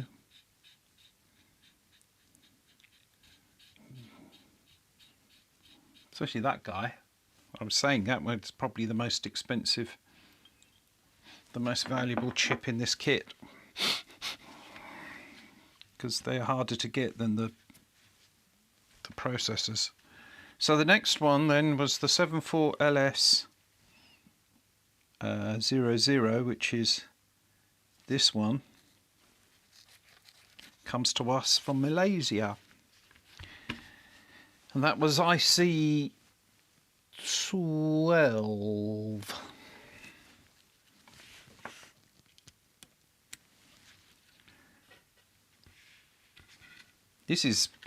This one has never been used. This is brand new. But these are easily accessible.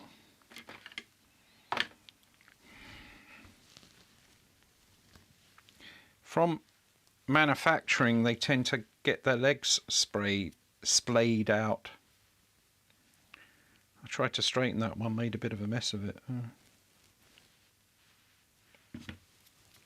Yeah.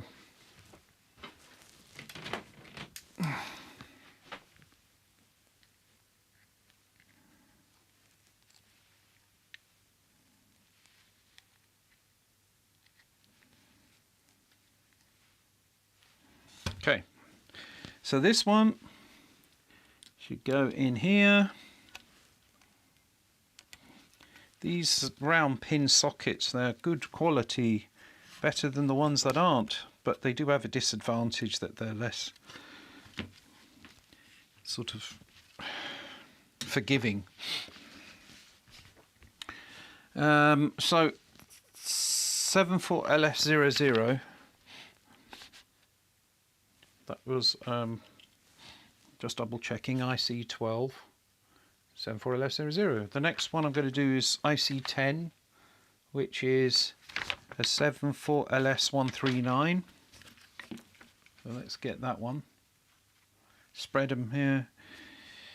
74LS139.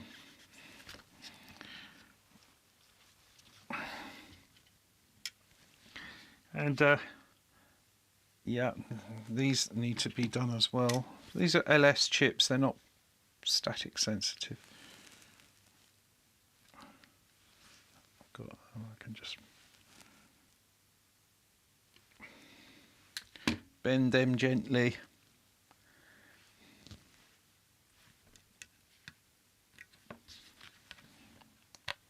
Ah, that's what you want to avoid. I ended up crunching a pin.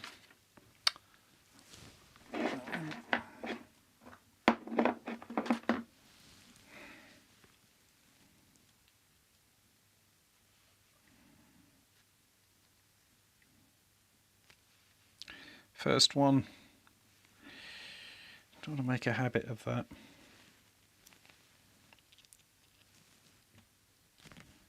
Okay, we try again.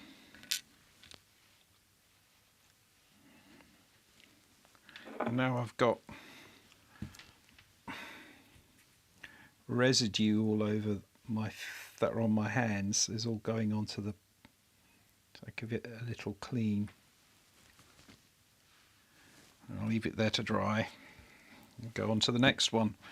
So we leave IC10 for the minute. We're going to go IC106.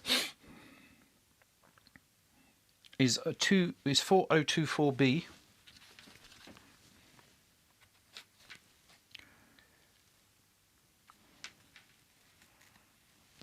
The 4024B. This is CMOS, is static sensitive.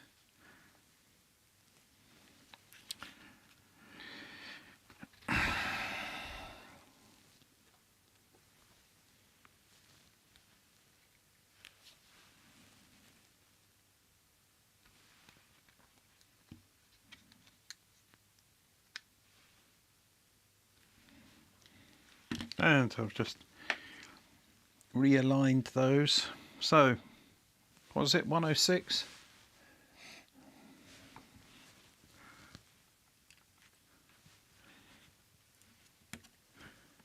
Right. Next. 102. 102 is also the same chip.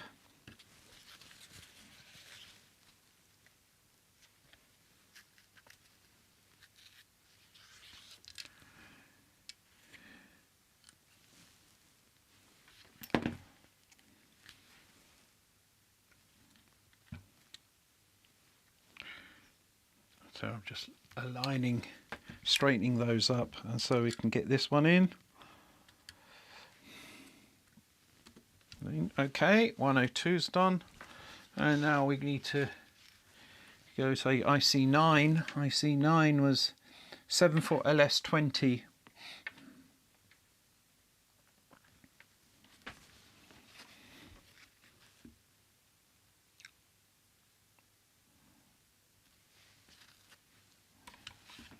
LS20.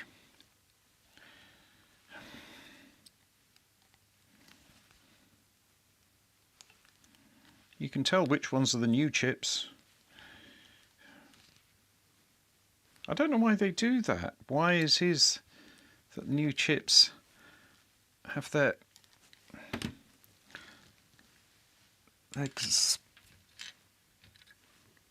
spread like that. It doesn't, don't know why. I'm sure there's some technical reason for it. But 74LS20 is now in there for IC9. We need to do IC11 is 74LS04.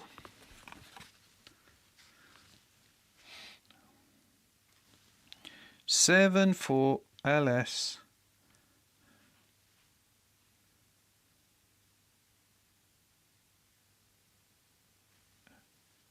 that's 74LS20. I put the wrong one in. IC9. Oops. Let's just get this one out again. I know what. How did I do that? That's the 74LS04, and the 74LS04 goes on to IC11. Wow, that's a good thing I've got sockets, isn't it?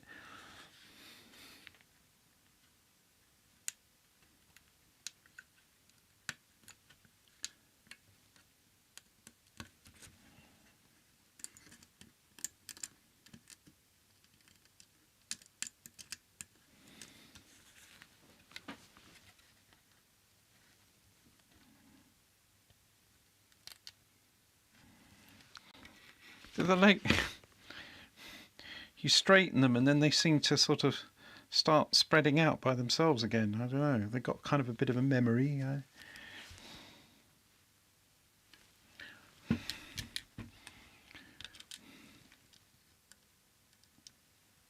Okay, so that was now in the right place.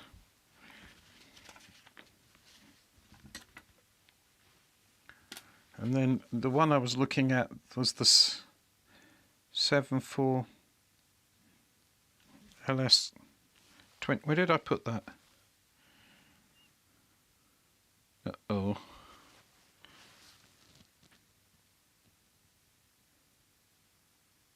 Oh, no, there it is. 74LS20.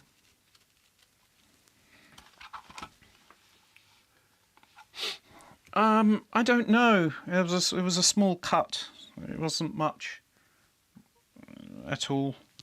But because I've been soldering and I've got sort of I should wear gloves, I suppose. I've got flux residue on my hands. I didn't want it to get into the cut. So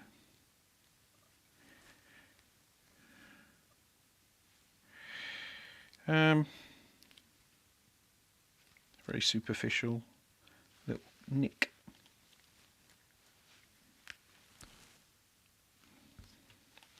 So what are we looking for there? This should go into here, right? And it's in. All right. And now we'll do IC101. IC101 is the 4024 famous 4024B again, which is this one. And it's also in need of leg adjustment.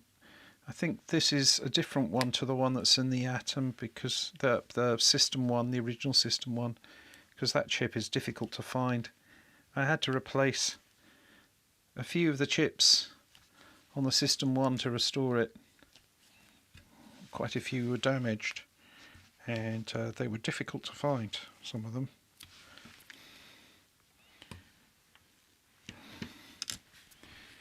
But these look new.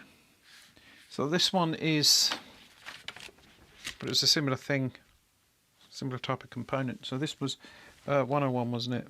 See, 101. And it's in. I only got a few more.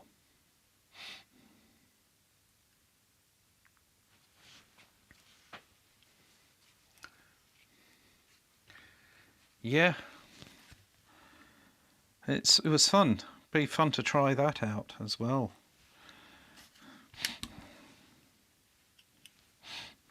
Now, 103. What am I going to do with my 103? 103, I have to see where the 103 is. Quad 2 input NAND gate. There's 4011B.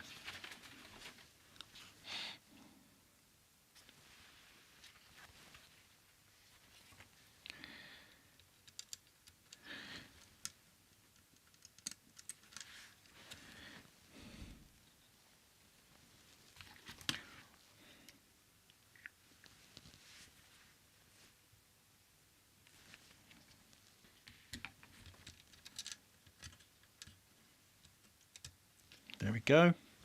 4011B. E is in. We do 104. 104 is the 4013 dual D-type flip-flop. 4013.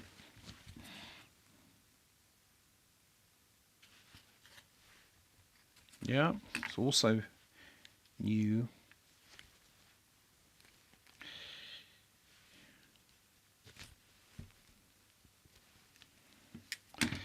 And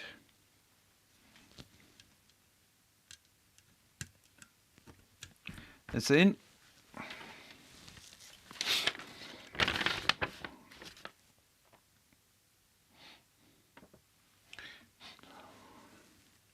The 74LS139 was IC10. Should be good to go in now. This is the one I screwed up before, I believe. Yeah, well, maybe not. Anyway, whatever. It's in now. And the right way round. Check the right way round on all the chips. CPU is deliberately the wrong way round. And now, 105 is 105 4001B. Oh dear. I have to do adjustment on this one too.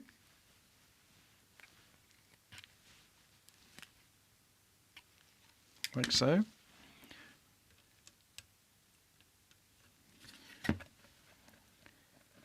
Yep.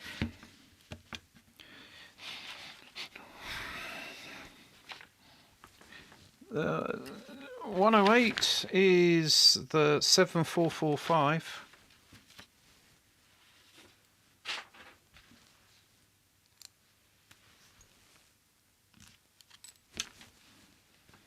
What will we do when they stop making these? They will at some point. Manufacturers will stop making these nice old chips because there won't be any money in it. And then what do the hobbyists do then?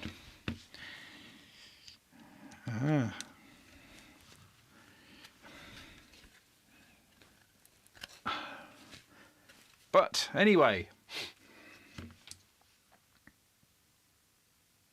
I already made flux capacitor jokes, but this is a flux capacitor. It's flux and it's stored in a capacitor. That's right. This is expensive, you know. I think I probably used up about £5 of flux. Oh, why flux is so expensive? It's crazy.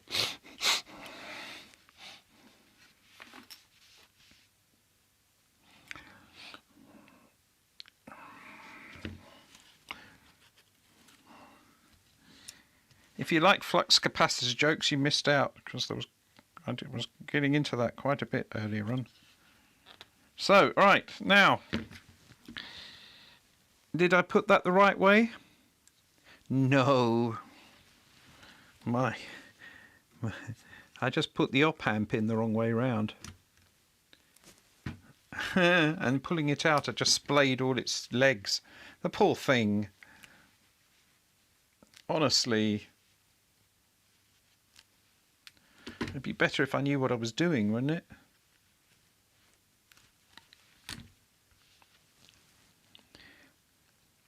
Right, let's pop him back in, but this time the right way round. Lovely. All the chips are in.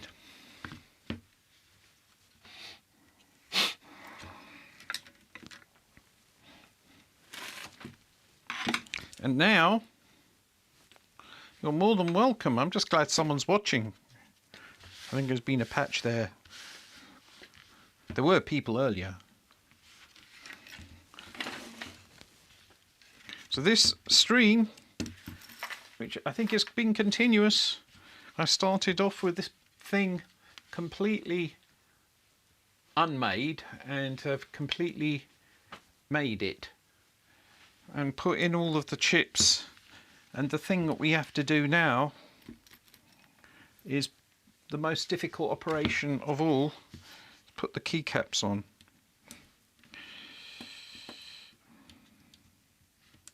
This is where everything breaks down.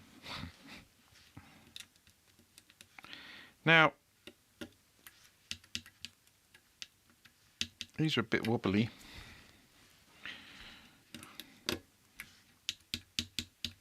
But I think it's serviceable.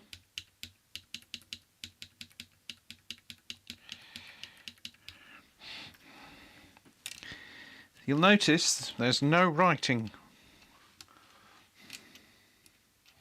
No, yes, the CPU is the right way round. It's the wrong way round on purpose. I don't know if you can see there the mark on the...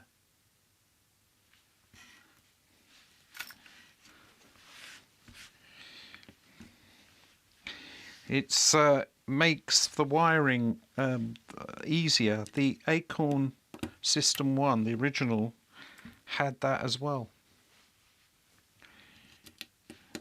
I think it was a cause of many a blown 650 in its day. Fortunately, I've got a label maker. Wow. And not only do I have a label maker, but I have both yellow and white labels. You bet. Do I seem like the kind of person who have a label maker? But so I think I should be able to make some labels with my label maker for these buttons, for they are absent of labels. Although I am an advocate of a labelless world, so maybe it's not so bad. But to be honest, when you've used it for a bit... Oh, they've got the written on the board anyway.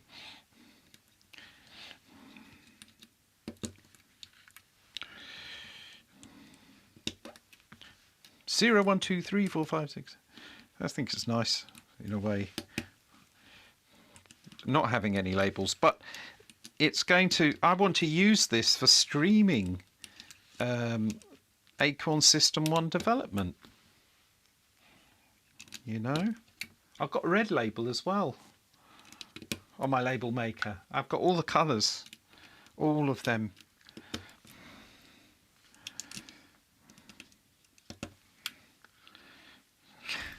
And then after this we turn it on and we see if it works. And if it does work, what a beautiful thing it will be. What a beautiful thing. I don't know if there's any... there may be a need to... Where's the instructions gone? There may... I might need to... Well, I don't know. Set some links.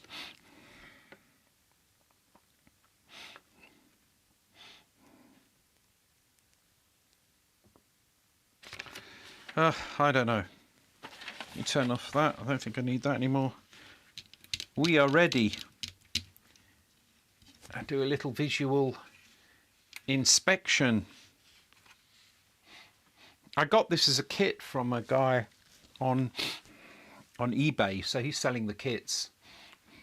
I could build the kit and then sell the built kit, I suppose.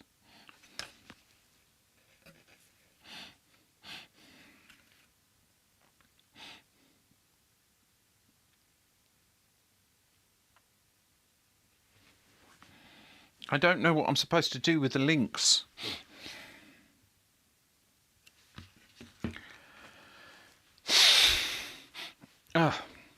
Excuse me a moment.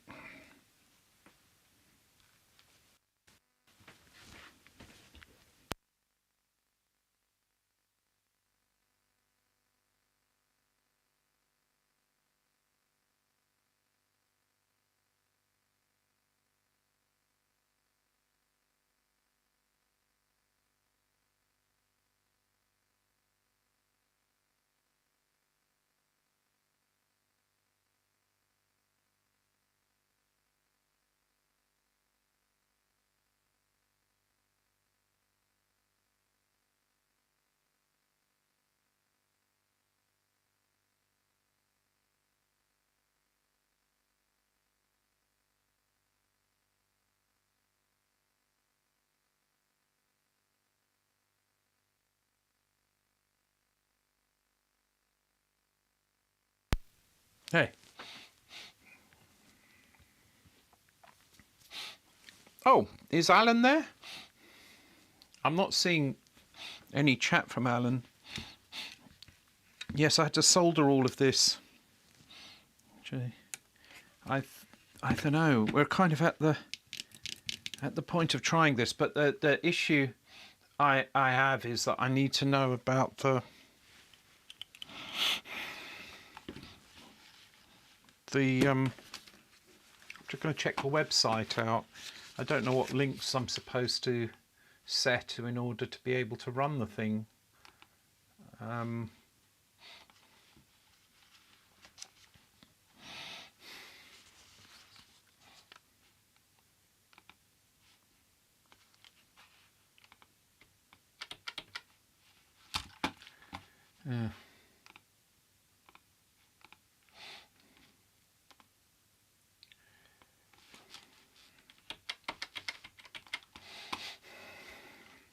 Oh, hi, Alan.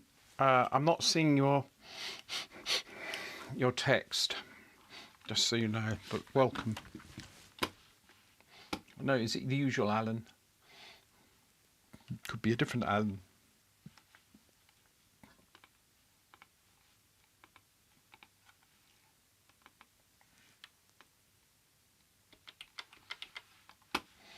Oh, come on.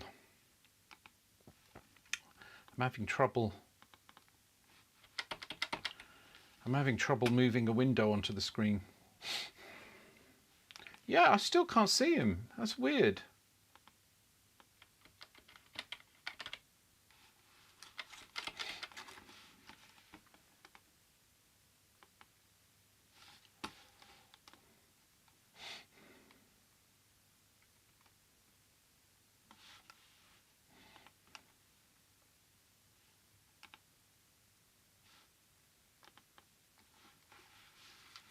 Nope. It will not let me.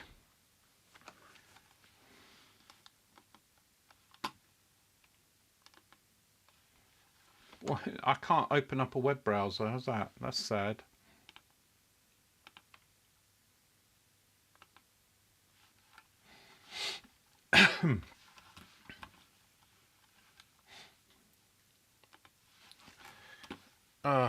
Flipping heck! I'm just having a technical problem that I can't. Well, how many screens do I have going at the moment? Oh, I thought I turned off that screen.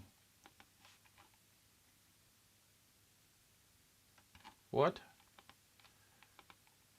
This is 2 and 3.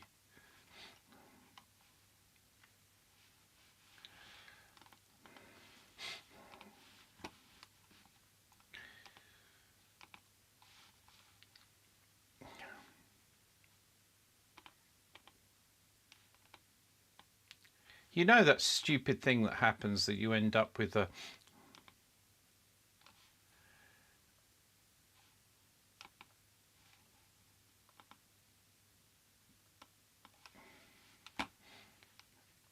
window that's off your screen and then you can't get it.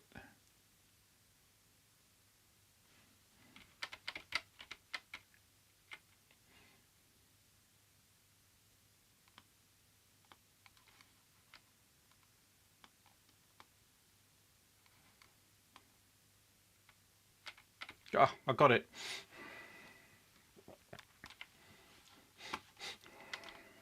I was getting the incantation wrong for being able to drag the screen, to move the screen. So let me check. Do you have a link, Greg, actually? And then I can, because there's no point me powering this up unless I've got the links. In fact, I know there's a link I need to set to bypass the voltage regulator.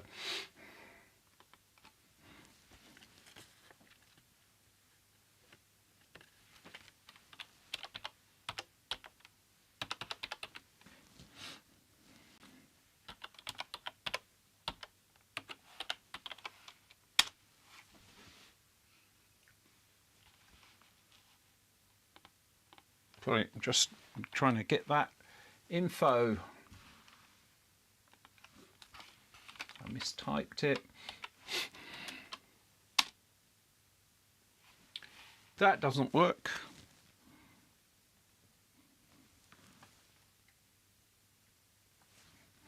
So the link he gave me can't be found.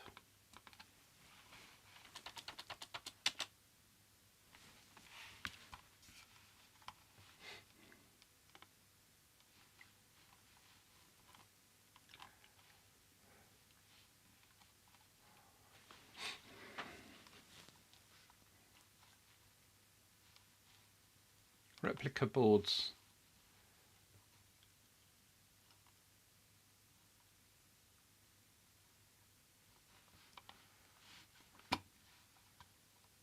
I don't see. That's weird. I can't find. Oh, the trainer. Got it. System 1 trainer. Oh my God, he's got a picture of it. I got it all wrong. I'm joking. Can you paste it here?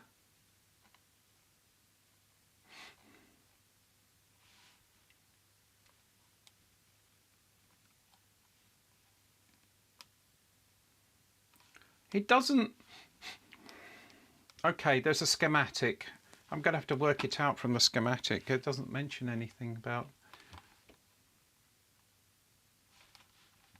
So I'm studying the schematic, and if you want to follow along studying the schematic, I've got a link to the schematic.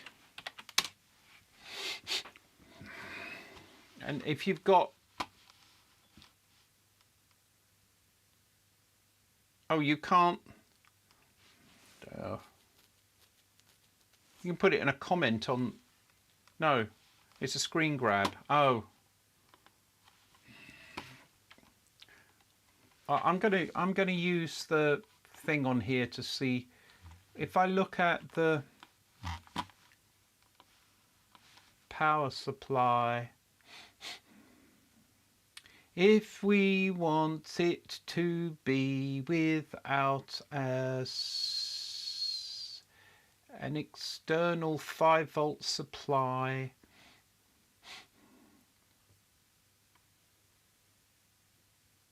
I need to set link 5. Link 5. So we'll start with that. I need to set a link. So link 5 is just there. And so what is a link? A link is a bit chopped off a component. You can think of it as a 0 ohm resistor. Let's put that. I'm going to have to do some more soldering. Turn on the soldering iron.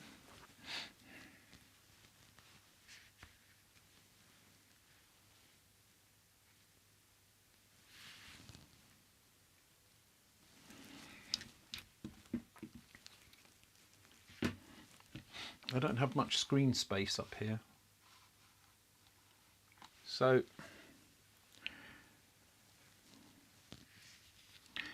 we're going to take that and put it in there. Ta-da!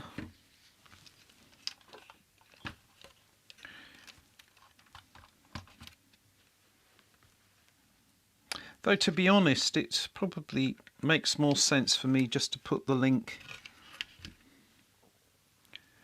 resting on there, doesn't it? That'd be nice if well,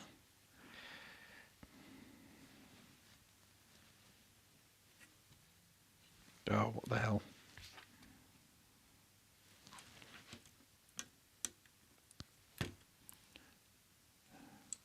Let's do it properly. Because you do it, you mess around with it and then it comes off or it breaks the tracks.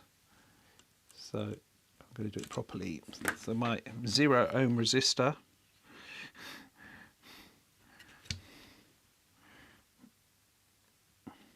homemade. I made that 0 homemade resistor myself.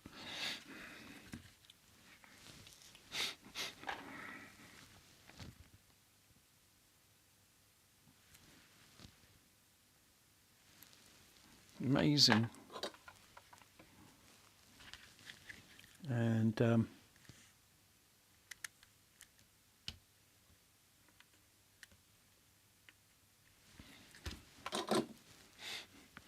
so link 5 is done.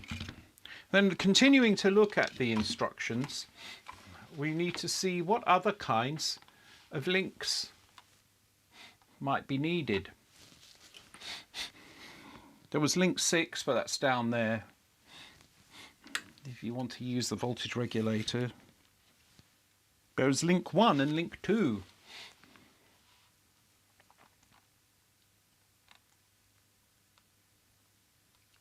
Link 3 just connects, allows for the +5 volts to be on the bus. Link 1 has one of 2 ways that it can go, and I don't know. That's the program VPP. I don't know which I'm supposed to use to there. VPP, right, so if I look at a 2716, oh geez, if I look up a 2716 data sheet, let's look at the information for the pin. What we're interested in is the pin 21. What's it do? Pin 21.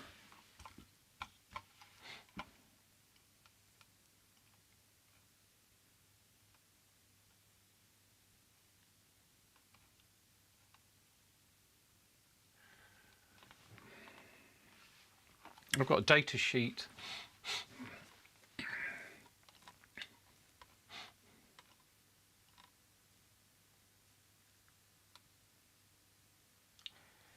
VPP may be connected to VCC except during program.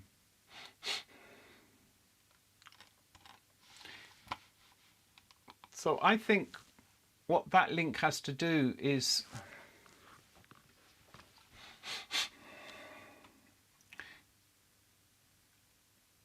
IC1 is the 6502 itself. It can connect. I don't know what the hell I'm supposed to do with that. That's the address line 11. Oh, it's either VPP or A11. My guess is it should be connected to.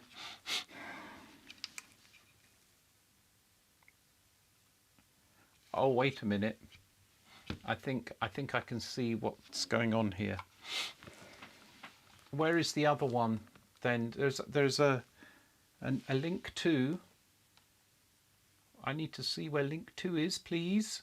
Can we have link 2? There's link 2. Is also connected to that chip. And so this link is allowing for which particular type of ROM we have. So it's actually self-explanatory, but I do need to do this before I try powering this up. Otherwise, it'll blow up. No, it will cease to function.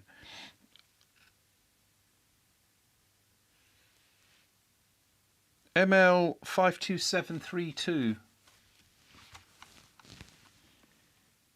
All right, let's see. The ROM that has been provided is a 2732. And both of those links need to be set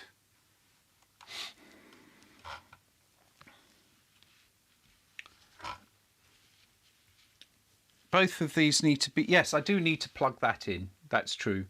We'll do that when we put the power on. So link 1 and 2 here is basically, it supports 2 different kinds of ROMs. And I need to put the link in there for this ROM, which is the 2732.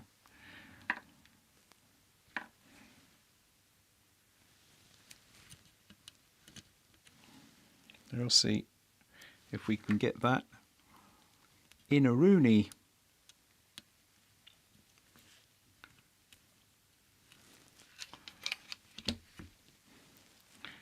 And right, here we go.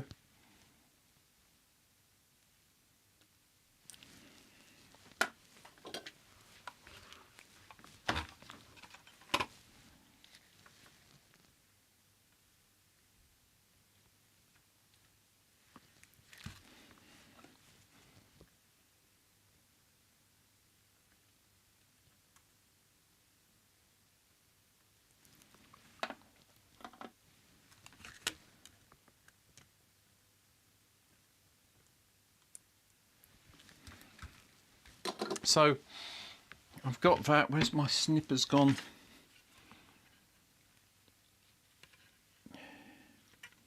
Down here.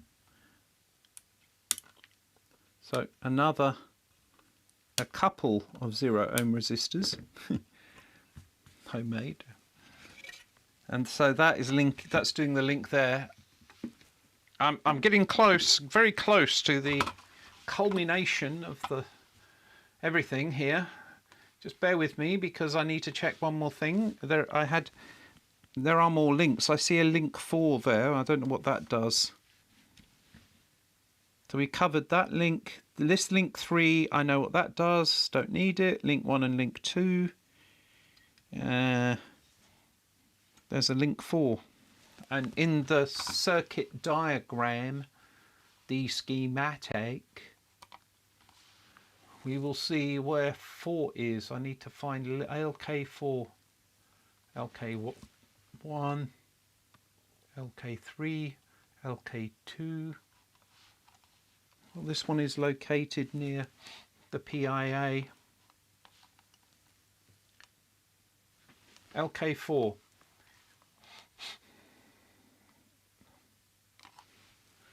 It looks important. NH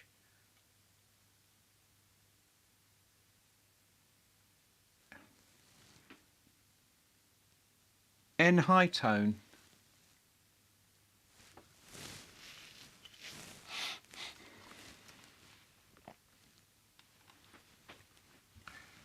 It connects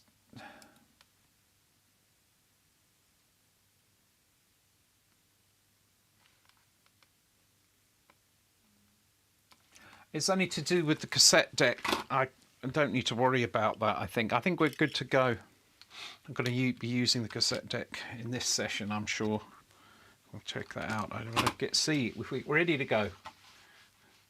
T minus something. How is that capacitor in blue the right way round? Which one? This one?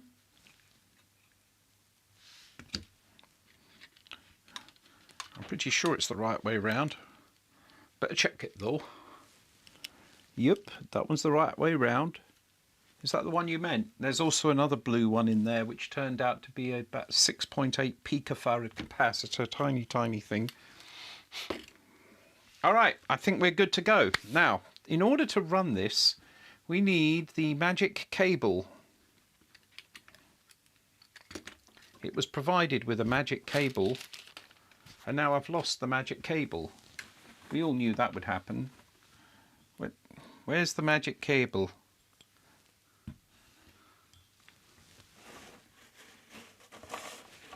I said to myself, I said, I'm going to lose that cable. I'm losing the accent.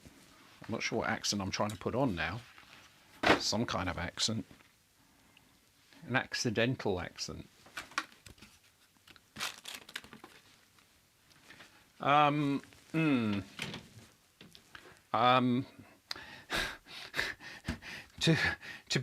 To get this far and be thwarted by a thing as stupid as the cable.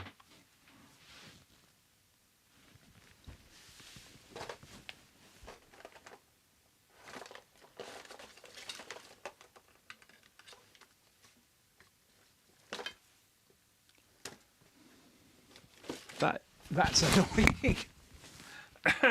That is very annoying. I'm sure it's here somewhere. It's a USB cable.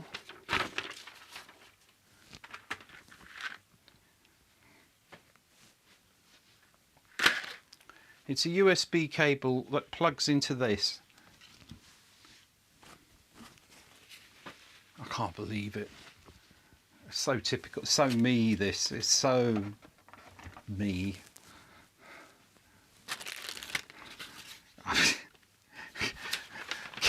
Oh, I can't believe it.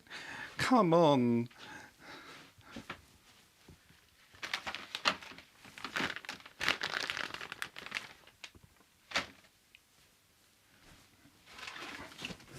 Hang on. I mean, it was floating around. It must have fallen off the thing into the mess on the floor.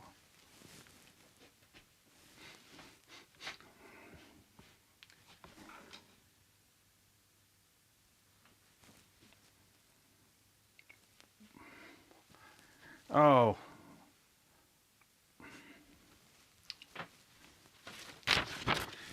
All right. Let's move this keyboard. Is it there? No, it's not there. This is the stuff that was there. This is that stuff. More stuff over here. And then there it is. Found it. It was hiding. It was hiding. It was hiding behind the fume extractor, the fume filter. Okay, this. All right, now the camera is suffering from a bit of droop, so that's always distressing. So all we're going to do is undroop the camera and try to get there. Okay. Is that undrooped enough? Is that good? There's a slight, just of, let's get this there. Now,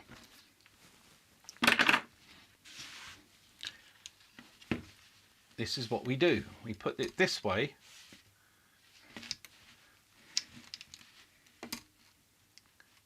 And we take this. And then it's USB. Oh. And I've got a USB thing over here, and I guess it's time. Here we go. Will it work? Will it work? Will it? No.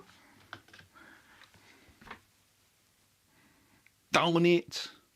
It started promising. It started off promising. I do that and you get that, but when I hit reset, I get nothing. But nothing.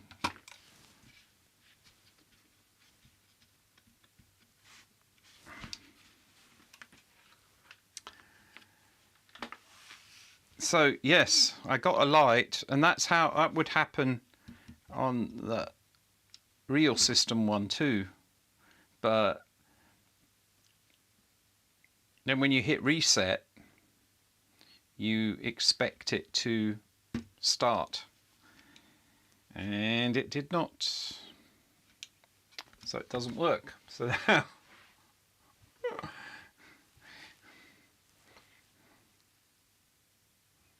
I didn't plug it into my PC. I've got a big you know, a good USB supply that I'm using. It's possible that it's also what this camera is plugged into, so I suppose it's possible. I've got another one, I'll try that. But you know, this means that I've got to do some debugging, hardware debugging. No, you see, that should light up. It doesn't. So we start off by checking our work. That's what we have to do. We have to check our work. Get the parts list out. Put on the double glasses.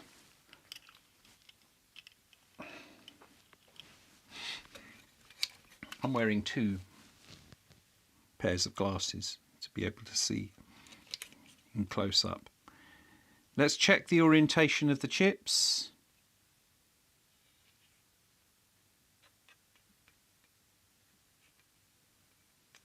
The orientation of the chips is correct. We check the pins, so we can look down and make sure that we don't have any pins out of place, because that's a common problem.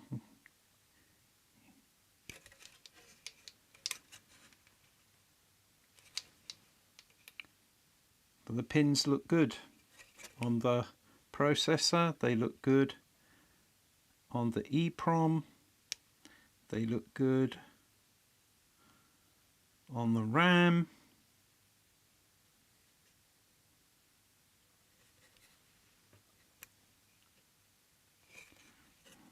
on that chip,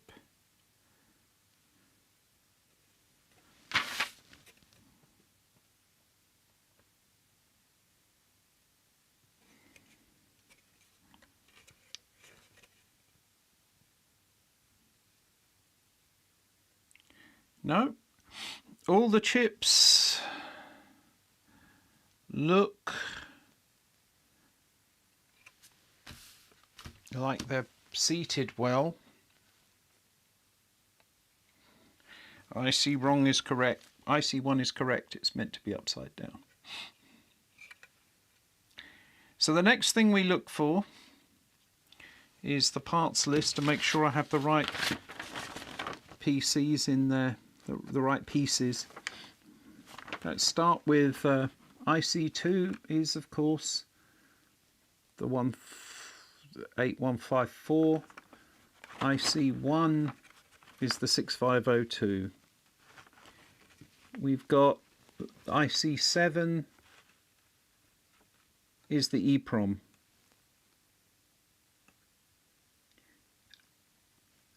IC3 is the 6116. IC12 is the 74LS00. That's obviously okay.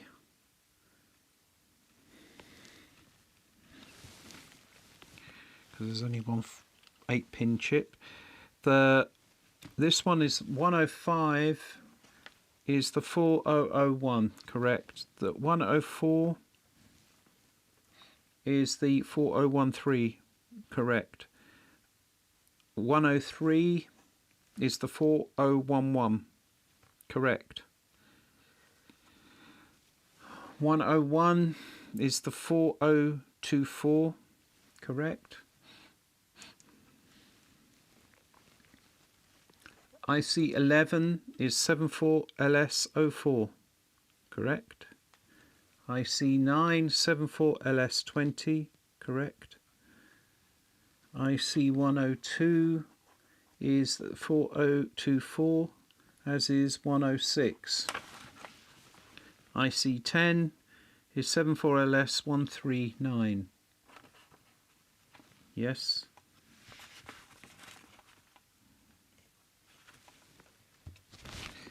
Okay, so we have, wait a minute.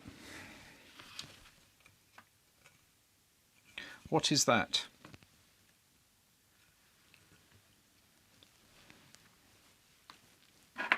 I spotted something. There is a piece of metal. Do you see that? And it's sneaky because it looked like it was a component.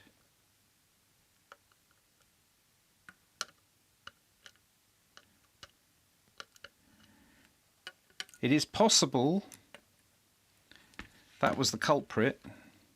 It is not beyond the bounds of possibility.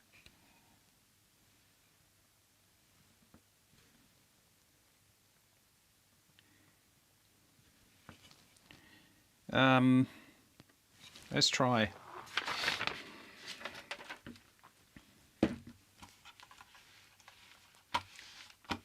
It could have been just, it was just a clipping from, okay, but we'll see. If this works now, that'll be brilliant.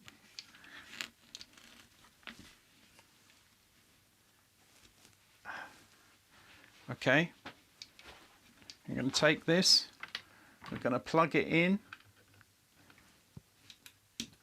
Oh, it was different this time. It didn't light up with an 8. Oh, 8.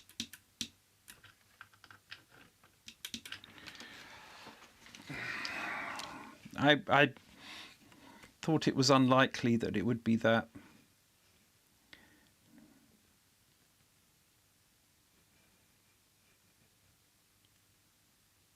Now, how do we debug it?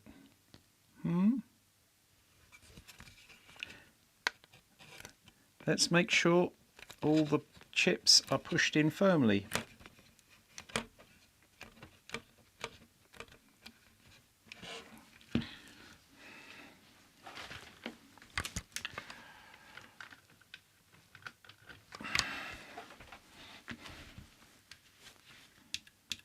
No. So it looks like it looks, go back to the one with the metal stand.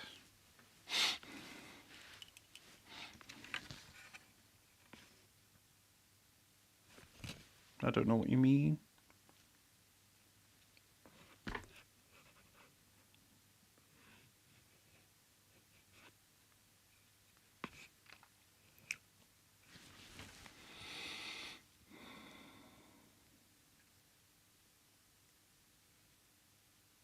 Right, we've got to start.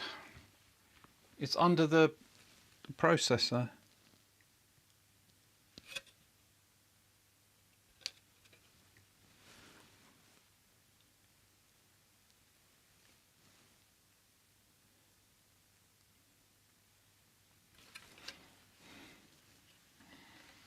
I don't see anything.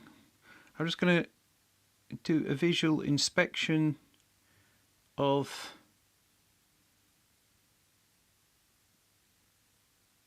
the bottom. Make sure that we don't have any loose pieces of metal, blobs of solder. Yeah, I don't see anything. We're going to have to start doing a diagnosis of the thing, so I'll need to wheel out the oscilloscope in a minute.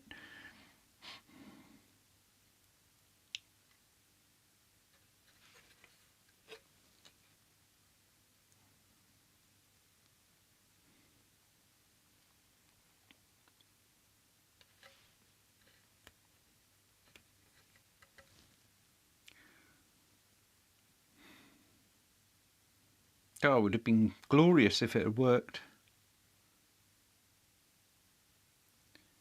I can't see any issues.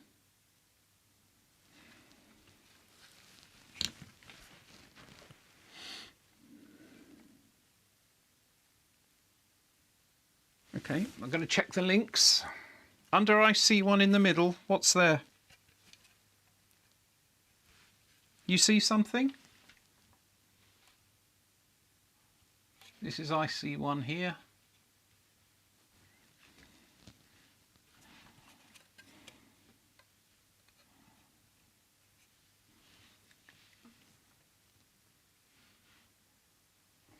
You think there's something under it?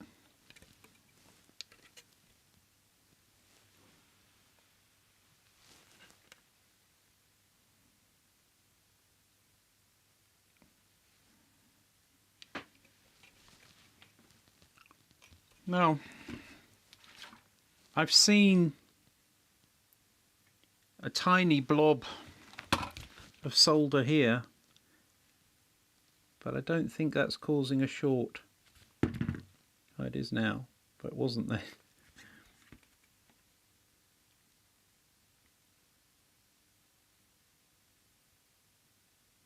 Do you mean on the...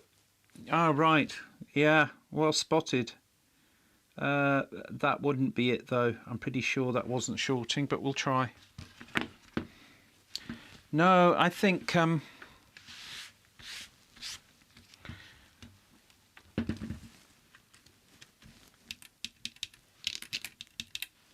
I don't have that. So it looks to me as though, well,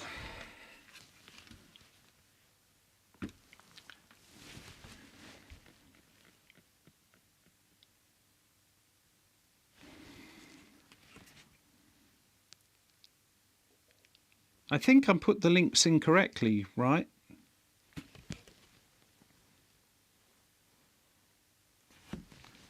Oh, there's a blob here. And another one there. There are a few little blobs, but they're nothing that was causing a short.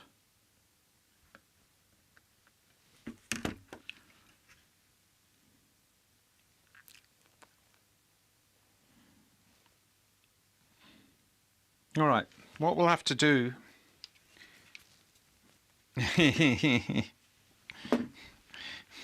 No, IC1 is not upside down. It is going the right way. Au contraire to everyone else, but still the right way. So, what do we do? Well, we get the oscilloscope out. I think that's what we have to do. So let me see if I can...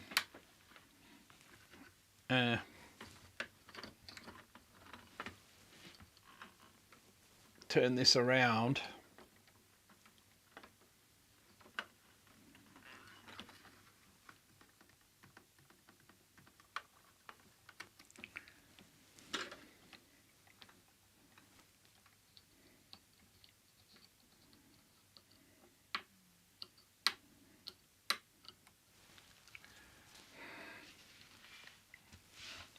Yeah, the process is meant to be the other way. That is the correct way. So it's marked like that on the board. It is meant to be like that. So what we can do is we'll start having to debug this, I guess. I just hope there isn't anything burning up when I power this up.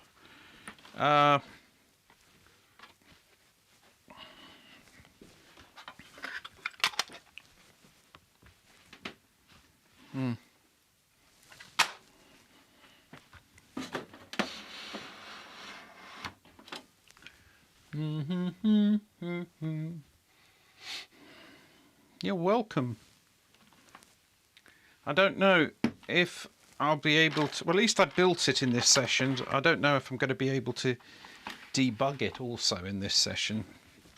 But we shall see. What I'm going to do is figure out how I'm going to organise things here, because... Let me take...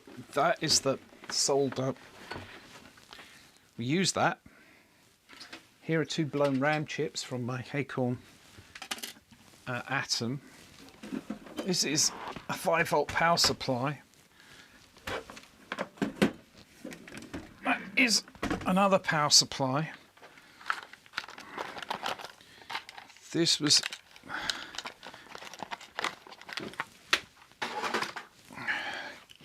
cleaning sticks for my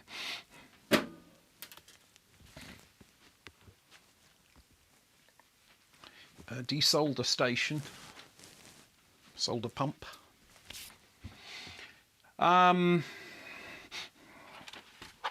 Rearranging that means I can put the keyboard, the PC up on here, and then I can take this and we can go oscilloscope time, so which is exciting because this will be the first proper diagnosis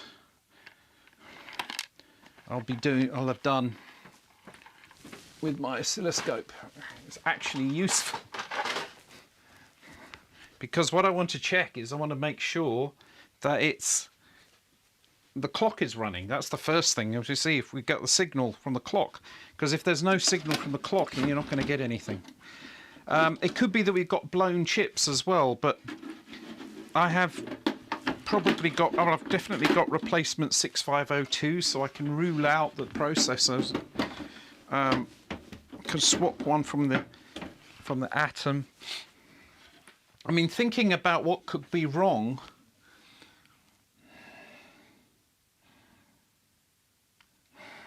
it's possible there's a short on an address line. But let's start with the clock, because if there's no clock, you're not going to get anything, no matter what you do. So here, how's that for a setup?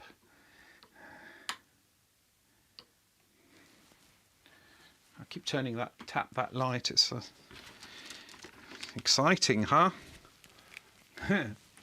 Right, so I've got to clear up here a little bit.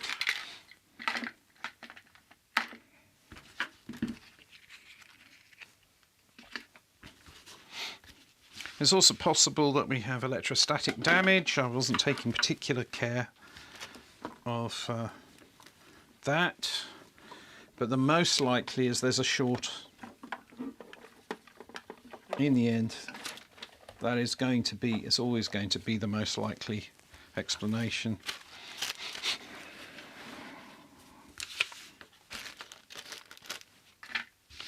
Well, it's an adventure. It's a shame it didn't work first time. On the other hand, now I've got an adventure. It's exciting. Yeah. Well, it's very rare. I can't remember when I ever damaged a chip due to electrostatic issues. I think I damaged a computer once. I had that cursed computer when I was doing Kickoff Revival.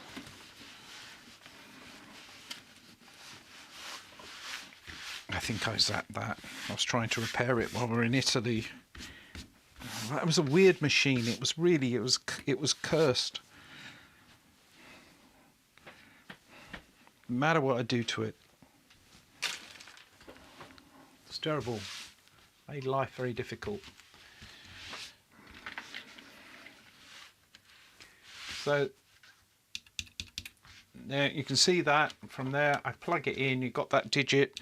What we should see is that. Now what was interesting is I saw something other than an 8. So the PIA,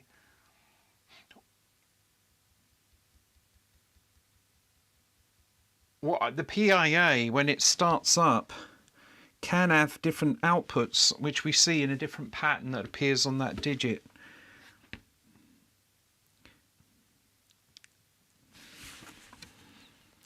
I'm pretty sure there are no other links.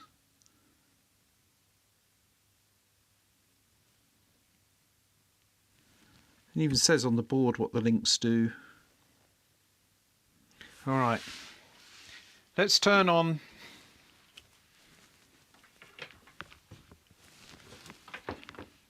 wait, where's it go?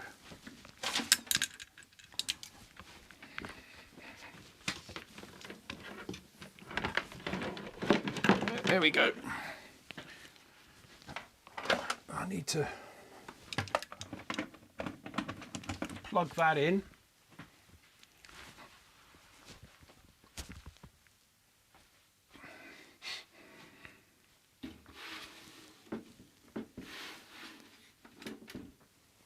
Right, turn on the power. I could do some kind of probe.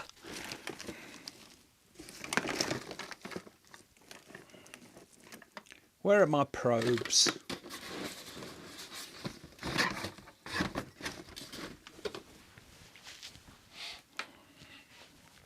I really should have more tidying up. I have a limited amount of tidying up. I don't know where those other probes went.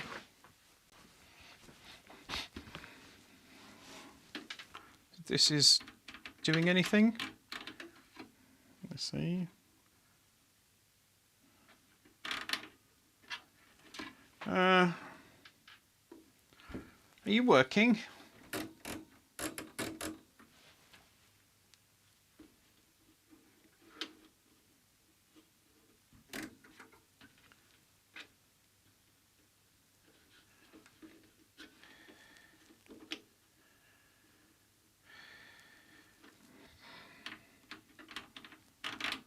Yeah, I think it is, but they put signal in. Probe. I'll just get another one out. And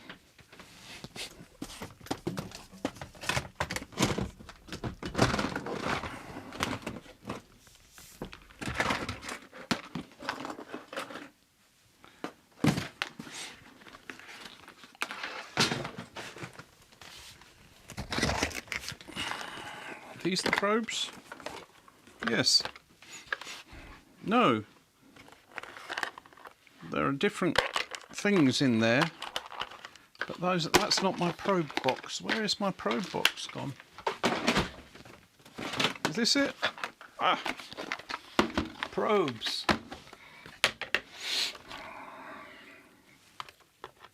Let's try this one. Now, I'm not getting a picture on there, which is slightly annoying me. I want to get something. So, what I could do is connect it to the calibration probe. And then I should be able to get something up on here.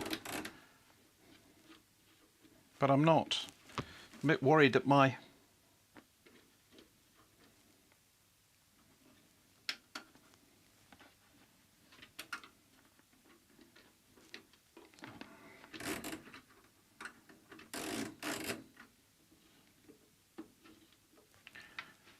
well, that's a bit disappointing, isn't it? It worked. Oh! Okay. I've got a dot.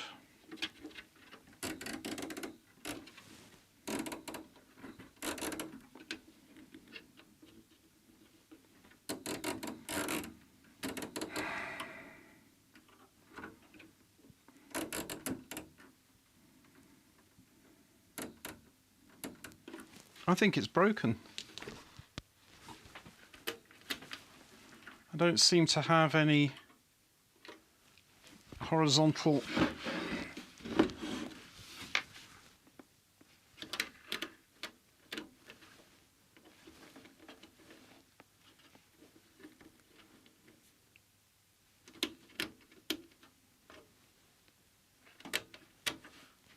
unless it's in XY mode.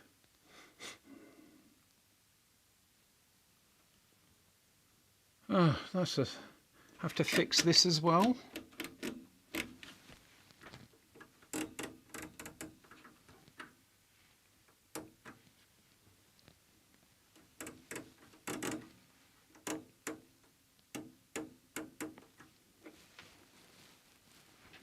Wait a minute. I'm getting there. Yeah. I was when you are you don't have a button just to say, hey, calibrate me or get me going automatically. So I think, oh, there we are.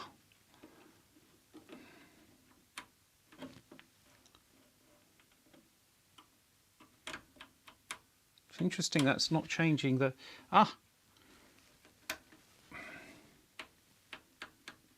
There we go. I've got 2 traces for some reason, which is weird. I don't know why I'm getting 2 traces.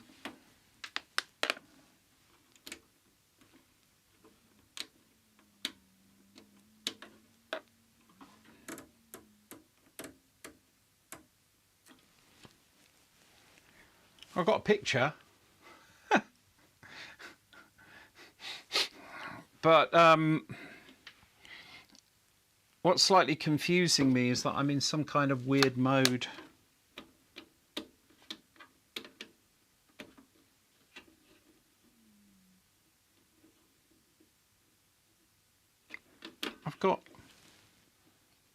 I've got like 2 displays. What kind of... Oh, there's a beam find button. I should have pressed that. If I pressed the beam find button, it would have helped me find it. You know, it's at the moment it's picking up the signal that is from the calibration probe. What I've got are 2 traces at different speeds, which... There we go. Alt. It's an alt mode. Okay, that's what I was looking for. And that looks pretty good, and the probe looks calibrated too. So I just had it in a weird setting. I haven't really studied this thing, you know, how this oscilloscope works. But that looks more or less correct. So what we're going to do, this should be enough to try and detect things. I'm going to clip the... Yeah, we did it together. And we need the circuit diagram.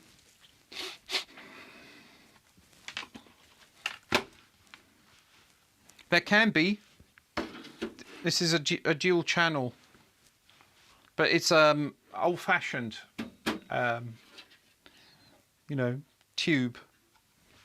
I prefer them to the modern ones. The modern ones they're not the same experience at all. So I enjoy these more than I enjoy the modern ones. The modern ones are anyway all pixelated and slow. I mean, it may be easier to set up, but I mean, you know, this is smooth movement. Once you have this, it's just like, it's not sort of waiting all the blooming time for it to respond like you're using your mobile phone. Anyway, I'm looking at the circuit diagram.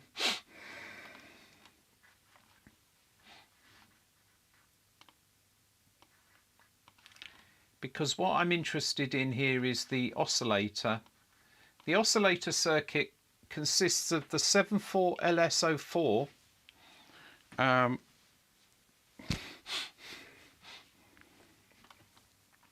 so there is an IC. This 74LS04 is part of the oscillator circuit. We have the crystal, which it says 1 megahertz here. What I don't understand is that's not a 1 megahertz crystal, that's a 4 megahertz crystal.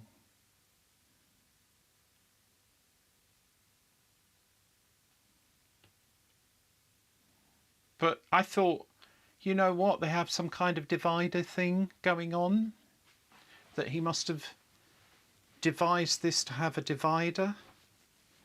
You can't feed 4 megahertz into the 6502, it won't work. It's a 1 megahertz processor.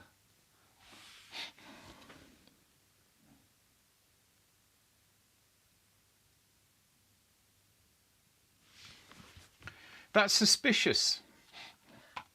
But let's see, because we'll see if the oscillator is oscillating.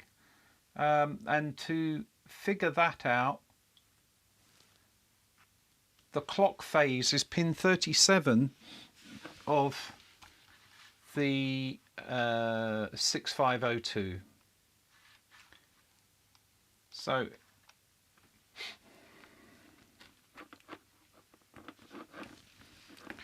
but I don't know.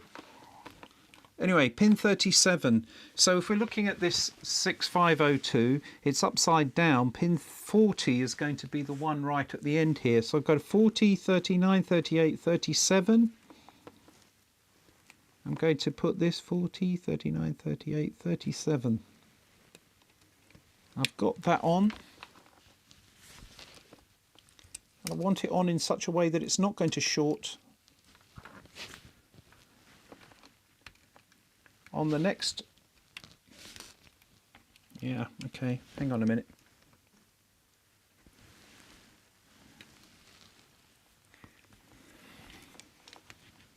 Should be able to, this is a bit awkward because this probe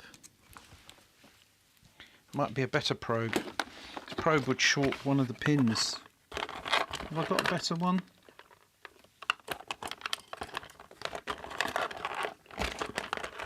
No, probably all the same. Yeah. Normally they will work, but they're just the right width that you can clip on to a.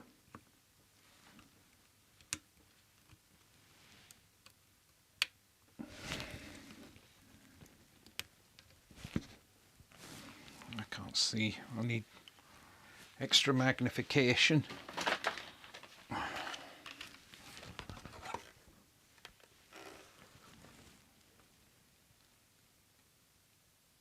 Yeah, I think it's all right. It's not shorting the pin. I know. Let me see where I can get an earth from. A good earth point. That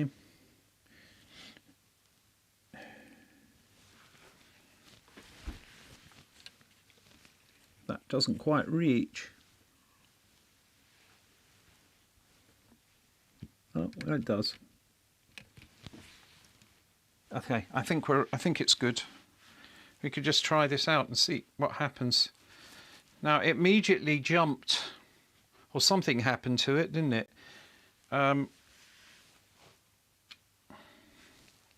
It's not exactly clear to me. We need to set the calibration range of this to be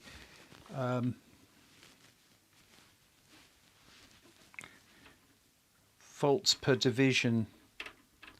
So if we do, say, 2 volts per division,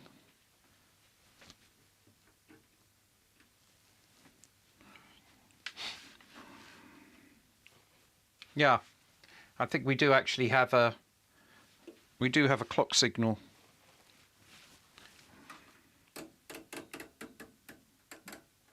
It's coming through as a sine wave, which was unexpected. I didn't expect it to come through as a sine wave. I expect it to be a square wave. But that's odd.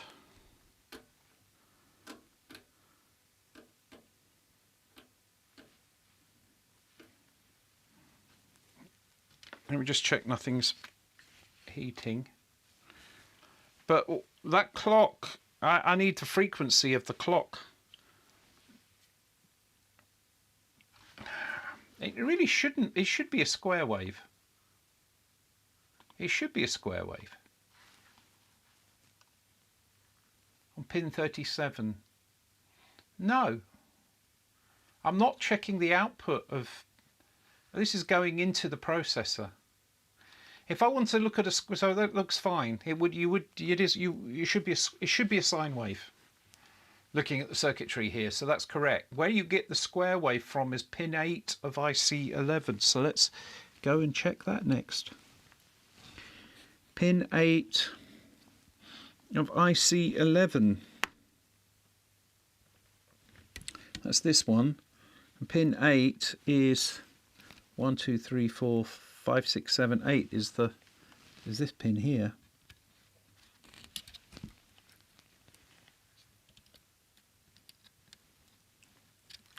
If I can hook it up.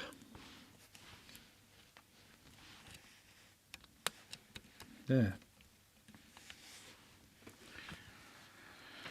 And tell you what, I'm just going to make sure that I don't have a short circuit on the next pin. Just measure it. No, I don't. Okay, that's good. So we'll try this one out.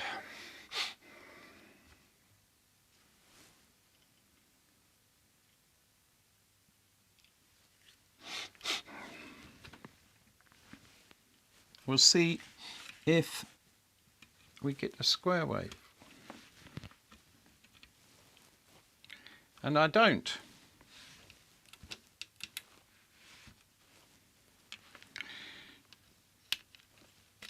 Let me just put it in probe mode. I think it's okay to leave it plugged in. I don't detect anything heating up. One sec. So if I go back to pin 40, 39, 38, 37, oh, it doesn't do it anymore. 39, 40, 39, 38, 30. It stopped. Now I don't get anything.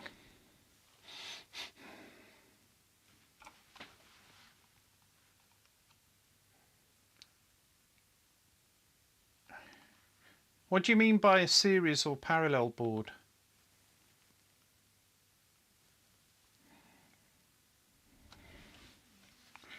Oh, that's distressing. I had a signal, didn't I? And now I don't. 40, 39, 38, 37.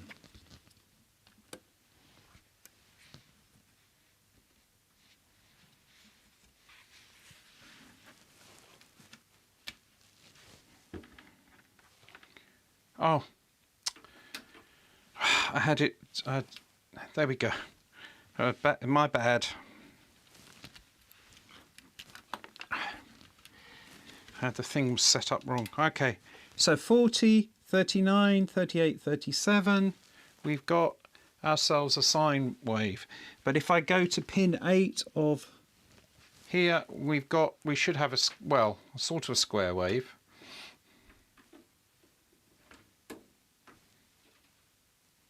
You can see that. It's not the world's cleanest square wave, but it is technically a square wave.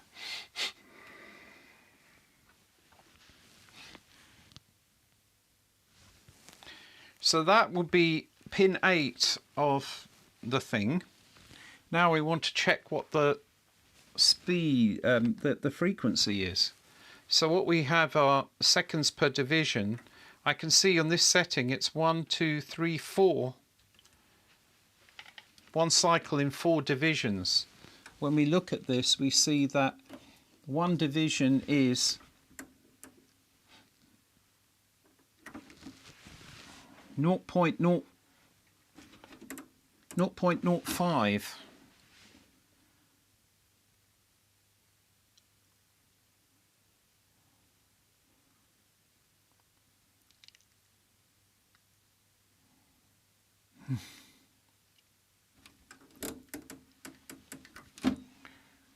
That's very high frequency.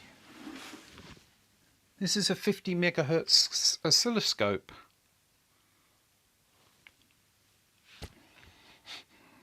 What the hell is the frequency of that? If I believe what it's saying, it's going to be 0.05 per division, and there was 4 divisions, so it's 0.2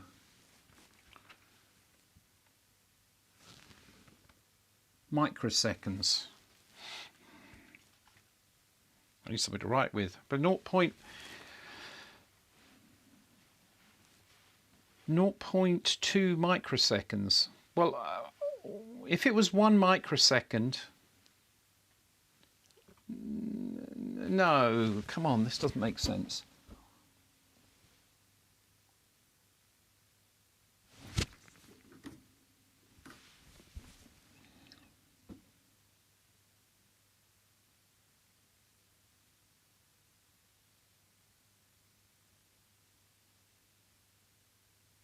It's a bit confusing.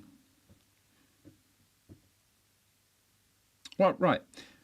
One microsecond would be a megahertz.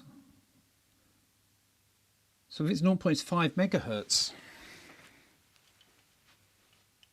No, I think the problem, you have to bear in mind as well that this thing is probably not calibrated, so it's only a rough, we can only get a rough reading from it. But I read that crystal, let me take this off, that crystal has written on it 4.43 megahertz. It's approximately 4.4 megahertz. And it's the 6502 can't be clocked that fast. You try and clock it that fast, it just won't run, which is sort of would be what we're seeing, right? Let me have a look at the parts list. I think it's the wrong crystal. I think I got supplied the wrong crystal. So the crystal,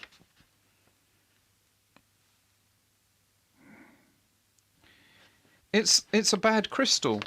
The crystal is supposed to be a 1 megahertz crystal. I think it's just supplied the wrong part. It's supposed to be a 1 megahertz crystal, right? But it's what's supplied.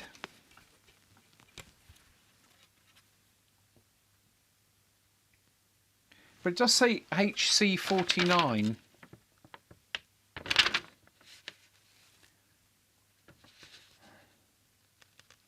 Where the hell's the crystal gone? HC49U.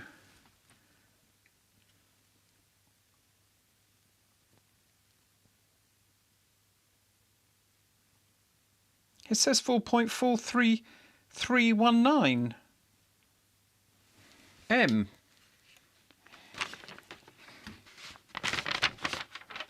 It's a bit weird. Unless there's a way that you configure it like as another jumper or something, but that just doesn't seem plausible. I'm looking at the circuit again.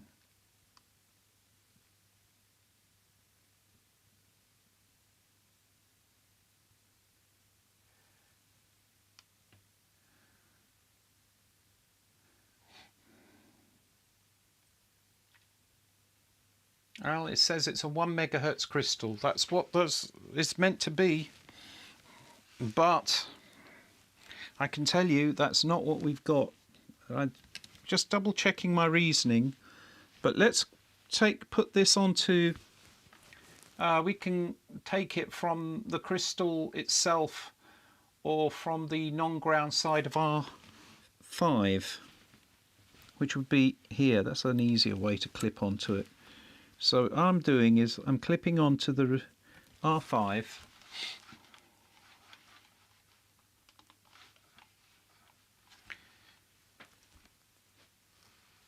I don't know.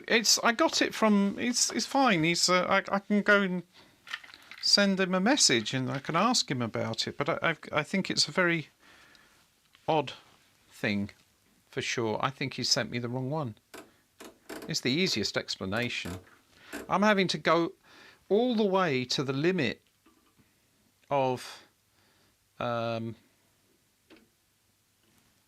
this is all the way to the maximum divisions, and this is not oscilloscopes go. It doesn't go very high. It goes to 50 megahertz, but it should be, fine for our purposes here. Now, here is the sine wave that is generated by the oscillator circuit, and I am all the way at the maximum resolution. I think it's on calibration. And then if we do the adjustment here, I'm going to 1, 2, 3, 4 and a bit. And it's 4.4 megahertz. So I'm not sure if I do 0.1 per division. So right now it's at 0.1 per division, which means that if I did an entire cycle in one division, then I would be at, it would be 10 megahertz.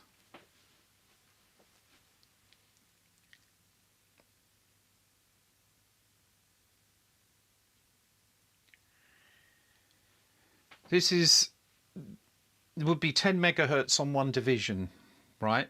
If it took 2 divisions, it would be 5 megahertz. But in fact, it's a little more because it's 4.4 megahertz.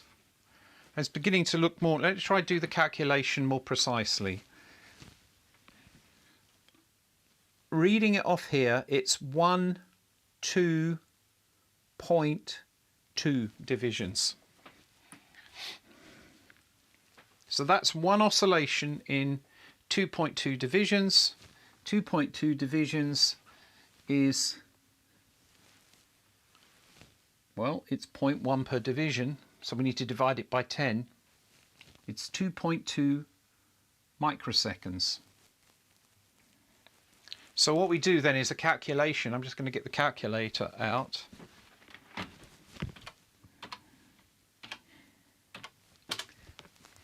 And the calculator is going to, I take my, what was it again? Right, 2.2 becomes, 2.2 divisions becomes 0.22 microseconds, or 0.22 microseconds.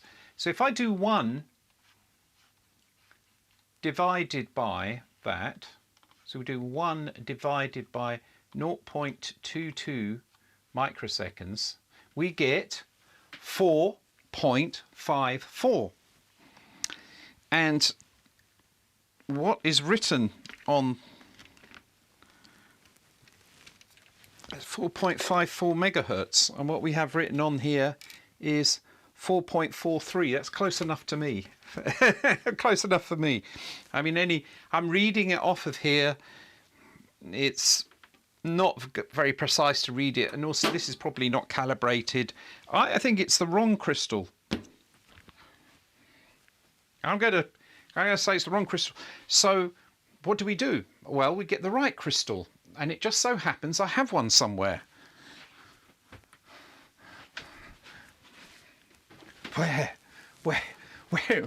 Where's the crystal? I bought some 1 megahertz crystals. I know, I don't remember where they were. Oh.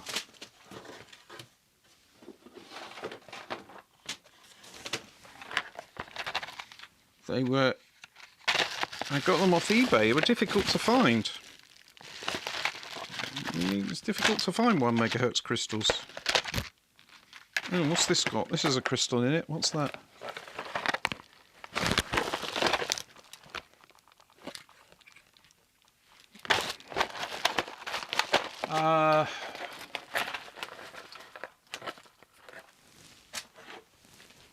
Just bear with me while I try to... This is where I really wish I was more organised. Then I'm working on becoming more organised. Somewhere in here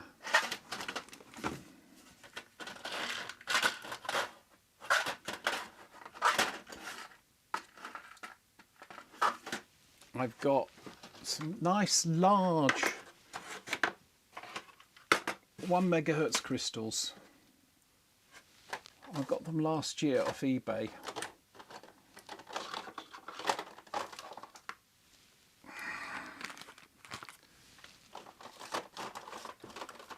So here's projects I got them for, components for them I found.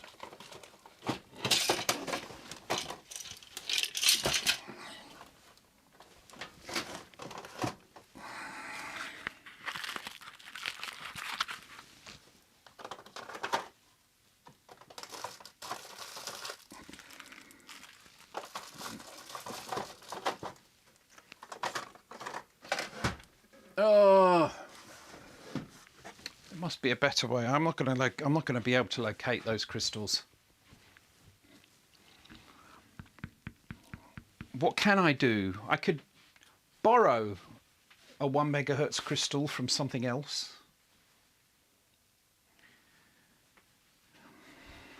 What's the time? Time check. It just would be really good if I could just get this to work in this street. But I'm running out of time. Oh!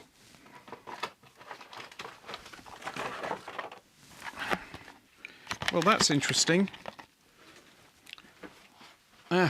I've located this guy. I was wondering where I put it, and here it is. This is a real Acorn System 1. This is one that I obtained off eBay and I had to restore. And it has a 1 megahertz. It would be sacrilege, wouldn't it?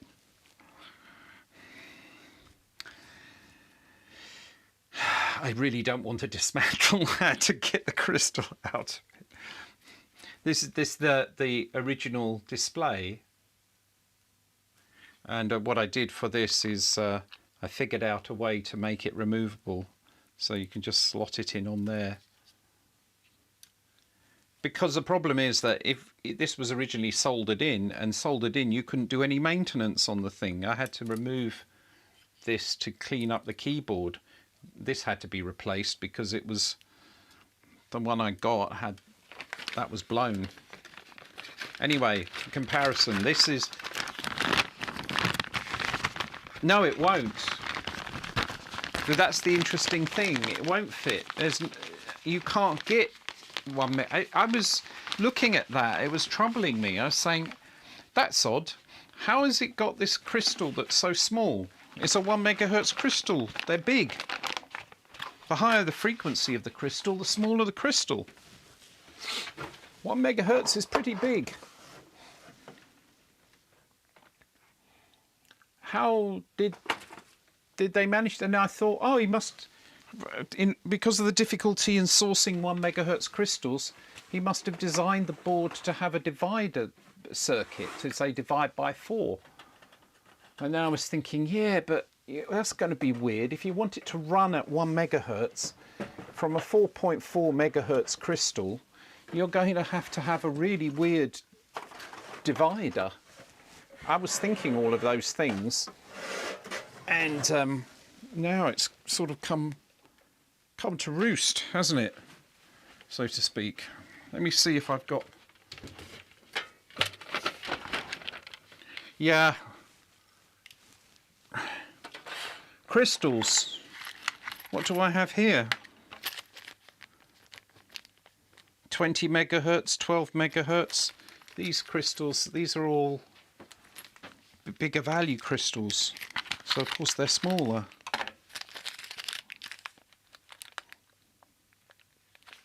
(16 megahertz crystals).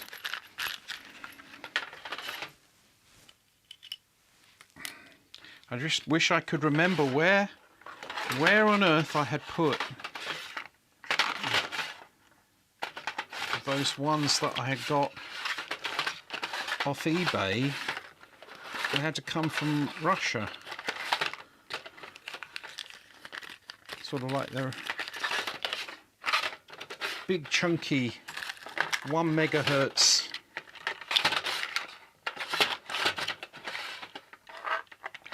big chunky 1 megahertz crystals.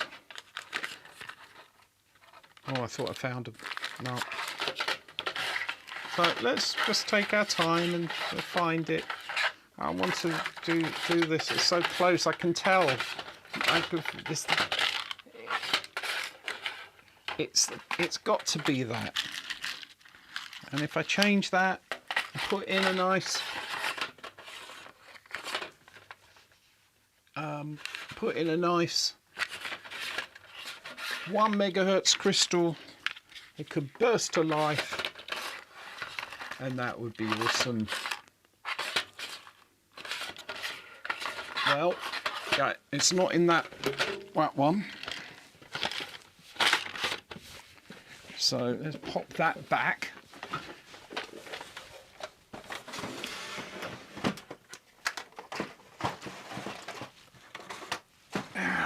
I can look at this one.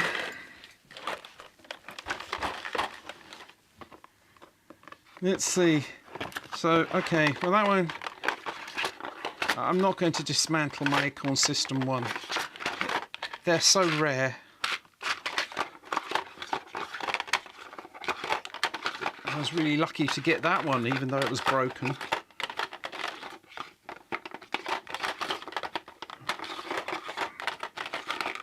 So what have we got here? Here we got, I want to build that graphics card that I built in my teens, that I put the Acorn System 1, connected it to that. And for that I needed the 1 megahertz crystals, and that's why I got them.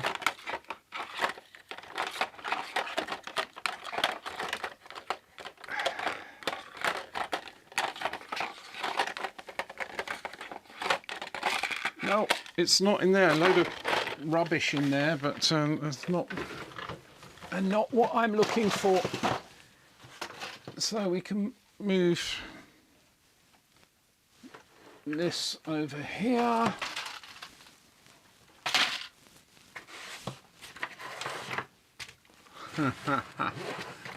Oh, 1 megahertz crystal, come on. And I don't get it. It's like there's no way it could work. Because as you said, it's too big. And yeah, it's going to be too big. What about this one? So there's this Wellman board here that has a crystal on it. But you just look at the size. That's not going to work.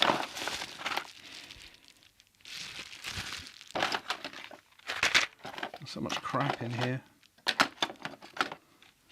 LCD display. I got this off eBay. A bunch of stuff in here. And right, no. LEDs. A whole bunch of diodes. Resistors. Some crap. Wall screws. Yeah. Oh, that's handy. Stylus.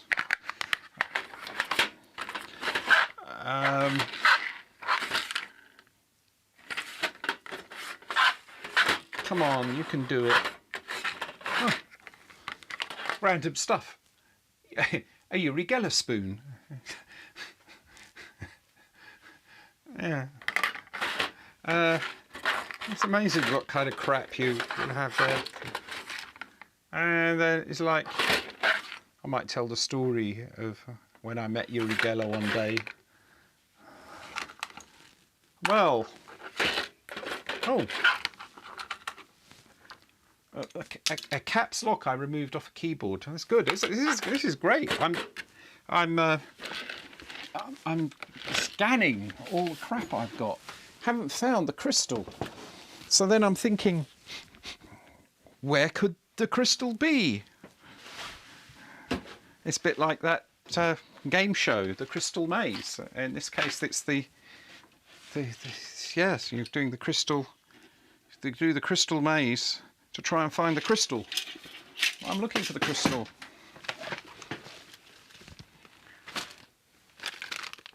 Oh, what's this? Oh, that's for another project idea I had that I didn't do. Okay.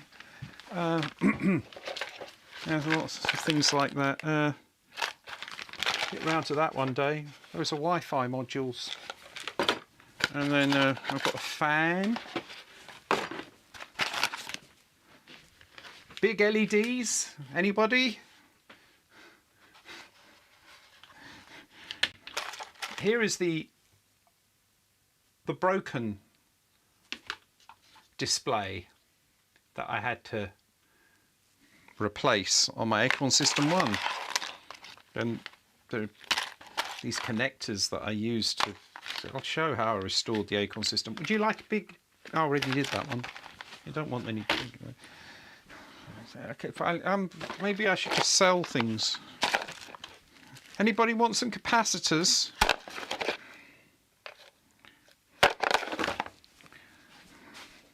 There's got to be here somewhere. Power supply for a thing. The great thing about doing a project is that it forces you at a certain point to tidy the frack up.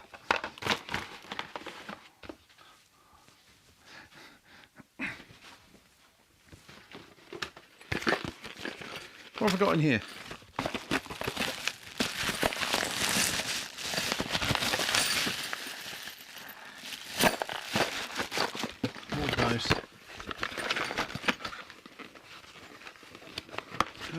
So this becomes an extended journey into the world of... You see, I'm a messy person by nature. My gosh. You think I'm messy now? You've seen... Oh, this... What's this? Replacement thing for my sort of screen for my Oculus, because it got burnt by accident through sun coming through the window, but I never put it in the end, and now it's obsolete anyway. So what do you need your Oculus Rift for? Just goes to show. But if someone wants one, I got one.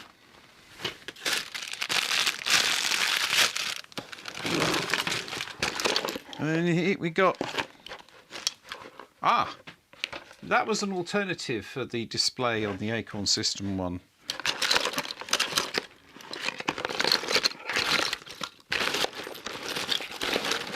I kind of wish the Acorn System 1 had a shorter name. So this is nothing in there. It's just... Alright. Yeah, eventually it's got to show up, right?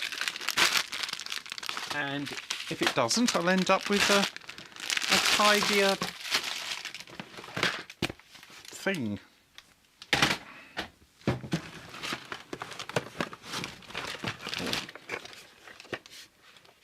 Now I'm beginning to have a nagging doubt it could actually be upstairs. The last time I saw it, them pesky crystals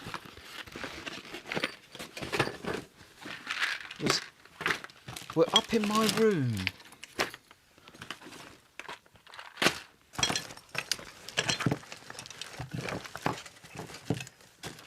There's 4 of them in a bag, because I can only get 4. There was a pack of 4.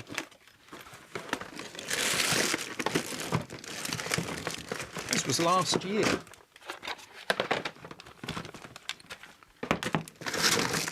Okay. Right.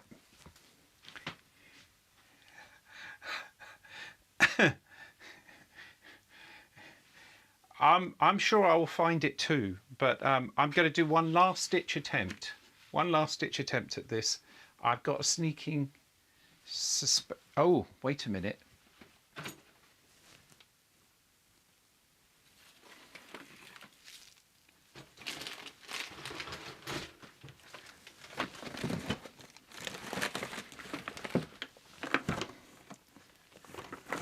The crazed mad fool searched high and low for the mythical 1 megahertz crystals.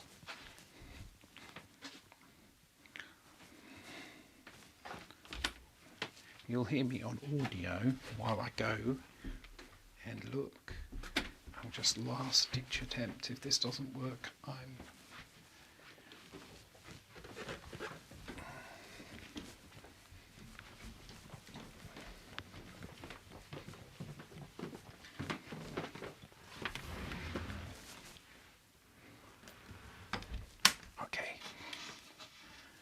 it's like 2:30 in the morning here. There is a chance that they are located in this spot here that you can't see, but you can hear. Huh.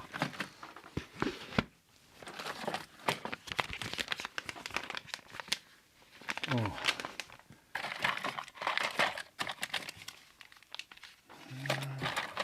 I know that they were here at one point. The problem is I probably moved them. Oh, oh, oh, oh, oh. Yes, my beauties. I found them. Wow. Wow. Can you hear? That is the little tinkle of 1 megahertz crystals.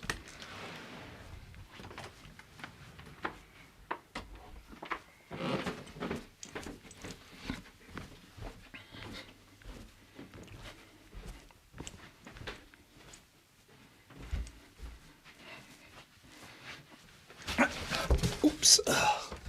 And that was me falling over something. Never mind. Ah, hello. I'm back. And look what I found. 4 1 megahertz crystals. So we're going to try. But this is very interesting, and I'm going to have to ask about this because you can see the big difference between the two.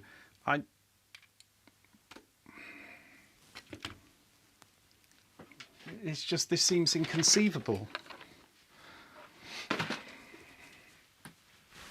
But the circuit diagram, the schematics say it's a 1 megahertz crystal. The crystal says it's a 4.4 megahertz crystal. The oscilloscope says it's a 4.5 megahertz crystal, close enough.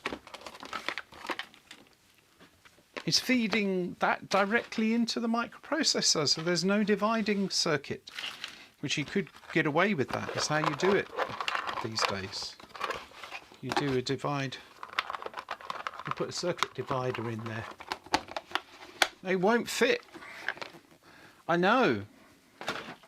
But what you do these days is use a smaller crystal and have a divider. It won't fit. So this is, you know what? We can but try, can't we? So what I'm going to do, it's getting later and later, but I'm so close, so potentially close. Let's turn on the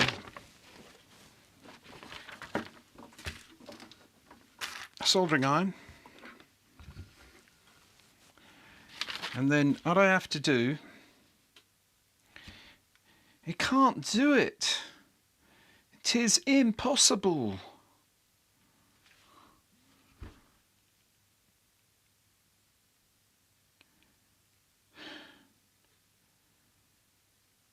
You can't get 1 megahertz crystals that small. So I'm kind of, the mind boggles.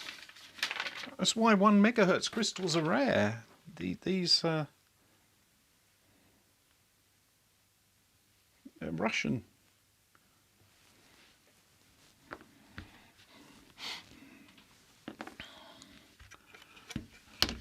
So yeah, well, the soldering iron is warming up, and I'm going to get a little bit of, what should I use for this? You know, actually, I'm going to turn on the desoldering station. No, he's a hobbyist. I'm not going to ask for money back. These things happen. I'm going to talk to him and ask him about it, but we'll see if I'm right first of all. Because, what the hell? The only thing I'm thinking is it's possible that there's a crystal that is longer that has a lower frequency? I don't know.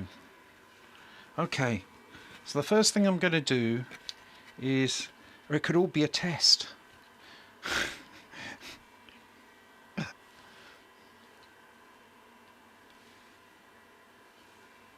But it'd be interesting to see the one. There was a picture, wasn't there? He showed a picture of one. He did. He showed.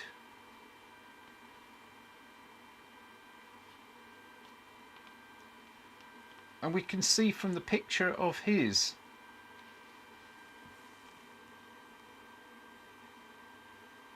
The crystal is tiny.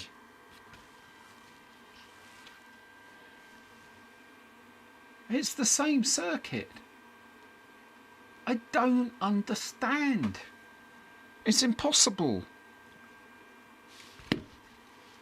The PCB, you can purchase a complete kit.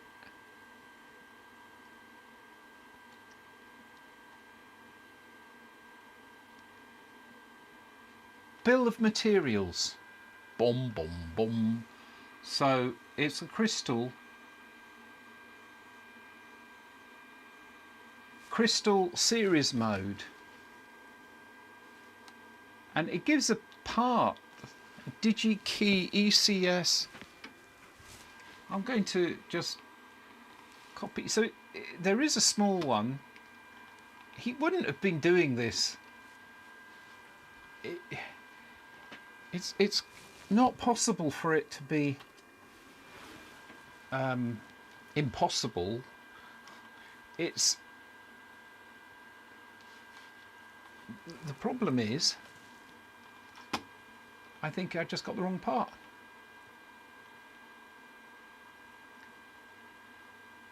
It is a crystal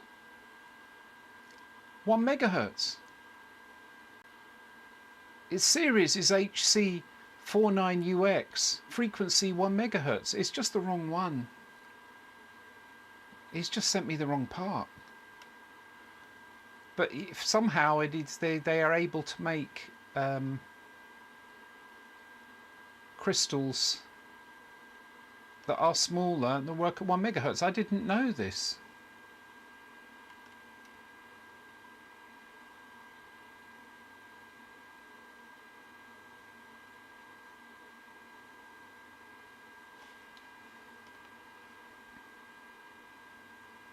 Frequency 1 megahertz.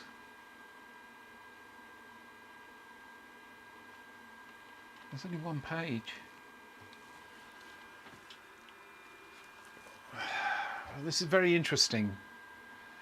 So, no, okay.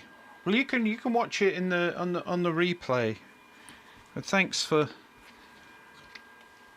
I'm going to take out.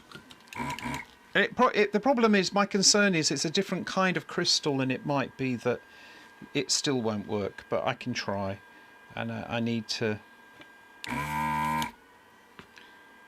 contact the seller. I think he just had a bin of them, as you do with these things, and he gave me the wrong one.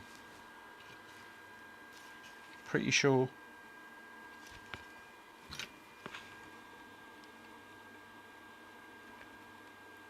But that's going to be it. So I've taken out the crystal.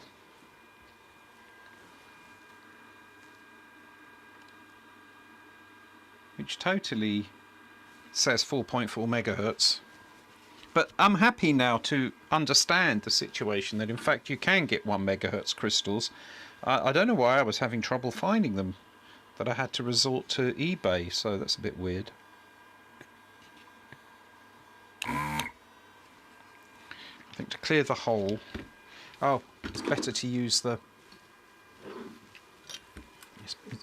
better to use the braid to clear the hole now that I've got the component out.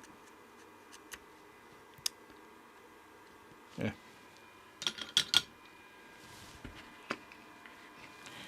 And we get the old braid. And fantastic thing for clearing holes. Really is. Looks like a dream. And so now I've got a couple of lovely holes.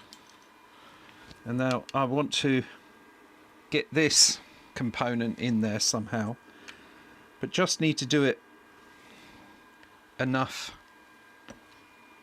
for the moment. So have I got some cut-offs here? What I'm going to do is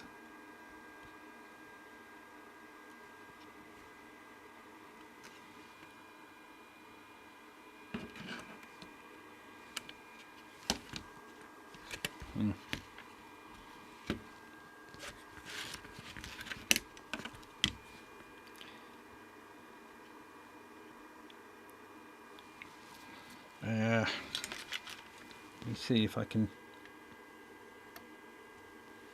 Okay, that worked. And then we're going to go with another one here.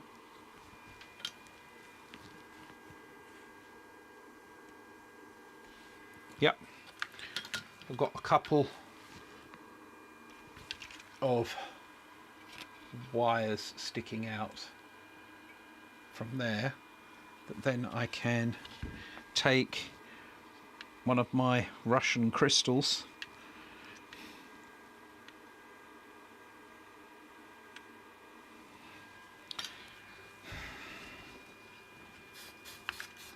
obtained before the war.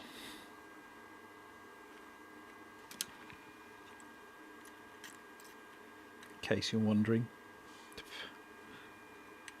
So I can do that, and then on there. Now there are several things that can go wrong with this. I'm actually not confident that it will work at all, because probably that capacitor, that blue capacitor, is tuned for this that particular crystal. But we'll see. I've got it in. Bit of a hack. But we will see. Best case scenario, the thing just works now. That'll be a miracle.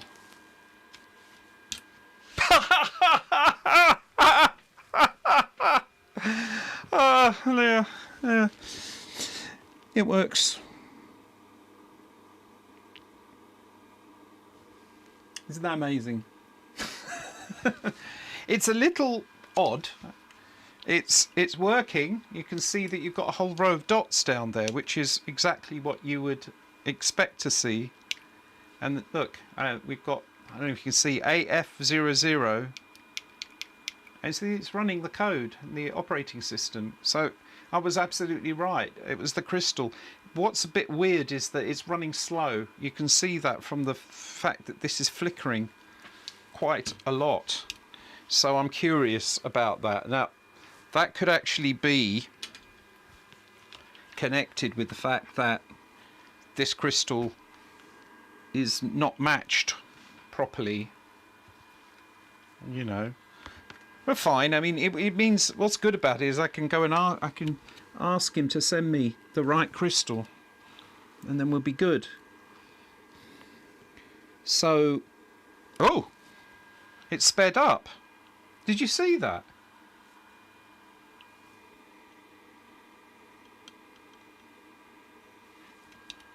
That's weird. It's actually running at proper speed now. How can you? It's difficult because it'll be beating with the camera thing. But that's looks like it's running at the right speed. So for some reason it was slow. I don't understand why it was doing that. It could be that it's just unstable because the circuit is not designed to run. Yeah, it's slow here. But if I go and just I don't know if you can see what happened there. It's very interesting. Maybe I'll turn the lights out.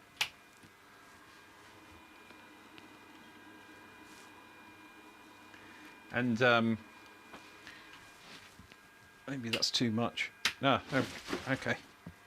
So you can see the, and if I sort of operate the thing, you can see that it's working. I've crashed it. There we go. Had to press reset. This seems to be running at proper speed. Now, if I unplug it and I plug it in and hit reset, that's running at a slower rate. Now, for me, I can see that it's flickering probably at about 20 frames a second. And you'll see it sort of in the way you are because it's beating with the refresh rate of the video.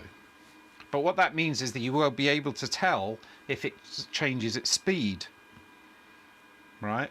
Actually, this I can just do it like that. So you'll be able to tell if it changes its speed. Now what I'm going to do is just bring my hand towards the crystal.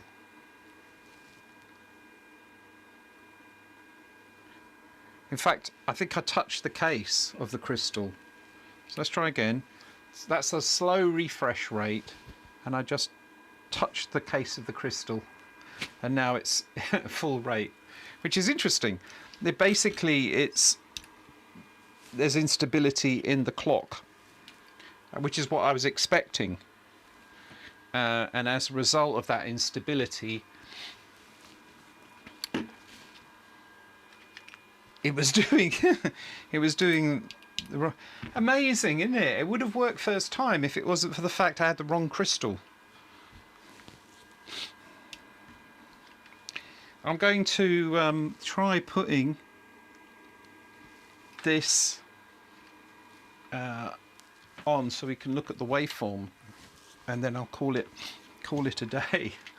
Got it working. Ah, yes. Right. Let's see. It was on R5, wasn't it? Let me check.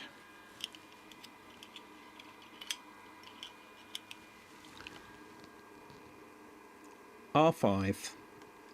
Standing by. Where are you?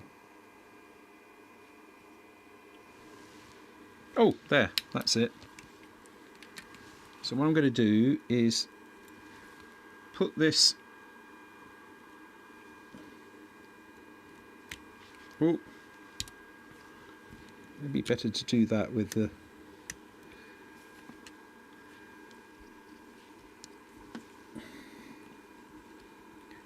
I've got this on the output the crystal, and now you know this was set to the same setting that we had before. You can see that it's a slower frequency, a lower frequency, right?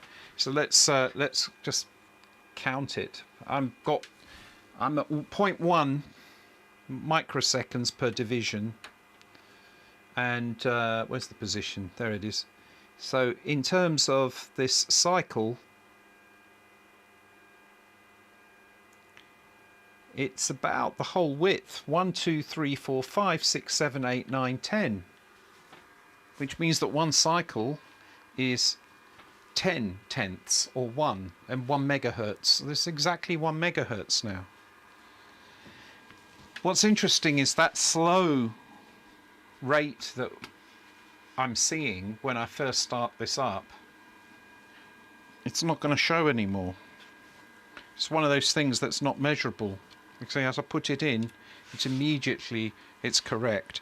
Just the fact that the probe is on that circuit is enough to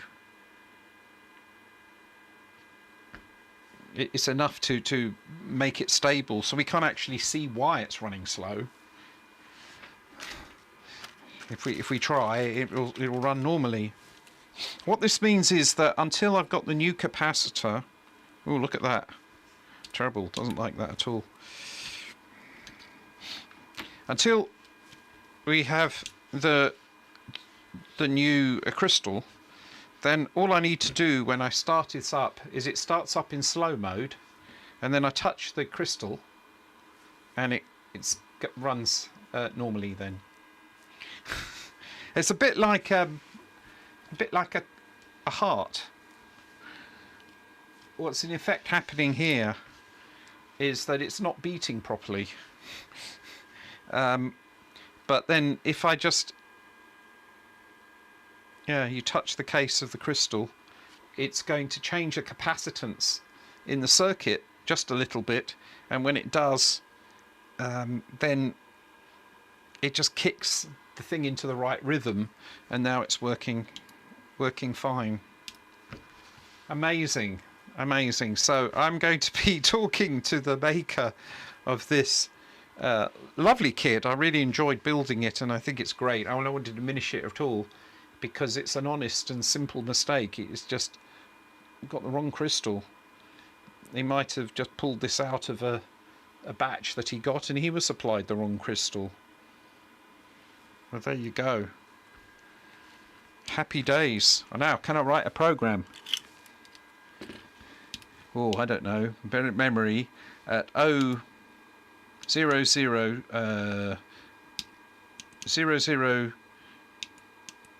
where are the numbers? 00200.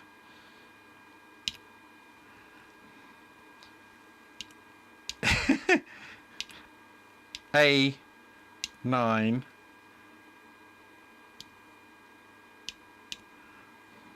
1F.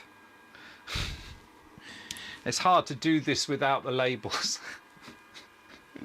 I'm not going to try and write something now. But anyway, I think that concludes this stream. Thanks a lot for sticking with it, especially if you stay till the end. There's probably nobody actually here right now, but there we are. What an adventure. We have a working System 1.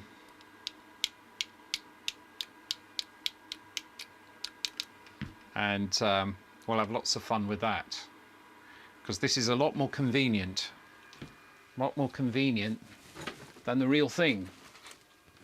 Not that there's anything wrong with the real thing. I showed you earlier on, the real thing has that little calculator display, and it gets very difficult to see, whereas here you'll be able to see exactly what I'm doing, and because the display is nice and big, and easier to type on. So exciting times ahead. Anyway, that's it for now. Thank you very much. Until next time. Take care, everybody. Bye. Where's that? Oh, this thing. Yes.